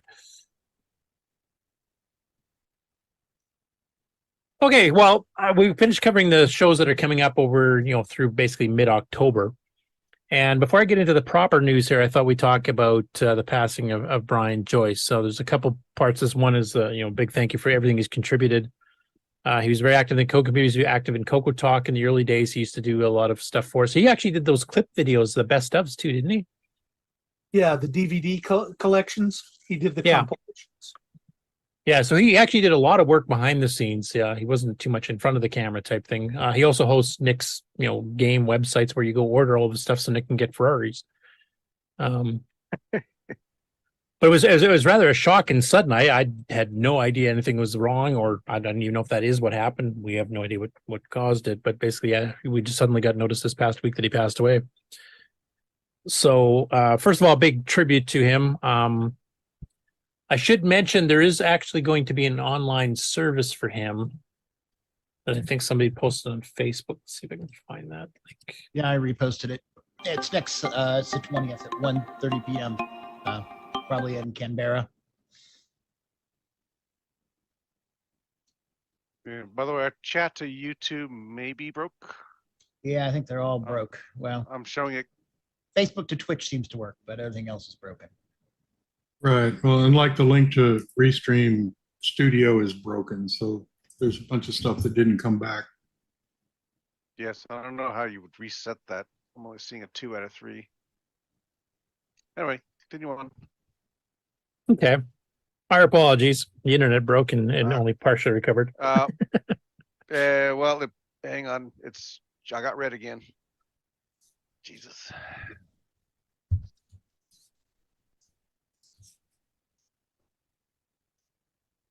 It's the day for technical difficulties. I'm telling you, I don't know what's going on. Still streaming on Twitch, it looks like. Yeah. Okay. I'm not seeing any stuttering YouTube. on the scroll bar either. YouTube also got this current image up. So I mean, it's okay. It's back to green again. I mean, there is some tolerance there, but before it took too long. That's why we dropped. Anyway, continue on while still going. Okay.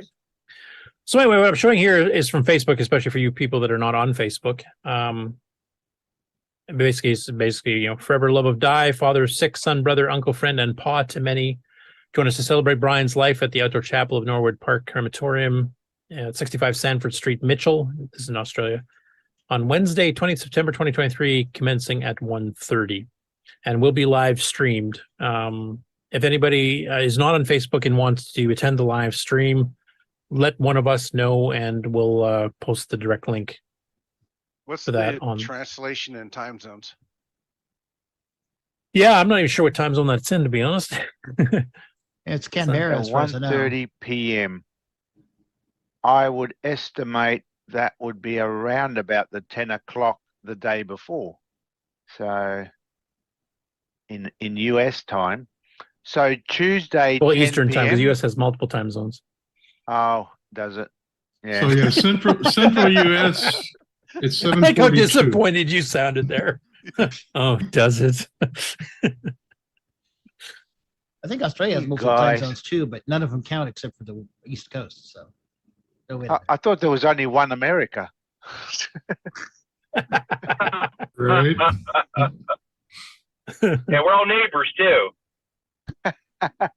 That's right. Anyway, it's a loss for the community, and I don't want to dwell on that too much. He's done so many good things for us, and like I said, a lot of it was behind the scenes, so it wasn't obvious. You guys saw the results, but you wouldn't have seen, him, trying to take credit for it or whatever else. So he did a lot of background videos for us in the CoCo Talk days, hosting Nick's site right up to now. It still is.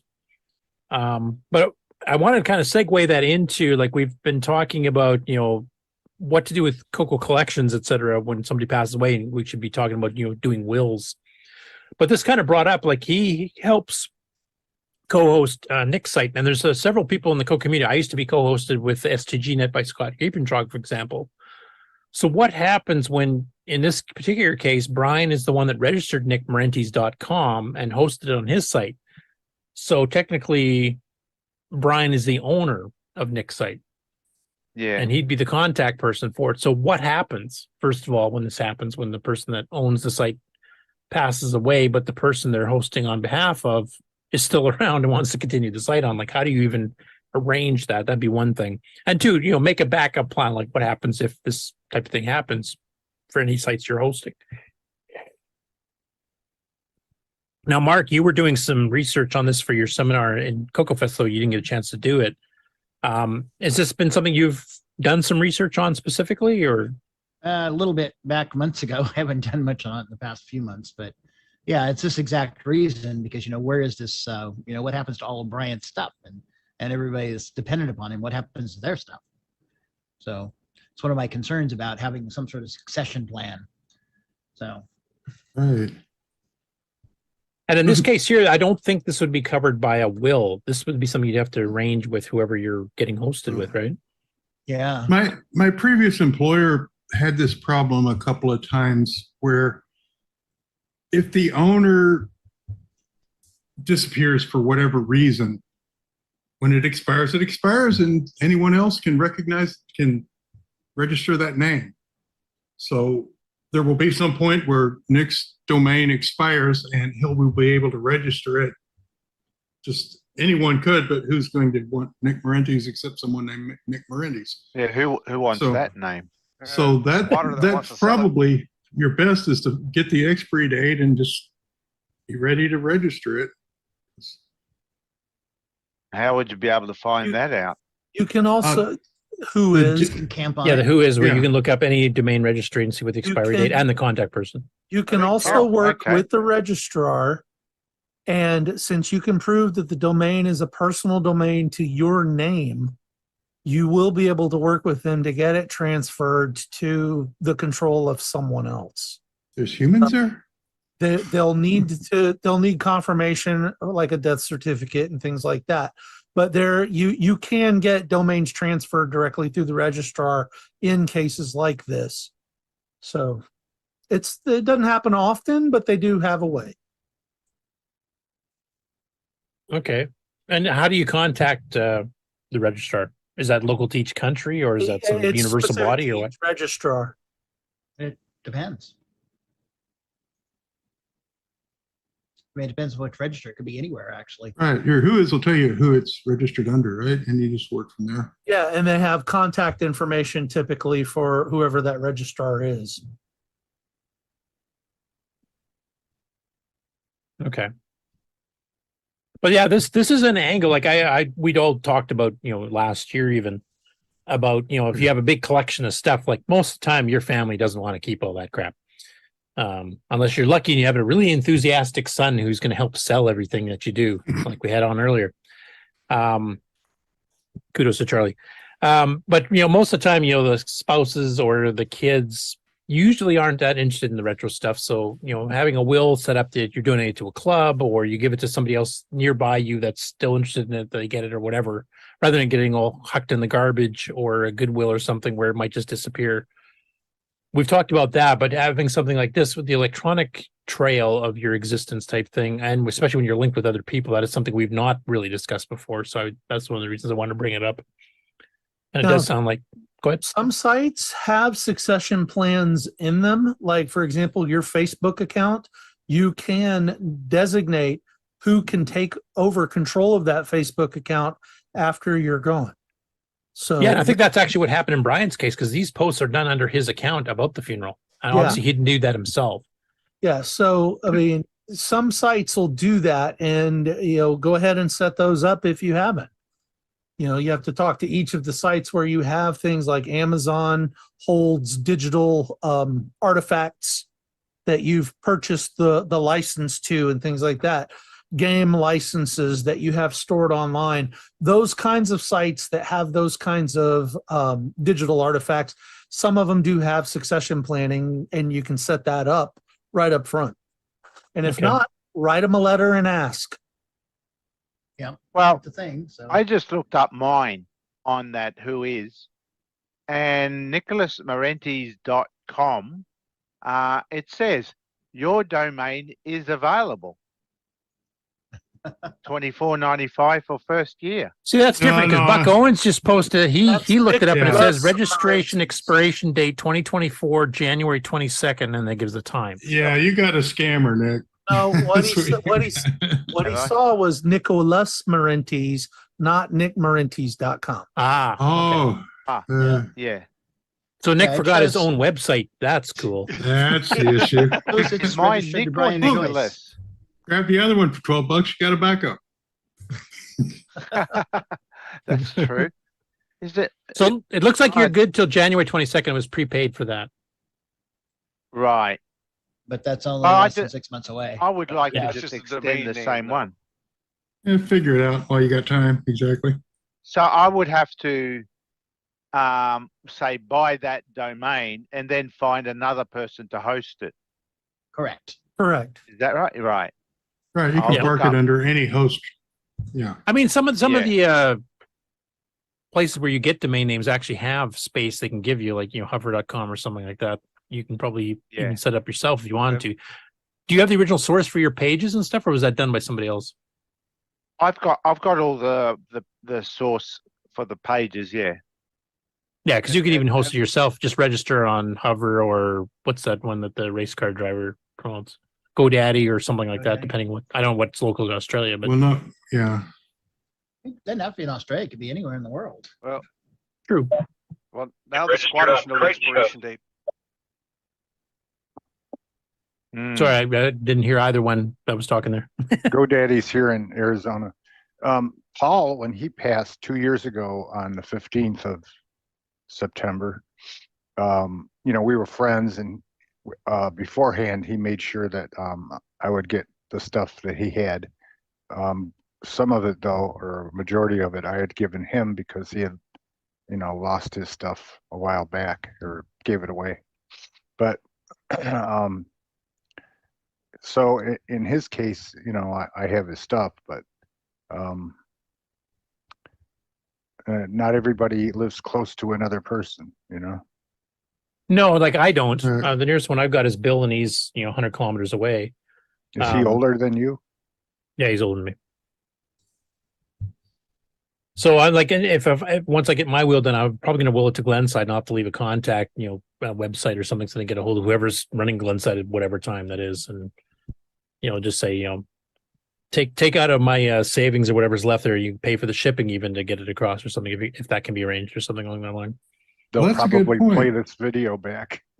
Does Glenside have like a retrieval fund, or is anyone thinking about something like that? So if I want to donate, I don't know. my I think stuff, all of but- our official Glenside people have left the call, so I don't know. Yeah, I guess it's a little late to ask that, isn't it? Mark, But you're yeah, probably the only one here that might have any direct contact there, but everybody else, like Brian and Terry, have left the call already. So, 'Cause, I mean, I've got stuff I'd give away, but I don't have family or anyone to handle it for me. I would have to pretty much just say, y'all can have it if you want it, in some manner. So anyway. Could you just mention my name right now?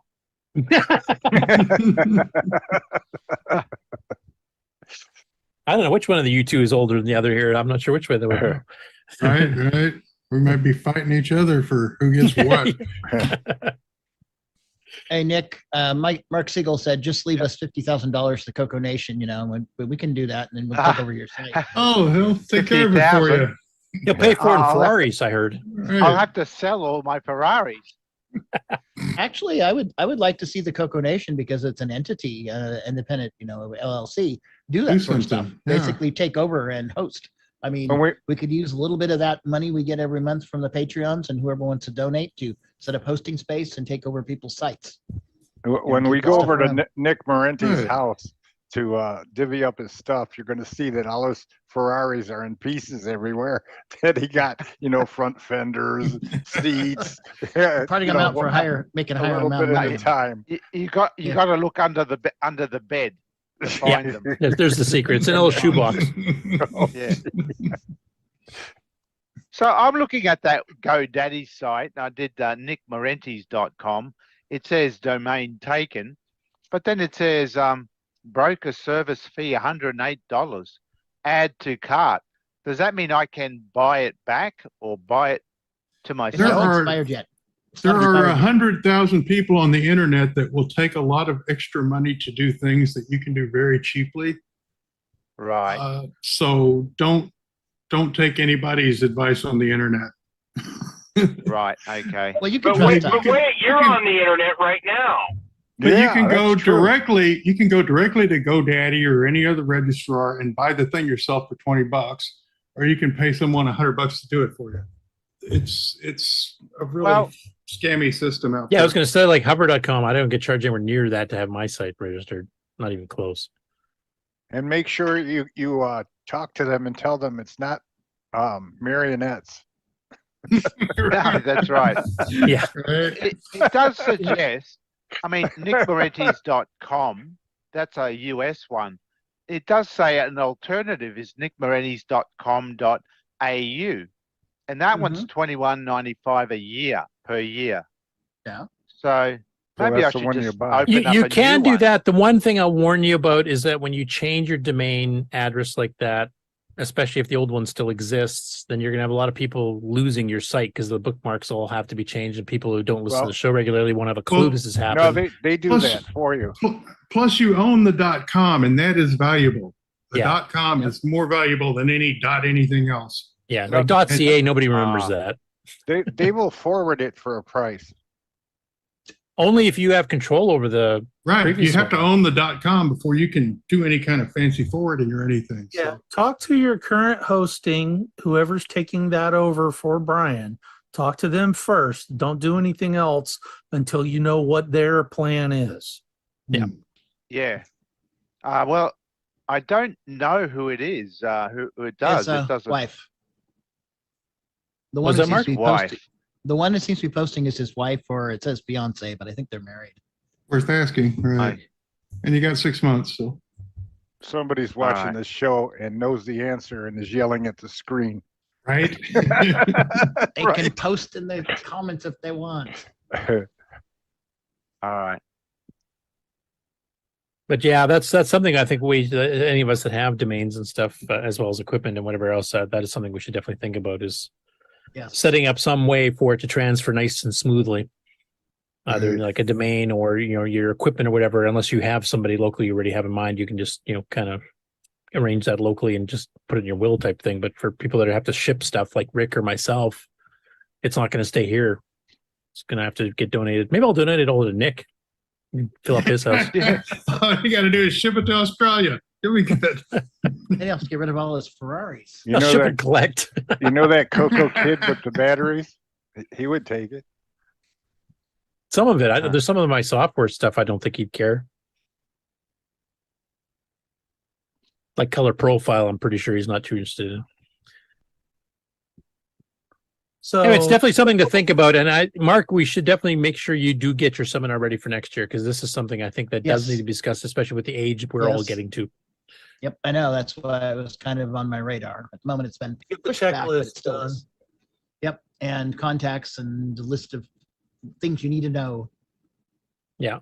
And we So- should have official representation from CoCo Nation and or Glenside. So if people want to donate collections to them, because they'll know who they can either use it as auction pieces, or they can have somebody that joins a club that you were talking about having these little drawing prizes that Brian was talking about, right? These are from the last meeting, that you could actually have to encourage young people to join. Well, maybe a reward is that if somebody does pass away and they have a couple CoCos, they can actually just get one for free from the club, just to get them into the fold type thing. Like, that's not a bad idea either. I'd rather give my stuff Right. for free if somebody's going to use it than to get it thrown out in a bin on a corner for a garage sale or something. Exactly. So yeah, I think that's something we should have. It doesn't matter to me if it's CoCo Nation or if it's Glenside. Glenside obviously has been around a lot longer and has, I think, a bit more used to this kind of stuff, handling auctions and things, that they might be a better fit for it. But if they don't want to or can't for whatever reason, then definitely we can do it ourselves. I'm going to start a company. It's like the car warranty people for CoCos, and hound you. Have you made plans yet for your CoCo collection? Come and see me. Well, I think the CoCo crew had a kind of a spoof ad on that at one point too, didn't they? The word being serious about it in this case. But I think they had a spoof ad about that, rescuing CoCos from the garbage heaps and Goodwills and whatever else. Anyway, it's a loss to the CoCo community. He, like I said, he contributed a lot, and Is there a picture of him? Yeah, there were. I've never seen the picture. That's him right there. That's him right there. Yep. Yeah, when he was If on you the go down- show, his camera you was go down- always laptop low, so he looked like super huge.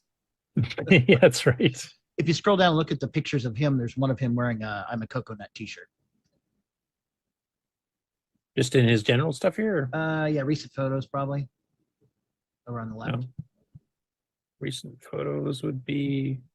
Yeah, recent photos. Click on that and then find photos of him. No, This is all it's showing me. it's just Just okay, click showing on me one. some- Yeah, the right. top middle. No. Hey, That's all I it's got. true. I think you have to be friends with him to Yeah. see all of his stuff. This is just his public Oh, posts. I can see. That could be.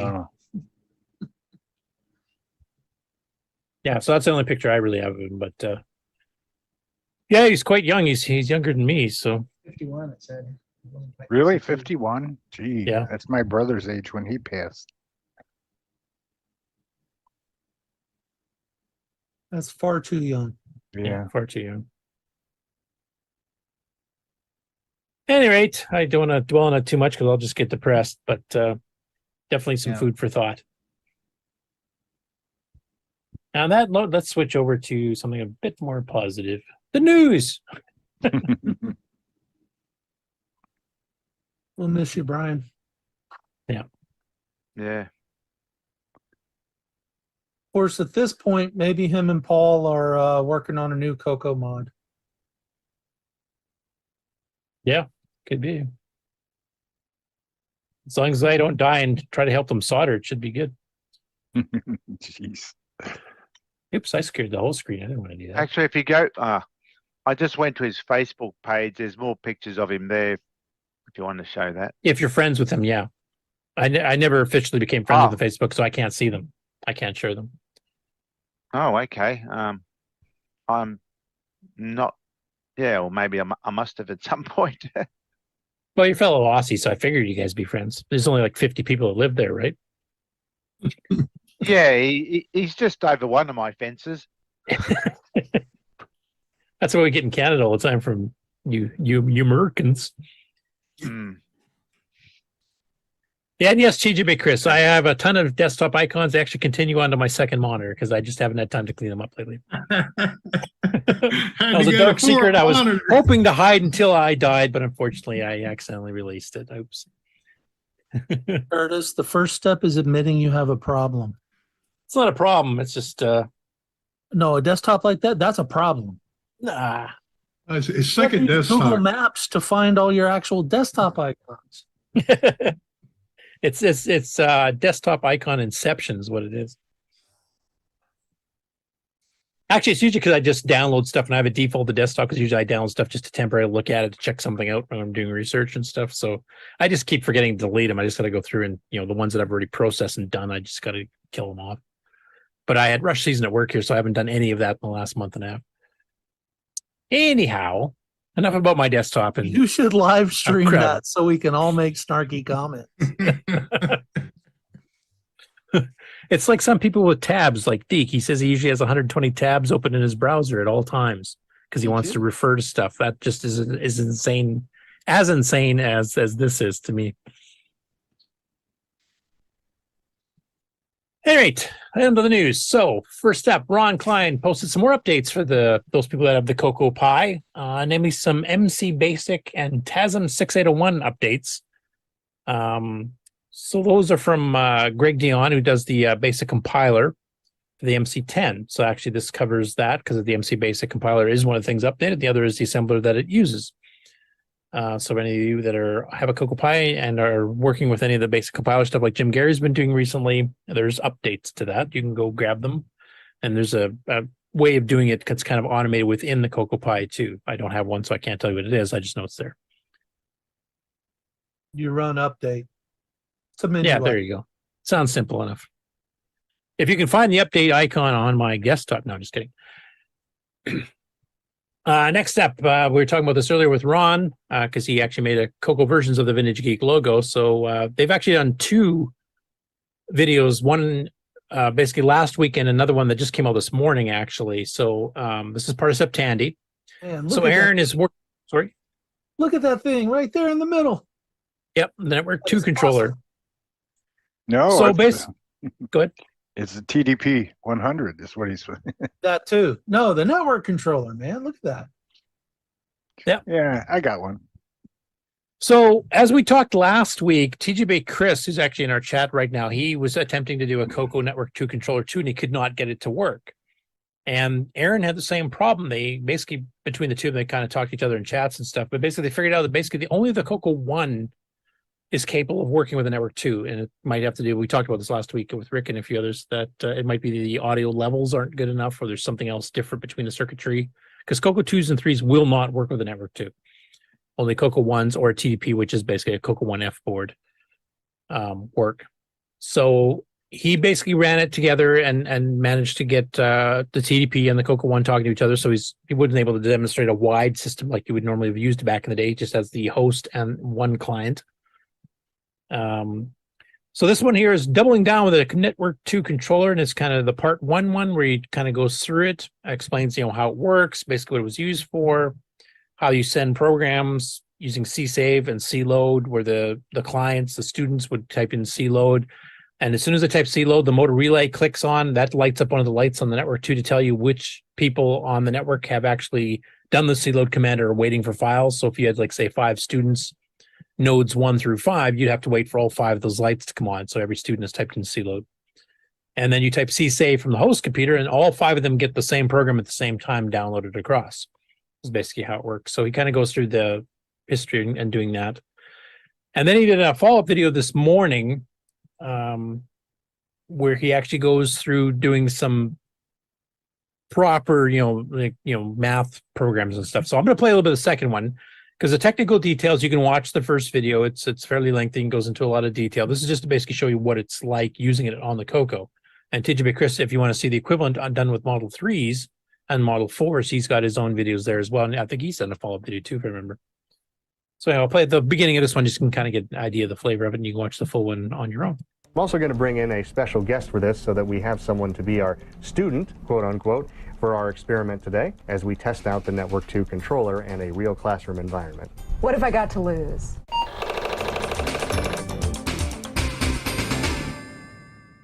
Just a reminder, if you like vintage technology, vintage computers, especially Tandy, be sure to like and subscribe. It's going to help us a lot as we grow, and I encourage you to become a Vintage Geek member. You can do that at our website at vintagegeek.com. To help demonstrate the Network 2 controller and its functionality, I brought in a special guest, Sally McCracken, who is our collections manager here at Vintage Geek.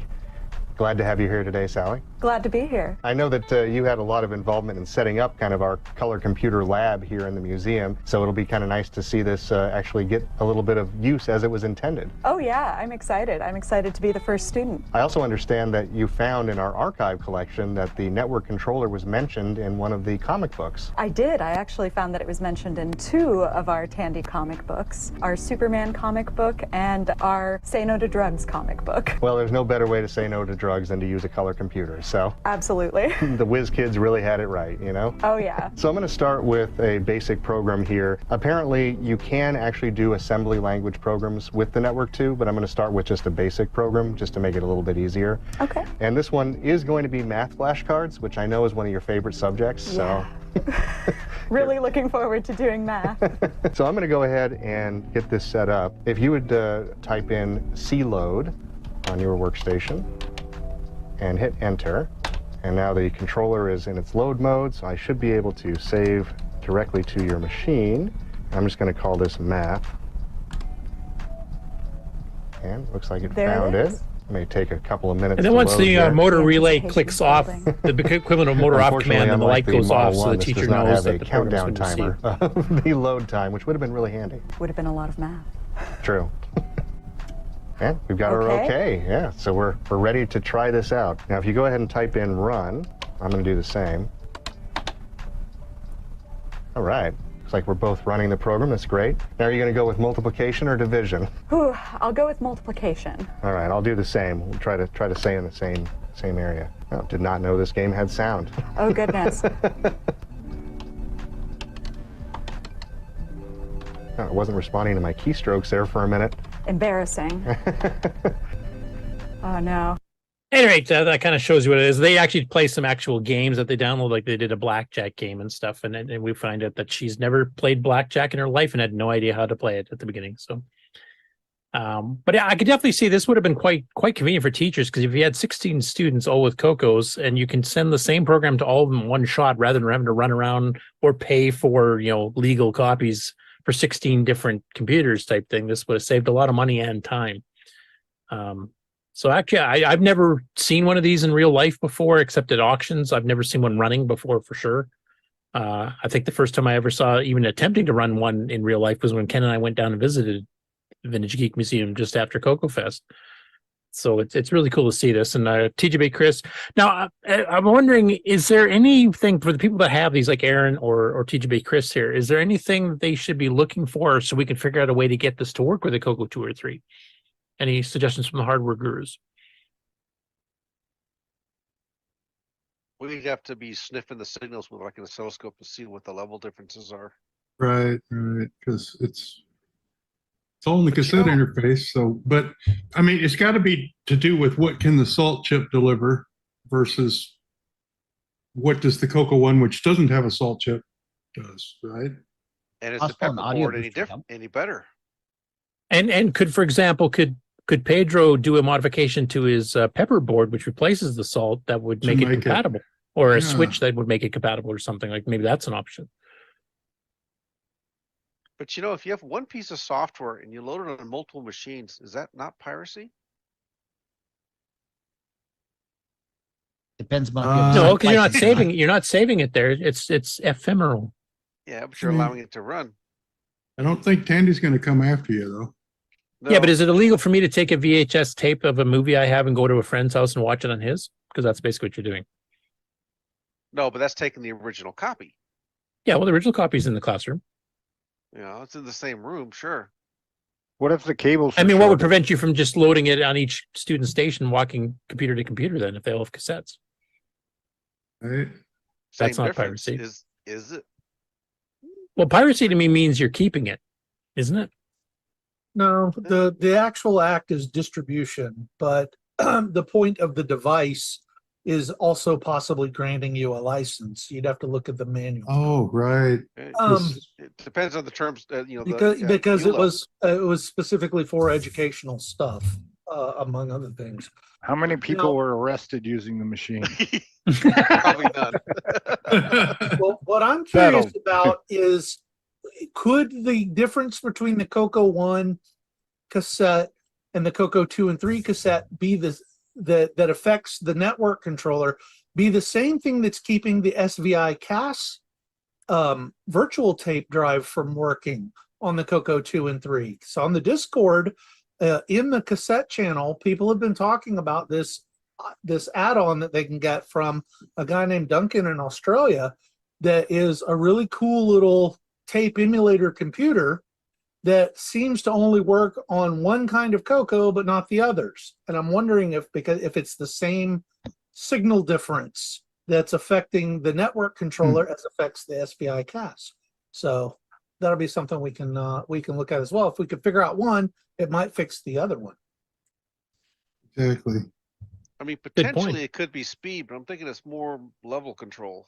Right. It gets into that whole digital computers are really analog devices pretending to be digital. And this is even more so than that, because it really is an analog signal from a digital. And yeah, you've got impedance and all kinds of things going on. So, brain exploded. Anyway, that'd be a cool thing to fix, because it would be nice if we could figure out a fix for it, whether it's like a new Pepper board or something like that would allow it to work. Because then a lot of these people that are trying to demo these on a wider range, like the old classrooms of yore would have been, like Vintage Geek Museum has, a ton of CoCo 2s and 3s around, but they can't demonstrate it on the network 2 because they just don't work. So if there's some way to do a little upgrade and get it to work on that, they could actually do the wide ranging classroom with multiple rows of CoCos. And like he said, they have these set up to be interactive for people visiting the museum. You get to try it out. You can become part of that class and give it a shot. It'd be really nice if you could actually, use the 2s and 3s, because there's more of those than the 1s. Like, did Tandy have a network controller for the 2 or 3? Like a later version? Not that I'm aware of. Now, TGB Chris, who knows a lot more about these than I do, is in the chat. So if he knows if there's another one, he can mention it for sure. I'll keep an eye out. Okay. So 8-Bit Retro Journal released his Septandy video, and he published a short that we covered last week, but this is the full one. So showing a CoCo 2 that he inherited from his wife's family. It doesn't quite fire up properly. Looks like possibly the RAM is bad. I won't play the whole video here. You can go through it as he's kind of like going through and checking certain things like reseating chips, etc. So I imagine there's going to be a follow-up once he figures exactly what's wrong with it. That's on YouTube. Yark, which is Todd Horsch, yet another retro channel, has put up part 2 and part 3 of his CoCo 2 restoration and upgrades, which is a series of stuff he's doing on a CoCo 2. So the first one, he upgraded the CPU to a 609, upgraded the RAM from 16 to 64K, and then testing them with a new video board for doing, I think it was composite. And then part 3 is the cleaning and retrobiting part, which, for some people is controversial. So there's kind of like a good little how-to. I'll just, show a few snippets here. So he's adding in, video driver boards and all kinds of stuff here. There's a lot of wires and it probably involves soldering, so I kind of skimmed over it. Is anyone else hearing Curtis kind of break up a bit? I didn't, but maybe. No, it's just you. It sounded fine here. Okay. So anyway, that's the part 2. That's doing the hardware upgrades, and then the other one is the retrobiting. Now, just as a quick thing, because I know there's been some controversy. Some people say retrobiting isn't really a solution because it basically fades after a while. Other people say it damages the plastic, and other people think it works great. What's the opinion of people on the panel here? Retrobiting a good thing, bad thing? Personal choice. What do you think? Good thing, done it. It stayed. In my personal opinion, I don't do it because I consider that as part of the machine's character. The patina. Yeah, it's patina, man. Call it patina or whatever you want, but I consider it part of the machine's character. So you don't like Terry Steggy's black machine then? Oh no, I'm fine with that. I mean, if you want, I mean, when you get right down to it, it's your machine. You can do with it as you please. Yeah. But I'm saying on my own hardware that I don't do it. Yeah, I don't bother myself. For me, it's not so much the character; it's I'm lazy. And the case doesn't affect the performance, so I don't really care. Like if the computer runs, you could put it in a paper bag. I don't care. As long as it works. Exactly. That's I'm more concerned about the machine working than looking pretty. I mean, it's going to look good no matter what because it's a good looking computer. If it's not a good looking computer, then nothing you do is going to make it look good. Insert comment or joke here. No, I'm just kidding. Paint is kind of final. When you put the paint on it, it's that color. Yeah. To me personally, it's personal preference because everybody has a different view on it. Some people want to make it look as pristine because it's a collectible. Other people like me want to just use it. There's people in between who just want to make it look better than pulling it out of a barn after 20 years. So whatever you're comfortable with, do it. I mean, there's no wrong way, a right way to do it as long as you don't damage the machine to the point where you can't use it. There's no wrong way to CoCo. Yeah. Now we'll give you an update. TJ Chris mentioned Network 3 hardware. The original ads did promise CoCo support and also promised support for the Model 1 and the 2, but none of that ever materialized. Well, after the Network 3 was released, it appeared to have only been working on the Model 3 and the Model 4s. So it looks like they were planning, and that's a serial-based one too. That doesn't use cassette at all. So it looks like they were planning on doing something. But if it was serial-based, I don't know if they were planning on having it require the RS-232 pack, or if it would have worked on the bit banger, or what they would have planned. But it sounds like it never got to that stage. It was promised, but they never completed. This would be a good time to talk to some of those people at Tandy Assembly, like some of the actual guys that worked at Tandy back then, to see what really happened behind the scenes. I mean, is that what the deload command was for? Could be, because I mean that's off a serial port. Exactly. But there's no desave. You need special software to send it. Yeah, that would have been the host computer, which they could have done on a 3.4, and it would have fed out the CoCo program. To all the CoCos, and they just deloaded it. Yeah. And I'm trying to remember, deload was an extended basic ROM, not the color basic ROM, right? I seem to recall in the class setup that the teacher would have either a 3.4 to dispense the lessons with a with a hard drive setup, and it would just spit the software out. Yeah, I mean, if you want to see how the Network 3 ran on the Model 3 and 4, definitely watch TJ Chris's video, because he covers that extensively and has multiple machines hooked up to it to show you exactly how it works. And it was surprising how much of a bigger piece of equipment the Network 3 was than the Network 2. Like, it's huge. Well, it's got to fit 16 DB25 serial ports in the back. That takes up a bit of space. Which brings us to holy KVM, Batman. Can you imagine? I need 16 serial cables or 16 cassette cables that are 20 foot long to hook this thing up. Yeah, there've been pretty good commission on that sale for the Radio Shack guy. Yes, sir. Now, before that stuff was handled through the computer centers, not the individual stores. Okay. Makes sense. Now, the screenshot freeze I've got here, and I'll actually play it a little bit here. I wanted to ask the opinion of the hardware gurus here. How good of an idea is this? Because this is something else that might be a bit controversial, and that's washing your circuit board in a sink with water and soap. Where I work, we actually have a dishwasher that they run the boards through. Right. Yeah, But honestly. you don't use dish soap, though. That's my issue. Yeah, as long as you completely dry it off immediately afterwards, it's not that big of an issue. I mean, quite honestly, I would recommend using either deionized or distilled water. Distilled water. Right. I mean, the totally professional way to do it is an ultrasonic cleaner, but it's mainly water and little Branson in there or something. Yeah, It's pretty much the same thing. Yeah, in an ultrasonic cleaner, though, you use deionized or distilled water. Right, nice water. And you don't use dish soap with emollients for your skin and things like that. In the past, I've used just regular water to get stuff. Like I had some motherboards that had gotten rodent droppings on them. So I'd soaked it in regular water and agitated a bunch, and then I rinsed it with distilled water. So I left it with, All right, the stream is turning red again. Uh, Has 64K in it now. I didn't. But yeah, tell what's going on. What's the episode? Hang on, it just came back to green. We're at 3:30. Okay, let's see here. Yep, there we are. Yeah, I just got the stream back in Twitch. Okay, so episode 330, part 3.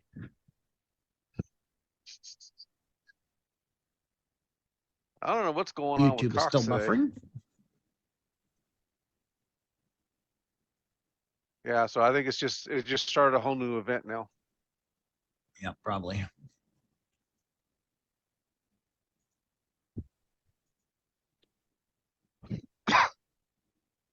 Next thing you'll know, it'll be 11:30 tonight.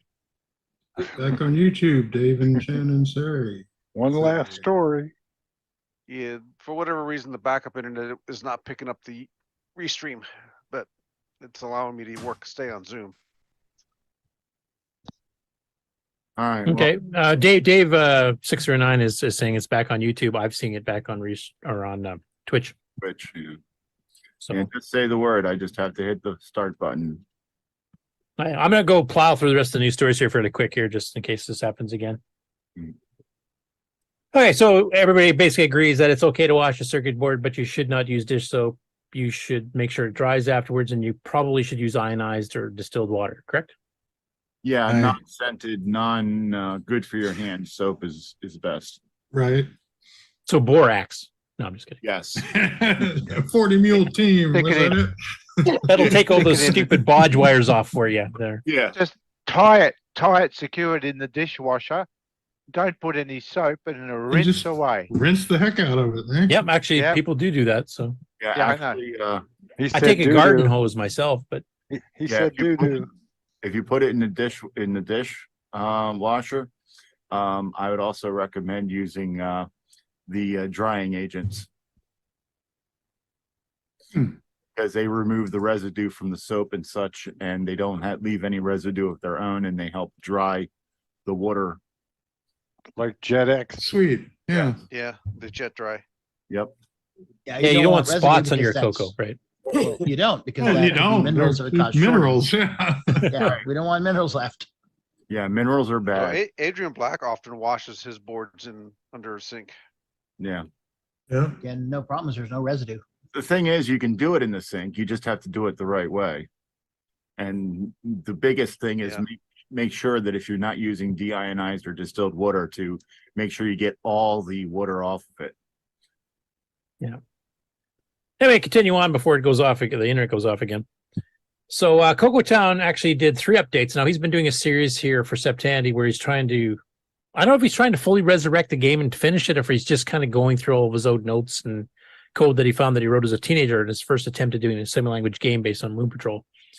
So this week he put in parts 3, 4, and 5. So here's a little clip of part 3, screen scrolling and the main loop, and I'll just let him run the little demo and talk about it for a little bit to give you an idea.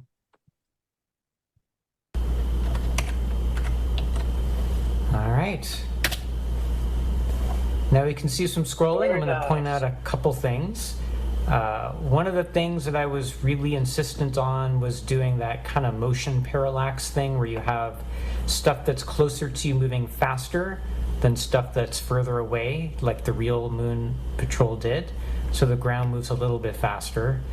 The real Moon Patrol has your wheels bouncing up and down as the terrain under the wheels has hills and valleys. That seemed too hard for me, so I just added these little reflector effect things to the wheels to make it look like they're turning. But not everything is all awesome here. So first of all, I was insistent also to have just a green background behind the car, so that when the car had to move, I didn't have to do anything hard. You see tearing, folks? It looks like there's some tearing to me. Like these mountains, it looks like there's a bit of a jitter or a shudder as they go across. And when you look at the vertical lines on the bottom, it seems like there's always more than one in each spot. Looks like there's 2 or 3. Anyway, I'll let you watch the rest of the video to get the rest on that. But this one basically covers in how he did the screen scrolling and stuff. And he actually goes through the assembly code Then on part 4, joystick control. So this is where he's actually reading the joysticks for jumping and moving, and he's also handling the fire buttons. So I'll play a clip of that. So today we're looking at the car and the joystick control over the car. So the first thing it can do is jump. So joystick up and it jumps like that. I'm pretty sure the timing, that's not going to be very playable. I don't think that timing is quite right. Notice how the reflectors stop when it's in the middle of a jump. Maybe it was too much of a pain to actually figure out where the reflectors go when it's up in the air or moving around. I'm not. I mean, personally, I think it looks better when they stop when you're up in the air. I it's would a not feature. change that. I would leave that exactly as it is. Because that's easier to keep And then he's got his track of. shots. Many limitations in this game. And even with those limitations, I never quite finished it to a point where it was playable. But let's take a look at the code. So that's where he's showing you do one shot in each direction, up and to the right. And he also showed a little bit of moving left and right too. So, and then he goes an explanation of how his code worked there. And then the last part he published in this week anyway is dealing with enemies. I've wired up my old code that controls the enemy, so we're gonna watch that in action, and then we can talk about how I made that work. So as soon as I start, you're going to see the enemy start here on the right side. It's gonna slide in here, and then it's gonna like jiggle wildly over the car. The enemy doesn't shoot anything. And it is so huge, it's very hard to miss it. Even though it is jiggling wildly, I'm going to try to miss it. I'm going to see if I can miss it. Oh yeah, I was managed to miss it. Actually, that should be the game, not shooting the enemy. There we go. So everything slows down while we make it blow up. And there we go, we're back. And that's it. That's the enemy. So let's talk about this marvel of engineering. So starting in this main loop that you've seen a few times. I love his sense of humor during all of his videos. It's great. But yeah, it's kind of fun because Nick used to blog, progress and sometimes specific routines on some of the games that he's done, but he's been, so busy raking in Ferrari money, he hasn't had a chance to do that in his latest games, except Pong apparently. But it's kind of nice seeing this, behind the scenes of how to do it. And he admits up front, this isn't the most optimized. He wrote this 35 years ago when he was a teenager. So, and he never did complete the game. So there's certain insurmountable things he couldn't figure out at the time. But for people, beginning assembly language, this is kind of like from a beginner's perspective. Not total beginner, but he was learning it as he went and learning how to design a game in assembly language as he went. So I'm really looking forward to the remainder of this, and I'm really curious if he's actually planning on trying to finish the whole thing off, from what he's learned since. I hope he does, because actually the game doesn't look that bad, to be honest. Looks like a pretty decent rendition of Moon Patrol. Speaking of sprites on the CoCo 3, Mr. Dave did some couple of videos here that he did some routines of software sprites on the CoCo. This particular one here is showing larger ones, 64 by 98, 16 color sprites. And this is 6809, no 609, no overclocking, nothing else, just plain old animation here. And the CoCo's not playing that music in the background on its own, should mention.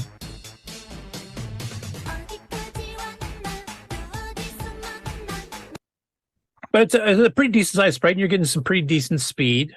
His sprite routine has the option of actually just putting it over top of a straight background and overdrawing it, or actually masking it on. Masking will slow it down a little bit. And he's in fact planning on doing a video showing the masking as it's sprites travel over top the background without destroying it. And then he did another follow up here. Well, okay, so on the Discord this week with all these quote sprite unquote things, turned down to a little bit of a kerfluffle because the CoCo doesn't do sprites. And it doesn't do hardware sprites, yes. Well, no, it just doesn't do sprites. But we came up with a new piece of jargon. Mark Siegel came up with this, and I really like it, and I would hope that it catches on. That instead of sprites, which were originally a TI thing, and that's probably why Mr. Dave likes them so much. Mark suggested pixies because they're pixels that are being blasted onto the screen memory. And I don't know, I kind of like that because I don't think anyone else has used it for purely software-driven screen updates. So Yeah, anyway, but there's past precedent because I mean, if you talk to Spectrum people and a bunch of the others that also had bitmap graphics, they all call it software sprites. Like that horse has come out of the barn 30 years ago and it's gone. Sorry. well, here's the thing. This is the CoCo, and we can be different. And we usually are.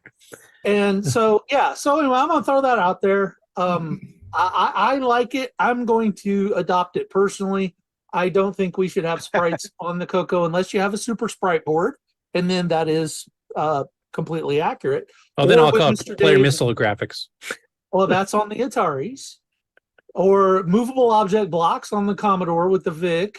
Yeah, everybody had their own jargon at the time, but The Amiga really, had actually had real sprites, but it also had bobs, blitter objects. which is kind of more like what this is, but yeah, not exactly. So anyway, on the Discord, if you want a kind of a bit of fun, the whole discussion is laid out in there about what exactly is and isn't sprites. And if you want a complete techno-bill argument on things, there is one there. It is a lot of fun to watch. So pixies. Everybody update your notebook. Pixies. I'm still sticking Pixies with software versus sprites. sprites. Yeah, I'm sticking with software sprites just because if I'm trying to talk to people on other platforms, especially if you're helping convert between platforms, they won't have a clue what you're talking about. But I have no problem with you call them pixies, call them all that all you want. You and Mark. If they're using other platforms, this is part of the opening the door to getting them onto a real platform. Yeah. They have to convert their software sprites to pixies, is what you're saying. Even though it's exactly the same thing. No, they just have to convert the documentation. The software is probably already fine.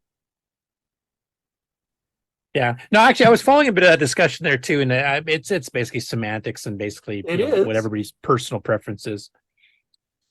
So I don't have a problem with it being called anything. It's just basically, does my character move across the screen smoothly and doesn't destroy what's under the screen, so I can actually pass in front of tiles or whatever. So. And is it using hardware or software to do it?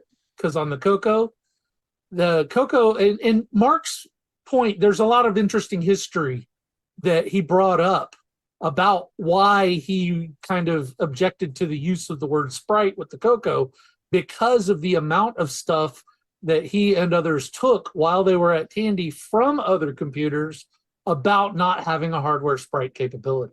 So that's part of the history that's wrapped up in this. Yeah. That part I understand, because the hardware sprites on all the other machines, whether you call them player missile graphics or other, were restrictive. You had to have certain sizes. You can only have certain combinations or amounts of colors. Like there wasn't anything generic. With a bitmap, you can generically, I want 16 color sprite. I want 10 color sprite. I want it this size. And, you can do whatever the heck you want because it's under software control. Whereas the hardware sprites, you've got 16 by 16 and 8 by 8 and 24 by 24, and that's it. Or you can only use 4 colors out of 16 on the screen or whatever. So that part I fully understand why they want to make the difference there. Yeah. Yeah. So anyway, lots of fun. Sorry, And mate, Mr. in Dave's this code case, is cool. sorry, what was that? Mr. Dave's code is cool. If Yeah. you program in BASIC, this is actually very useful. Give it a look. Yeah, because he's got assembly language routines to do this. You can call from BASIC, so you can actually do this in a BASIC program. And he's going to be uploading a disk of all these extra sprites he's had. Like this is kind of a Bomberman, I think, or something. It's Mega Man and Or Mega Man, sorry. Yeah, the Mega disc Man, is up on the Discord already. Oh, he did put the disk image with the source and everything? Yep, it's up there. Okay, cool. Several different versions. Cool. I didn't get a chance to check that out. I'm a little bit behind. My CoCo has does sprites. Yeah, I think you were one of the people up and testing, weren't you? No, look at my screen. I can barely see it here. What? There's... Oh, Sprite. Kansas Sprite. Oh.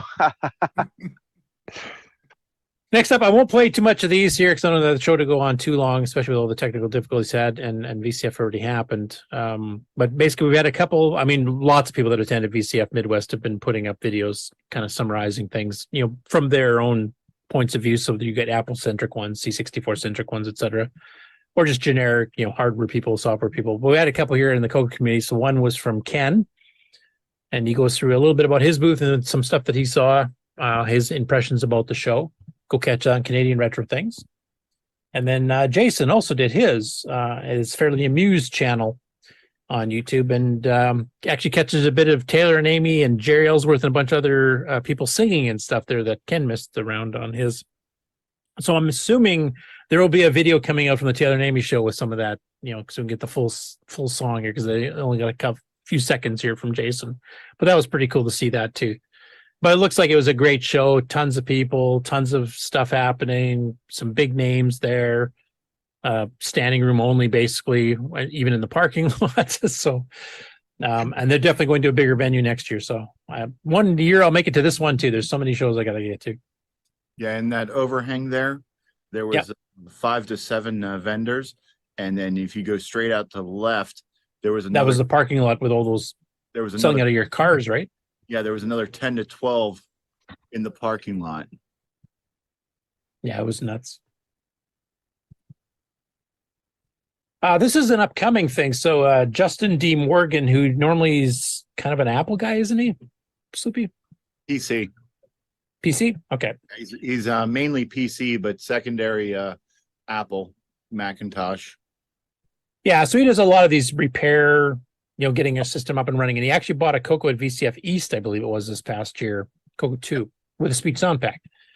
Yep. And this planned one, which is happening on the 19th at 6 p.m. Central Time, he's going to be doing, trying to accomplish two things. One, he's going to upgrade the CPU to 6309. And this is part of his Septandy contribution. And the other thing is he's got the yellow bar thing, which is usually the 555 timer chip starts producing a yellow bar on the left side of the screen. He's going to try to fix that as well. So that'll be live one. He's very interactive with the chat. I think even more so than we are most of the time. Mm-hmm. To the point where he gets distracted from what he's doing because he's busy talking with the chat room. But if you want to actually like join in the fun type thing, I'm going to see if I can hit on there too, and maybe suggest a couple of 6 or 9 game upgrades I've done for CoCo 2 games that he can try out to see the difference between the two CPUs. So look forward to that. Yeah, he has a CoCo SDC, so. Yeah, as long as he's gotten it recently enough that he's got most of the 639 stuff. He's got an old copy. He might not have them. It's about a year old, I guess, a year and a half. Yeah, so he might be missing a few of my latest ones, but he should have a few of them on there. Oh, he doesn't have any of your latest ones because he got it from me. Oh, so he doesn't have Color Car Action, Marble Maze, none of that stuff? No, I think the 6309 Color Car Action is on there. Okay, at least you have something to compare with. Right. Yeah. All right, next up, and this was in the 6847 Facebook group, which of course is the VDG chip number. And the guy named Antonino Porcino is working on adding 6847 modes to what he calls Dithertron, which is an online app. And basically what it does is it converts images like modern full color stuff and tries to convert it down to a bunch of 8-bit computer formats from C64s, some 16 bits too, like Atari STs. There's no CoCo stuff in there now, but he's been working on the 6847, which will cover the CoCo 1, the CoCo 2, the VZ300, the CoCo 3 if you're running, P modes up to P mode 3, P mode 4 type thing, and tries to dither and do the most accurate thing. So you can see in the sample picture here, there's a 24-bit color Marilyn Monroe, and this is cranked down to a 6847 at 128 by 64 4-color mode. And actually, it did a pretty decent job. Now, obviously, with 4 colors from millions, you're not going to get perfect results. But I went over and tried it on his actual site here. So this is the site you go to, and you get the link in the show notes on Discord after the show here, or you can get it now if you want. It's already there. But you can actually upload your own image you want to convert. You don't have to use. He has an example when you get to the web page, which is this. I think it's a Picasso or something. I'm not sure what painting this is. But basically, you can upload your own, And then you go to this drop-down menu and you say, what format would you like to convert it to? And there's a whole bunch from PC, EGA and CGA, Game Boy Classic, Amiga, Commander X16, Atari ST, Amstrad, Spectrums, Bally Astrocades, Atari VCS. There's no CoCo stuff here yet. I noticed there was a CompuColor. Is that a 6847? Where's the Go down. There's a CompuColor there, and I thought that's down the bottom there. Oh, it's 160 by colours. 192 8 color. I doubt it. Okay. I thought that was a anyway.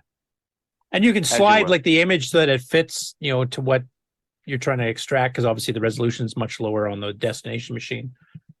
But it really does try to do its best. So if I take C64 multi, which is 160 by 216 color, 4 colors per 4x8 block. And actually it does some shimmering here, so I'm not so sure if it's redrawing or what it's doing there. But you can switch it to say C64 high res, 320 by 216 color, 2 color per block. So you get this really blocky looking, almost looks like a spectrum map. Apple II high res, which is artifacted crazy. So, 140 by 192, 6 color. So that's half of the normal res. So it's actually using artifacting specifically to try to, it's kind of like using P14 artifacting, we kind of lose the resolution. So once he gets the VDG stuff support in there, I actually, and a few others have suggested you should try the the CoCo 3 16 color modes and 64 color palette. He's already got EGA. So EGA is basically the exact same color palette as CoCo. You get 64 colors to choose from, 2 bits for each of RGB. And you can do 320 by 200, but it also has a 640 by 350. So you can do really extended. But to give you an idea what it would probably look like, which mode it is. Yeah, they're here. That's basically what the CoCo 3 output would look like, which actually is pretty close to the original. Does he have the Tandy graphics? The Tandy 16 color, you mean? Tandy mode? I don't think he does yet. Which would be the PC Junior graphics as well. Right. Did he have PC Junior? Be nice if he alphabetized that. Yeah. I think he's just adding them as he gets them done. Honestly, I do not see one. No. Atari ST, which is the same res as us, just has a deeper color palette to choose from, but it's the same colors per mode. That's doing 3 bits per RGB. So this is like the original CoCo VGA's palette, basically, except at higher res. But yeah, he's making this is a free online program. So if he doesn't get the other ones added, if you want to create assets based on images that you've made in a modern program with higher color, you can actually dither it down to CoCo level just using this for free online tool, which is kind of cool. So let's see what Ron Delvaux does with this. Yeah. Don't bother me. I'm playing it now. Yeah, we figured you'd be playing with it. Yeah. But you know what? I think the high color does a better job. Well, maybe you can talk to this guy and see about getting that added to the Dithertron as well. There you go. Yeah. So here's Amiga low res, which is 32 out of 4096 colors, which is looking pretty good. And then they actually support the Amiga ham mode, which seems to smooth it out a fair bit. Still not quite perfect, but yeah, he's got quite a few in here. He's working on VDG support right now. Like you saw the sample, it's not enabled on the public one yet because he's still testing it and trying to get it to work. Teletext, awesome. What's a Williams arcade? Woohoo! Oh, Yeah, Williams Arcade. Is that actually the arcade machines from Williams? The Yeah. palette they used or something? Yeah, they had an 8-bit color palette to choose from, 16 colors at once, which is why they translate fairly well with Glenn Hewlett supports. Yeah. Then you can do black and white. You want to do a Mac, like 512, 342, 2 color. Now this I think is I think this is scaled at this point here a little bit. It doesn't quite fit in this box, so it's kind of messing the dithering. You can change the diffusion as well, the ordering or whatever it's called there. Well, there's a lot of options. You can do contrast, brightness, and color saturation, diffusion, order. What kind of diffusion do you want? Yeah, it's not bad. It's a nice little interface, and I think this would be very useful for retro programmers to get create something with a modern tool get it looking pretty good, and then you'll see how well you can approximate it down to some of these older machines. And some of them go like really low res. There's some really primitive stuff in here. Try the Apple high res. Well, I showed that one earlier. That was the orange artifact And that's one. But go ahead. And that's an online tool only, is it? Yeah, well, that's the whole point. You just upload your picture here. You just drag it into or browse and select it, drag it in here, and you just do it. You don't need the software in your machine. Automatically gets updated anytime you add stuff, so you can just come back and check it. But here's like a That Fairchild. might be useful. Yeah. Fairchild Final F. Like here's 102 by 58 4 color. I like the etching though. That was for not being a grayscale. That was a really nice picture they got out of that. And you can shrink the box on the left, and that will change the scale of the. So and you can move it around to whatever part of the image you want. So this is the outline of the girl in the dress here. So yeah, it's a pretty interesting. We've seen some things here that do like a specific format or two, but this is going to be a massively cross-platform.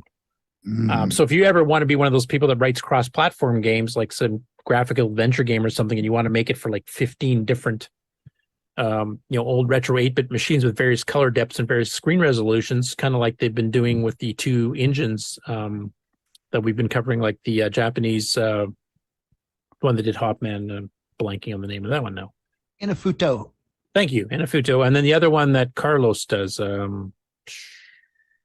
he publishes on Facebook. He's got a cross-platform engine as well. So this would be a great tool for that, I think. Are you thinking of CrossLab, Fabian Caruso? Yeah, sorry. What did I say? Carlos? Yeah, sorry. Yeah, that's who I meant. My apologies. This one here, I'll cover quickly. This is Dragon 32 Revision 2 build instructions. So if you actually want to build one of the Dragon 32 reproduction motherboards, this contains stuff like parts lists and the KiCad files and everything else, and complete instructions of all of the stuff you need to build these. Sorry? It says soapy water is the first step. And then alcohol. Build order, or was it? Scroll back up to top. I'm at. Okay, preparation. Clean motherboard, soapy water first. And then dry and wipe down that isopropyl alcohol. Then drink the alcohol. Then drink the alcohol. Tying into our previous conversation. It better be some good spiced rum. But we've been covering the reproduction boards because Kieran did one for the Dragon 64, and I think is it Julian Brown's doing the Dragon 32 one, and we've been kind of covering his updates as he's been getting it working. And this is the complete instructions, basically how to put it together, all the parts list, all the capacitors, resistors, chips, everything you need, sockets, and complete instructions on how to build the whole thing and where everything goes type thing. So if anybody wants to do that as a kit style type thing and tackle that, I sure as heck wouldn't, because it requires soldering. But there you go. You can go hit that up on his GitHub. We should have a new section in Discord, speed build. See who can build it fast. I would call that wrecked computer boards, but anyway. Yeah, I know. That's where the alcohol comes in afterwards. Right? What have I done? I need a drink. I might as well start drinking now because that'd be right off the bat for me. And then the final one here that I'm going to cover is one that is a little bit different from a website, or sorry, a YouTube channel called Arkansas Picker. And it's a guy that does, garage sales, thrift sales, that kind of stuff. And he does all kinds of stuff. Now, he actually has a bit of a retro computer background. He actually helped organize a Central Arkansas retro computer / game console show just a couple of weeks ago, I think it was. I'm trying to name the town. It's a 2-word town, and it's in Central Arkansas. Sorry? Little Rock? No, not Little Rock. It's smaller than that. It's 39,000 people or something. And it's southwest of Little Rock, I think. Or west? Can't remember. I should have saved that link. Yeah. So at any rate, he went and found a rare console, as he calls it.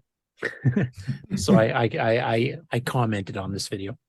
But I thought I'd play this here because if you want to get a good deal on hardware, this was a pretty good deal you got.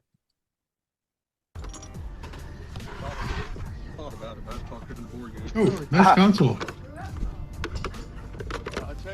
Bust there, a whole bunch of cartridges. Good cleaning supplies. Manuals, Yeah. joysticks. How much you got on this?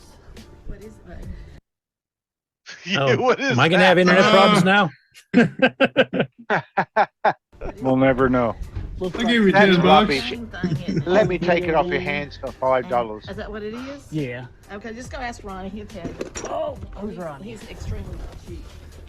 Are you Ronnie? I'm Ronnie. I was told to ask you about this right here. Oh my goodness gracious. Gonna put it back in the garage. You tell me what you think's fair. $5. Do it. $5. I was right. I'll remember $5. That's not a bad deal for $5. He heard me. That is a hell of a score. So there, Brian Weezer's off the call, so hopefully he doesn't watch this part, so the rest of us can finally get some cheap hardware. And basically, I think we have to go to Arkansas after CoCo Fest here and pick up some cheap CoCo stuff. Because apparently, it's really, really affordable down there. Maybe you can get a CoCo 3 for 10. Anyway, that's the show for today. Wow. Oh, or you could just go to VCF Midwest and get a CoCo 2 for free. With cartridges and manuals No, and joysticks. just the unit itself. Someone I know picked it up from the free pile, and they were cleaning it up, and he goes, "Yeah." I was like, "Oh, did you just get that?" And he goes, "Yeah." He goes, "Someone just put it on the free pile," so I grabbed it because he was across from the free pile. And he goes, "Yeah, I figured I'd know someone who wanted it," and I just put my hands out. I was like, "Yeah, I want those." And he goes, "Well, I like cleaning them, so let me finish cleaning it up, and I'll bring it over to your table." Because it was evidently in a barn or something. Yeah. So I thought that was kind of cute because it was like I do a search on YouTube each week for CoCo related type stuff there, and that popped up, and I'm going, Arkansas Pickers. Why the heck did it pick this? And the screenshot still that it showed that Atari joystick sticking out. I'm going, well, that's an Atari 2600 console. Right. So what am I looking at here? And then I watched it. No, actually, that just happened to be in the same box as all the CoCo stuff. So it could be that the guy had an Atari VCS as well. At some time, it's not in that box. Or it could be that the person made an adapter like a lot of us did back in the day to play with an Atari joystick. So maybe that's actually a CoCoized Atari joystick. I don't know. Zebra but $5 Systems. for like 5 or 6 carts with manuals, plus the CoCo, plus Black Beauty joysticks, plus an Atari joystick. Not a bad deal at all. All right, I think because of the technical difficulties and how long this show has lasted, I think we should end it here before it blows Wait, up again. I got Leo to come on. Actually, it's being stable now, but I want to run a test before we actually go off the air. Go ahead, Okay. get Leo. I've tried actually. I actually invited him Have on. ya? Yep. Yeah. Oh, I thought you said you had Leo. No. All right. Just as effigy. Okay. And what's her name? Remember? I don't remember hers. I don't either. It's been so long. All right. Well, let me run the outro.